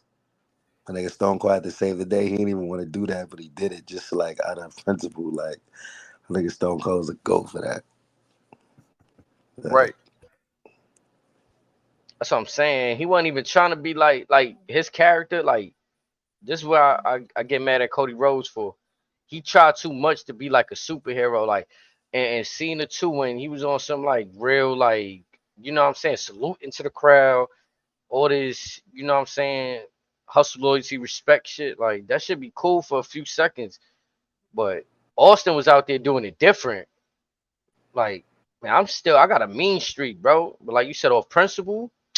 How y'all gonna kidnap? How you gonna kidnap Stephanie, bro? Like, nah. All y'all getting Right. stunners. Y'all getting whipped out. Like, what y'all talking about? Like, that shit was Also, fire. speaking of wrestling history, yesterday was the 42nd anniversary of the day that Vince bought WWF from his dad. Mm. Now he can't even enter his own facilities that he constructed and designed. Shit. Crazy. I seen that report yesterday too. That's why I sprinkled that in there. Man designed a new gym over there and can't even enter it. His own doings though. Unfortunately. Now the question is, who else is going down with that ship? Now let's play devil's advocate here. If there's a world where you know this lady is fabricating whatever she's accusing Vince of. Vince is the luckiest son of a bitch in the world. And I'm calling him to buy a lottery ticket. I would almost bet that Vince is not. They had to like roll out Vince is done with ties with the company in order for this shit to live on. Yeah. Like And they he's literally already had. he's already sold everything he owns of it. But do you all right? But who's that guy that he brought to the table? Who's that guy that's working with Triple H? What's his name? Nick Khan? Right. No, Vince no, no, brought. no, no, no, That's no. No, Rock brought Nick Khan to Vince. okay, but Vince he worked under Vince's like. Go Correct. ahead. Yeah. The only So person right. that's still there under Vince is Bruce Pritchard. Everyone else, No, it's all Rock and Triple H's people. I was just gonna say like maybe like you don't need to be there when Nick Khan is there. It's like he's Vince now through Vince. Like you know what I'm saying? Like y'all really think Vince ain't like he just gone? Like I just think that he just can't be visible no more. nah. In the back of my mind, I feel like there's a world where they still do shit if not for him in honor of Vince. Like, you know, like somehow, some way, bro. Cause Yeah, because well, depending on how this pans out, again, if he's found guilty or whatever, yeah, he'll be like Chris Benoit, never to be spoken of ever again. If he's found innocent by some grace of God, he'll still be a very, very, very limited limelight to where you may see him maybe once a year, maybe every couple of years like Hogan and Flair, just because it's Vince. But it's you'd be lucky if you see him after that. Either way, I think we'll just get a loud and history. Like they won't hide him. and to Snake's point, like I never thought we'd get to this point. I thought he was the cat with infinite lives. Let's be honest. I mean, not many folks who say they beat the Supreme Court more than once, or once for that matter. Right. And it's like, has the times passed him up? Yes. Should he have retired much sooner and just enjoyed life and just given the reins to Triple H sooner than later? Yes. If that happened, would Shane be in the picture today? Probably. Who knows with Shane anymore? Who knows with his separated wife anymore these days? Because she could go down with Trump for all we know.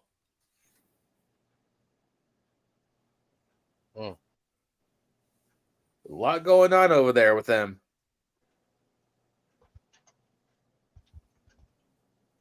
I ain't gonna lie, that nigga Braun got his tooth knocked out. Who? That nigga caught him with that left hand. He knocked his tooth out. Broner? Yeah, when he got caught with that hit. I ain't gonna lie, that shit. I told you that shit was flush. Like, And tell you, that I was ain't gonna lie, he nasty. beat that ball like he owed him money, man. Like, he sat there and said, "Bro, I seen him jaw jacket before the match. So I seen something on social media the other day too. They was talking crazy. I'm saying they're like, damn, he really wanted to prove a point to Broner. Like, nah, it's my time, bro. You ain't coming in here. Your comeback, not on me. So, Oh, filthy.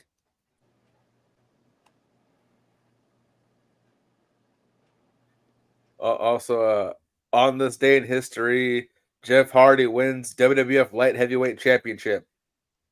I told you there was a light heavyweight championship. That shit was the cruiserweight belt, though. They just ain't, I guess WCW, they couldn't coin the term cruiserweight in there because WCW's already, they had that. And then when they purchased WCW now, they got all rights to that shit. So they could call now, I mean, I was telling Razor too, the US belt came from WCW. Yep. Cruiserweight, Oh, US. you'll like those in HD. Where the fuck to go? On this day in 1993, Kevin Nash debuts as Diesel. Oh yeah. Oh my God, that's one of my favorites. Yo, listen, I'm gonna be honest with you. Like deadass, Shawn Michaels was always one of my favorites. Like I remember growing up watching him and Bret Hart battle it out. You know what I'm saying? And watching Shawn get paired with Diesel, I thought that shit was mad dope. They dynamic. You know what I'm saying? Seeing a big man Diesel like that. See, now I ain't know. I was too young to know about all that goofy shit WCW had him doing, playing a fucking Green Giant. Yeah. That was brutal. I got another one more classic one for you guys. On this, or yesterday is the 27th anniversary. Oh, yeah, 20th anniversary of Jerry Lawler invading WCW or ECW at WrestlePalooza at the ECW arena. I remember that. That's when I always felt like ECW and WWF had like that working relation. Like I always felt like that shit was a work. You know what I'm saying? I never felt like that shit was a shoot, but I could be wrong. On this day, 25 years ago, was a hardcore title bar brawl match with Al Snow. Al Snow and who? I don't know this guy's name, but I'm about to like it on Twitter. So you can see. Now this page is fire. It really got so much history on it. This shit is Al fire. Snow gets a lot of shit, but I used to enjoy his shit. I ain't gonna lie. Right.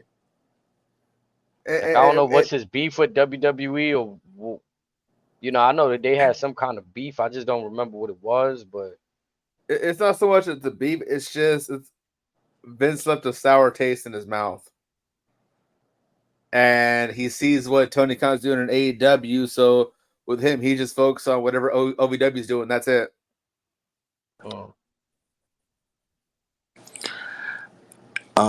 Also on this day, Roddy Piper returned to WCW was shitting on Chris Jericho and them. And Nitro. That's that time period where, he was already past that. Yeah, that was a bad Piper. You didn't like his return when he came back to Nitro? Nah. Oh, so that was real quick, bad Snake. Piper? Yeah, that's like you got to think. This is like we're already seeing an old Piper at this point. Like even the one that was I'm not on. comparing that. If you're gonna compare him to the nigga with the kill, like you're not comparing him to that. It's an older version of him. You just hype. You're just happy to see Piper out there. I respect that. Yeah, he's still like an overall 84. Yeah. Like that's how I felt about seeing Ric Flair on WWE when he was with Evolution. So I could see that. But that Ric Flair is definitely not the same Ric Flair young. Wait. So you don't give that Ric Flair Evolution no credit? I think that's what he was saying. Not heavyweight credit. Not 16-time NWA. Bro, that's some of Ric Flair's best work. With Evolution? Yes. Like, bro, like, bro, what? Like, come on, bro. That's all Ric I Flair mean, you does. The worst talking wrestler. evolution. Then you got the Yeah. Four Horsemen. Like, I don't Yeah, No, know. but Four Horsemen is look, legendary. That's like look where Flair was at that point in time. Triple H Mhm. had to tell him, "You are still the Nature Boy. We don't give a fuck how old you are. You will always be the Nature Boy to us. You just got to tell yourself that you are still the fucking Nature Boy." And he had to, and Batista and Randy basically showed him the fountain of youth, and the rest was history. Going like he was I a good thought if you tag take team Ric Flair partner. out of that, it's not the same. Oh, it's definitely not the same. He added the prestige, but he was still Yeah, a talent, an in-ring talent. All I'm saying, he wasn't that Ric Flair of old. He was a tag team. Of course, you got that Ric Flair Yeah. old, but like that Ric Flair is still in your. That's going to be a Ric Flair. That's going to be in your classic wrestling games for years to come. You're going to be able to You're going to be able to play with a Ric Flair evolution Ric Flair. Mm-hmm. Mm. Like that's a thing. Like that you get it. We need to go brush off Ric Flair's evolution run. That shit was legendary. Nah, he's definitely a reason why they made that shit work. But to me, to be honest, I already looked at the other people in there. Like, these are the stars to come. So just Rick being there, yeah, it gave them credibility. But Triple H was already Triple H. Like he already was there with Shawn Michaels running. Like they had Again, DX. the purpose of Evolution was strictly for Batista and Randy Orton. That was it. That's what I'm saying. So the same guidance that, like, you know what I'm saying. The real money became when Randy Orton had to face Triple H for the championship. The thumbs up, thumbs Thumbs down. down. Yeah, That had but all nothing to right, do with Ric I Flair. understand that. All right, I understand that the main guys, the main players in the whole evolution story, I get it. But Ric Flair's role throughout their tenure, that shit made it like you know what I'm saying. It was things Ric Flair did like The dirtiest that was player in the classic game. shit. Yes, The it was. Come dirtiest on, player in like the game. He taught come Randy on. and Batista how to execute. Triple H Mm-hmm. was just there to just like raise the set, keep him in check, man. You still the nature boy. Like, you know what I'm saying? Cause Vince had him in this weird position where he was that general manager of He Raw was the just floating commissioner. around. Yeah, the I even commissioner. like that. I even like when Rick did that. They had a I good even feud like though. that. Because think about it, that was the inaugural draft. Right, that's when he came back and Ric Flair was Mm-hmm. like with that weird face with his ears, like what the fuck? Like he didn't understand what was going on. That's a Yep. classic moment. What are you talking about, bro? Him and MJF had the 1996 Hogan 10. That's all it was.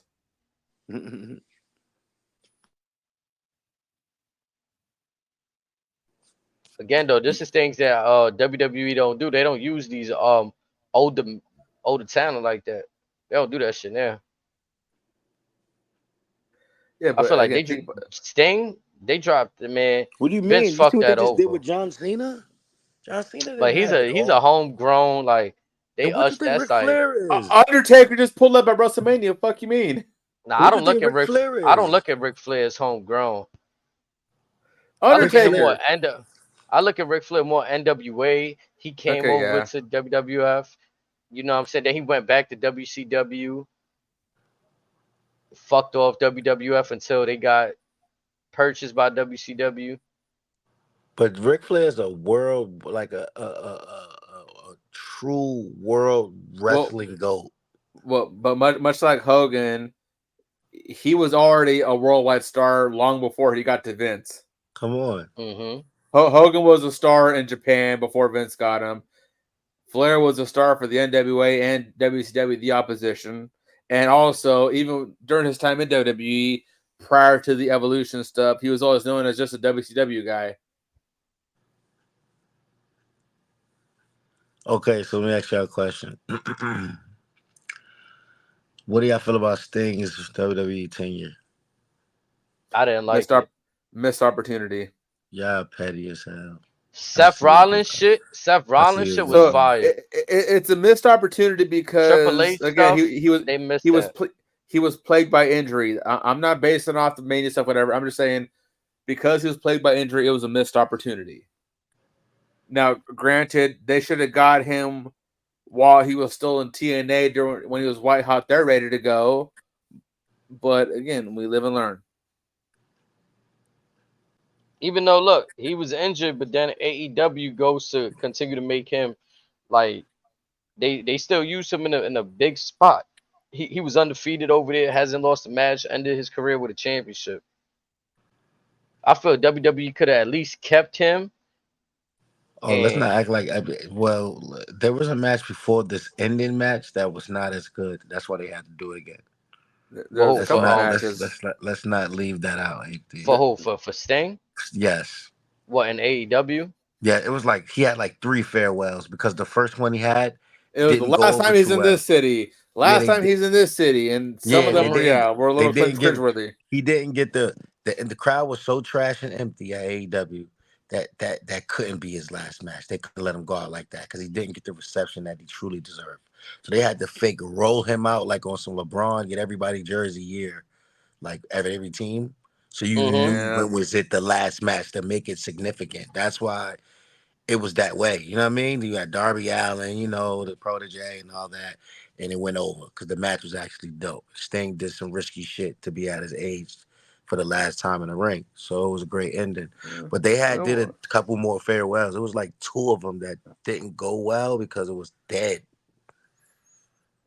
I just think the fact that Sting was still ready to go and do that type of shit he was doing, he could have did less in WWE and made more of had more like the shit they had him doing, WrestleMania moments with Triple H. He could have been doing it. He could have did 2 more WrestleMania moments. How ironic we They, talk about Ric Flair. Was there a moment today on SmackDown when Cody Rhodes was backstage and he walked past Ric I Flair on seen that. It was Andre the Giant. And Ric Flair. No, they got it Oh, was it a was Flair big too. truck. I must have missed that. I Yeah. saw the truck. I thought it was just Yeah, now Andre. I'm looking at it right now. He walks Like, down the truck and you see Flair there too. Crazy. That's funny. That is And they got the hilarious. young Flair, like a very but young Flair. hold on, it's like Mhm. 4 Horsemen, Arn Anderson, Ric Flair. It's like that's Right. the 4 Horsemen Flair, right? Yep. Arn Anderson, is that like a hint at like Arn? Like, It could be. Mm. let's not act like these pictures on this shit don't matter. The only thing that didn't go right with that was Stone Cold. Every time we seen them pictures before WrestleMania, them shits came to be true that night for real. Nah, that's facts. They don't just put shit there by accident. Come on, Ric They know Flair. what the Like, why camera would you gun. put Yeah, Flair? they know what the camera gonna see. Yep. Like, that's fire. That's Nah, gonna be that funny was to definitely watch. fire. They say Triple H loves factions. Did y'all agree? What gives that away? Each show's got about 10 factions. I just think he giving us something that we ain't see before. Like I don't remember a time where they aside from NWO, yeah, but we seen a lot of tag teams. You didn't really see. I think the only faction we probably seen was the Nexus. Maybe Straight Edge Society, but that was more like a combination of 2 dudes and a girl. I'm talking about a faction heavy with dudes, like, or a girl heavy faction. You know what I'm saying? We ain't really see that in a minute. since corporate ministry. Okay, let me get a question. Or JBL's cabinet. I have a theory. What if Arn and Ric Flair is coming back to help Cody? It could be, but I mean, Flair's still well under contract for a couple more years with AEW. But but people said that they hated him. They hate him over there. Yeah, but again, he's under contract with them, and also Tony is essentially he's paying Tony to put his Woo Energy drink all over the place. So basically, Flair's under contract, but he could basically just be there for free, or for free publicity. Gotcha. But and also because of Flair's recent antics, the current That WWE picture means something. I know that. What about Charlotte? But what does Cody have to do with Charlotte? Well, let's see. Take the Beast with the OC, for example. They have a female in their group. What if we get Meechin versus Charlotte down the road somewhere? You said Brandy was coming though. Could be too. I'm just saying. Well, I'm saying because of the Flair picture, they like to throw the curveballs. You could be thinking Ric Flair. They could be throwing out Charlotte Flair. Nah, I got you. These Easter eggs and shit. That's the fun shit about WWE. Though I ain't gonna lie. You know what I think WWE do enough to leave options open as well. Like you said, shit with Stone Cold didn't go right.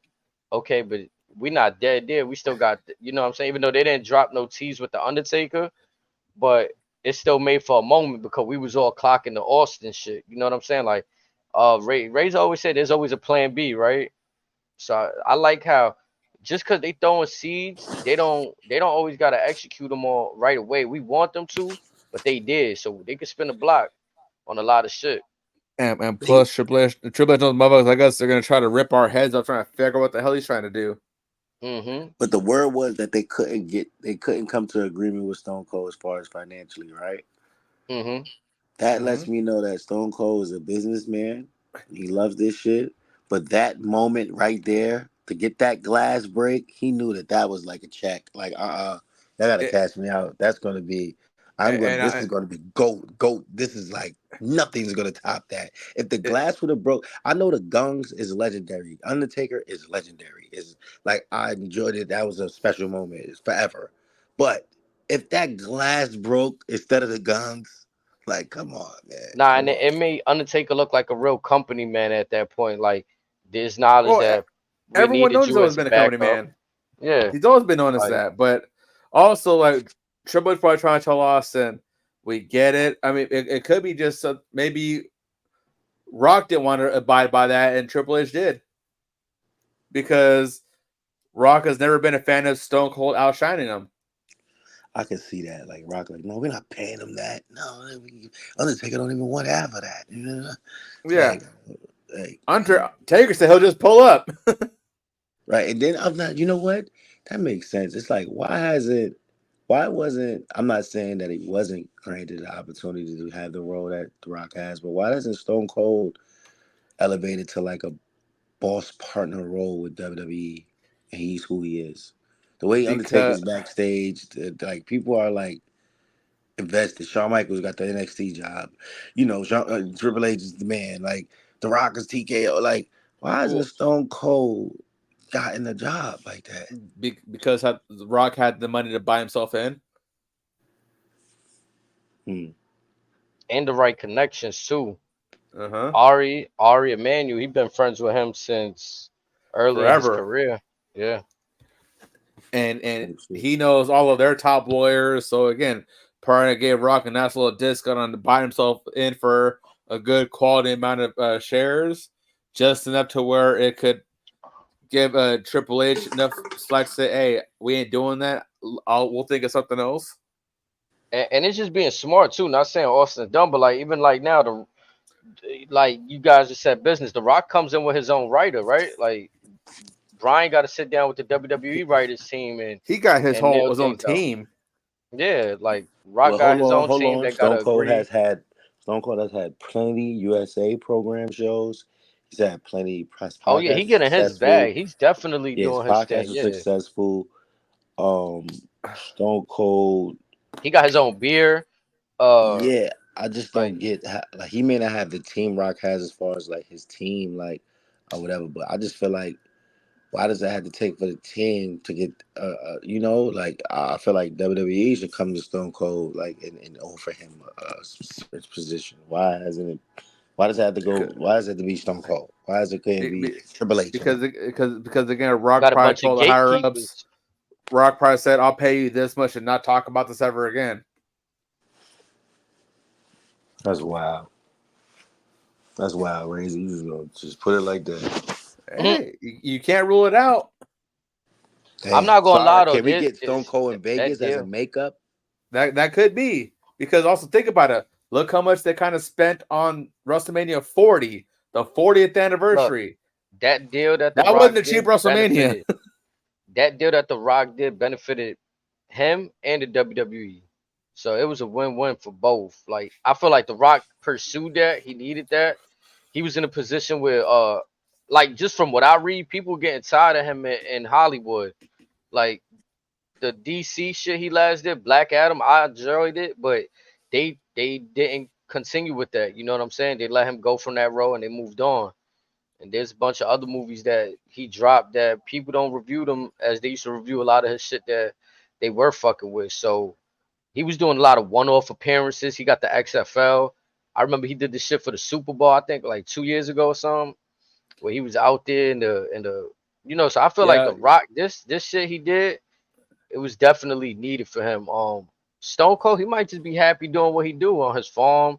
The same reason why, like, you know what I mean? There's probably other dudes in there like that don't got the same why like you said, why Undertaker, where's the Undertaker position?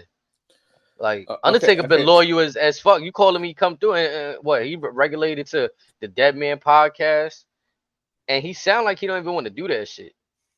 Snake, I got a theory that might make you feel a little bit better. Talk to me. Maybe there was a concern that if Austin did show up, that would have been more popular than Cody getting the pinfall. A lot of folks would have been talking about Austin giving Rock one more stunner than Cody beating Roman. Because it's Austin. Because it's Austin and Rock. This is what concerned me to begin with when we started booking all of these legends to come down. It already took the attention off of it. You know what I'm saying? To me, yeah, they simmered it a little bit, but I'm sorry. Cena Rock is nowhere near Rock and Austin at all. Take Cena's spot with Solo out and like let's say like Undertaker's still involved, but you take Cena's spot and give it to Austin. He's the first one to come after the Rock. Everything is entirely overkill, and that will be the focal point of the main event, not so much the match or the finish itself, because it's Rock and Austin. And then you'll really be like, well, then you're gonna go back to Undertaker being the locker room leader. Like that's the only thing we got, but we've never historically seen him come out and interfere in matches because he's the locker room leader. But I get that aim, but I've never seen it. We can't forget his ties to like Roman's family.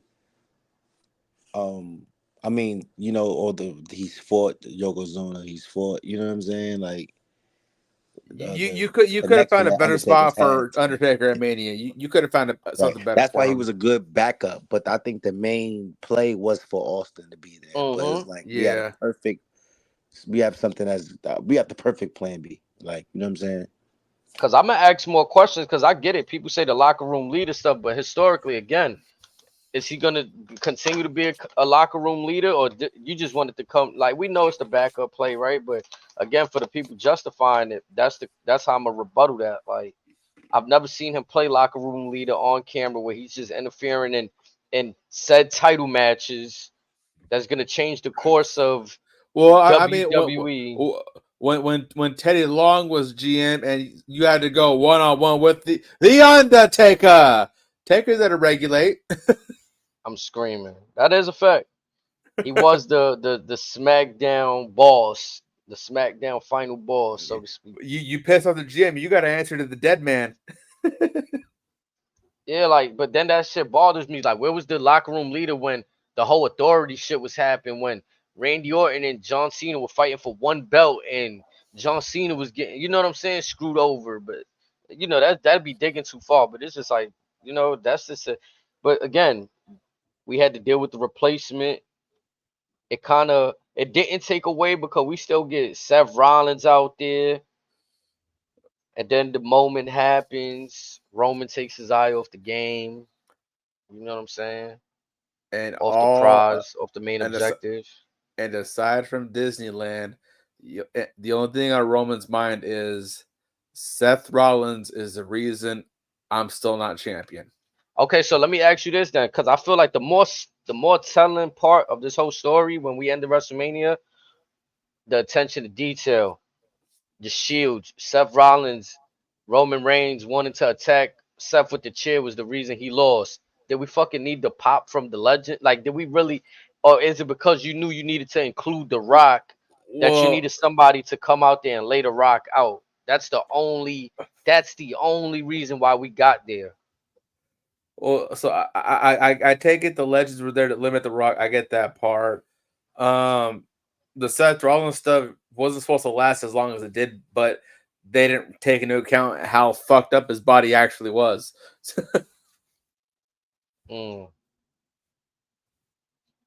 Because so the song, all that wasn't supposed to last as long as it did. He's supposed to run in. Made it seem okay. Yeah, he was supposed to run in right away, take the spear, and then we get to what we got. But yeah, that's when they learned. Okay, yeah, he's more fucked up than we thought he was. Nah, because if you really remember, like him and Drew match was kind of fast. Drew kind of beat him for that belt kind of fast. Like how he lost before the Damian Money and Break. Like I didn't when Drew won, I didn't know that's when it was gonna end. Boom. Yeah, it was like whoa, he kind of like cooked this nigga. But because I'm still, for some reason, that whole inclusion of let's get the legends in here for one more spot. Like, all right, so again, it's just matchmaking, right? Because you got to have Solo attack somebody. Who can we bring that made sense with Solo? Oh, John Cena had a rivalry with him. Let's bring in Cena, and then you know what I'm saying. Obviously, we need somebody for The Rock. So that's how we got there. What you think would have happened if you'd have heard? Well, I think show like what was niggas love that him coming out. What would have been interesting if we heard maybe Randy's music, honestly, because Randy has history with everybody in the match, and then we could have seen maybe Randy turn on Cody one more time and lead into that. Yeah. Randy returns be like crazy. I ain't gonna lie. The Viper. Yeah, he's different. But time will tell how they do this. But again, should Cody retain? My concern is, who do you give Matt for that? I just hope everybody was satisfied with taking the title of Roman Reigns and giving it to Cody. Again, my concern was there's not that many heels that are ready for that spot yet. It's going to go so far, and once you expedite those guys, then you're just waiting for Roman at that point, or waiting for Rock. Tried to take the title with no plan. I hate it. Pretty much. All you fans out here, McGregor, all you guys every week. Oh, he lost the belt. Why? Why is he still the champion? Why? You niggas have no plan for Cody. This nigga on a second fight against AJ Styles. Like, which again, we're not mad at, for the record. You had no plan. This shit is boring for real. I just wanted to scream, whoa! Why you got the belt on his waist? That's all y'all wanted.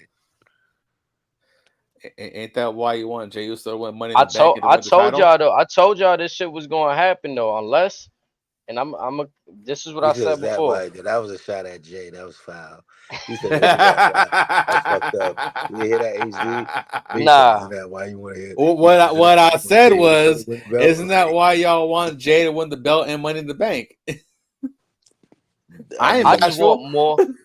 I want more of a more storyline between the bloodline. That's what it is. Keep it at the heavyweight scene. Jey Uso walking through the concession stands, going through one of the arena areas with the title with the Fireflies. It's just me. Uso is way more fire than your man Cody coming out with this pink peach suit.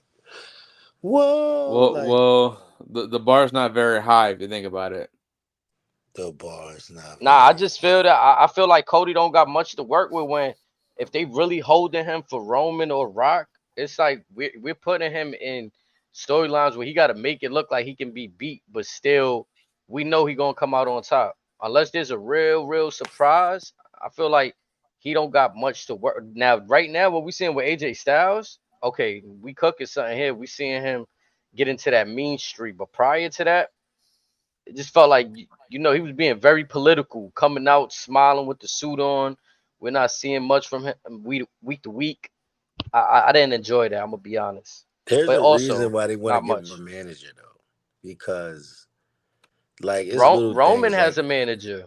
yeah, Well, but like it was little things like bro, Roman didn't always have the belt, bro. Like Wiseman got it. Like pass that to me real quick. Let me stunt. Boop, boop, boop, Right. boop, boop, well, pass it right back to the Wiseman. Swag to well, the ring. Like come on, like it was not even that. levels. Not even that. I'm sure folks are tired of insert city here. So what do you guys want to talk about? Mm-hmm. But I'm saying, like, if Arn Anderson there, like, Arn Anderson can have the belt while he walk out. You know what I'm saying? Like, he don't gotta Mm-hmm. always have it. It's looking big. He don't know how to hold it. Holding it like a guitar. It's like, no, your man, like, Arn got it when he come out. You know what I'm saying? With you, holding that. Like, that adds some swag, some, something. You know what I mean? I think like some of the best champions had managers, and there's also some of the greatest champions that didn't have managers. You know what I'm saying? It's just the lay of the land. If you Mm-hmm. meant to have a manager, as long as it's a good manager, I don't see a problem with it. As long as it works. You know what I'm saying? Now, if you just throw two people up here and they don't work, then it's like, yeah, like fuck it. Paul Heyman couldn't do nothing for Curtis Axel. You know what I'm saying? Like BFAB don't look right with the Street Profits right now. There's just Now, certain pairings that just don't work. if it is Arn, you gonna let him hold the 45? I have a question for Man, you, Razor. Do you know who Gabe Kidd is? Yes, big fan of his. Okay, he's calling out Randy Orton. He wants to. Well, Gabe Kidd, he's one of the guys. He's come a long way. He's come into his own with the current edition of Bullet Club in New Japan. He wants to smoke with anybody and everybody. He don't give a damn how big you are, how old you are. If you are revered as a somebody and or a legend, he wants to smoke. And it's kill or be killed with him. Yeah. He's another guy nice on the mic. You guys would more than appreciate his work. Who's Pentagon Jr.? I said the guy from AEW, him and his brother Ray Phoenix, the Lucha Brothers. I guess their contracts are coming up soon. WWE wants them. AEW wants to keep them. If they come to WWE, that's one more credible tag team for them, and they may finally have their first mainstream luchador. That's a cash cow since Rey Mysterio. Okay, I also see that Asuka went through surgery, so she's going to be out for a while. Yep. So that definitely takes away from the damage control. Big E and MVP are having stem cell research or stem cell surgery as we speak. So that could mean something for Big E maybe in the future. Also, that Pentagon rape them dude, their contract expires in August. Yeah, the one term is August or September. So it's one of those 2 months. But yeah. Hell yeah, the way he looked, like WWE get him, like He's nice. He's nice. You say he got the it factor. And again, he's probably one of the only dudes that made chop as hard as Gunter. With or without the gloves.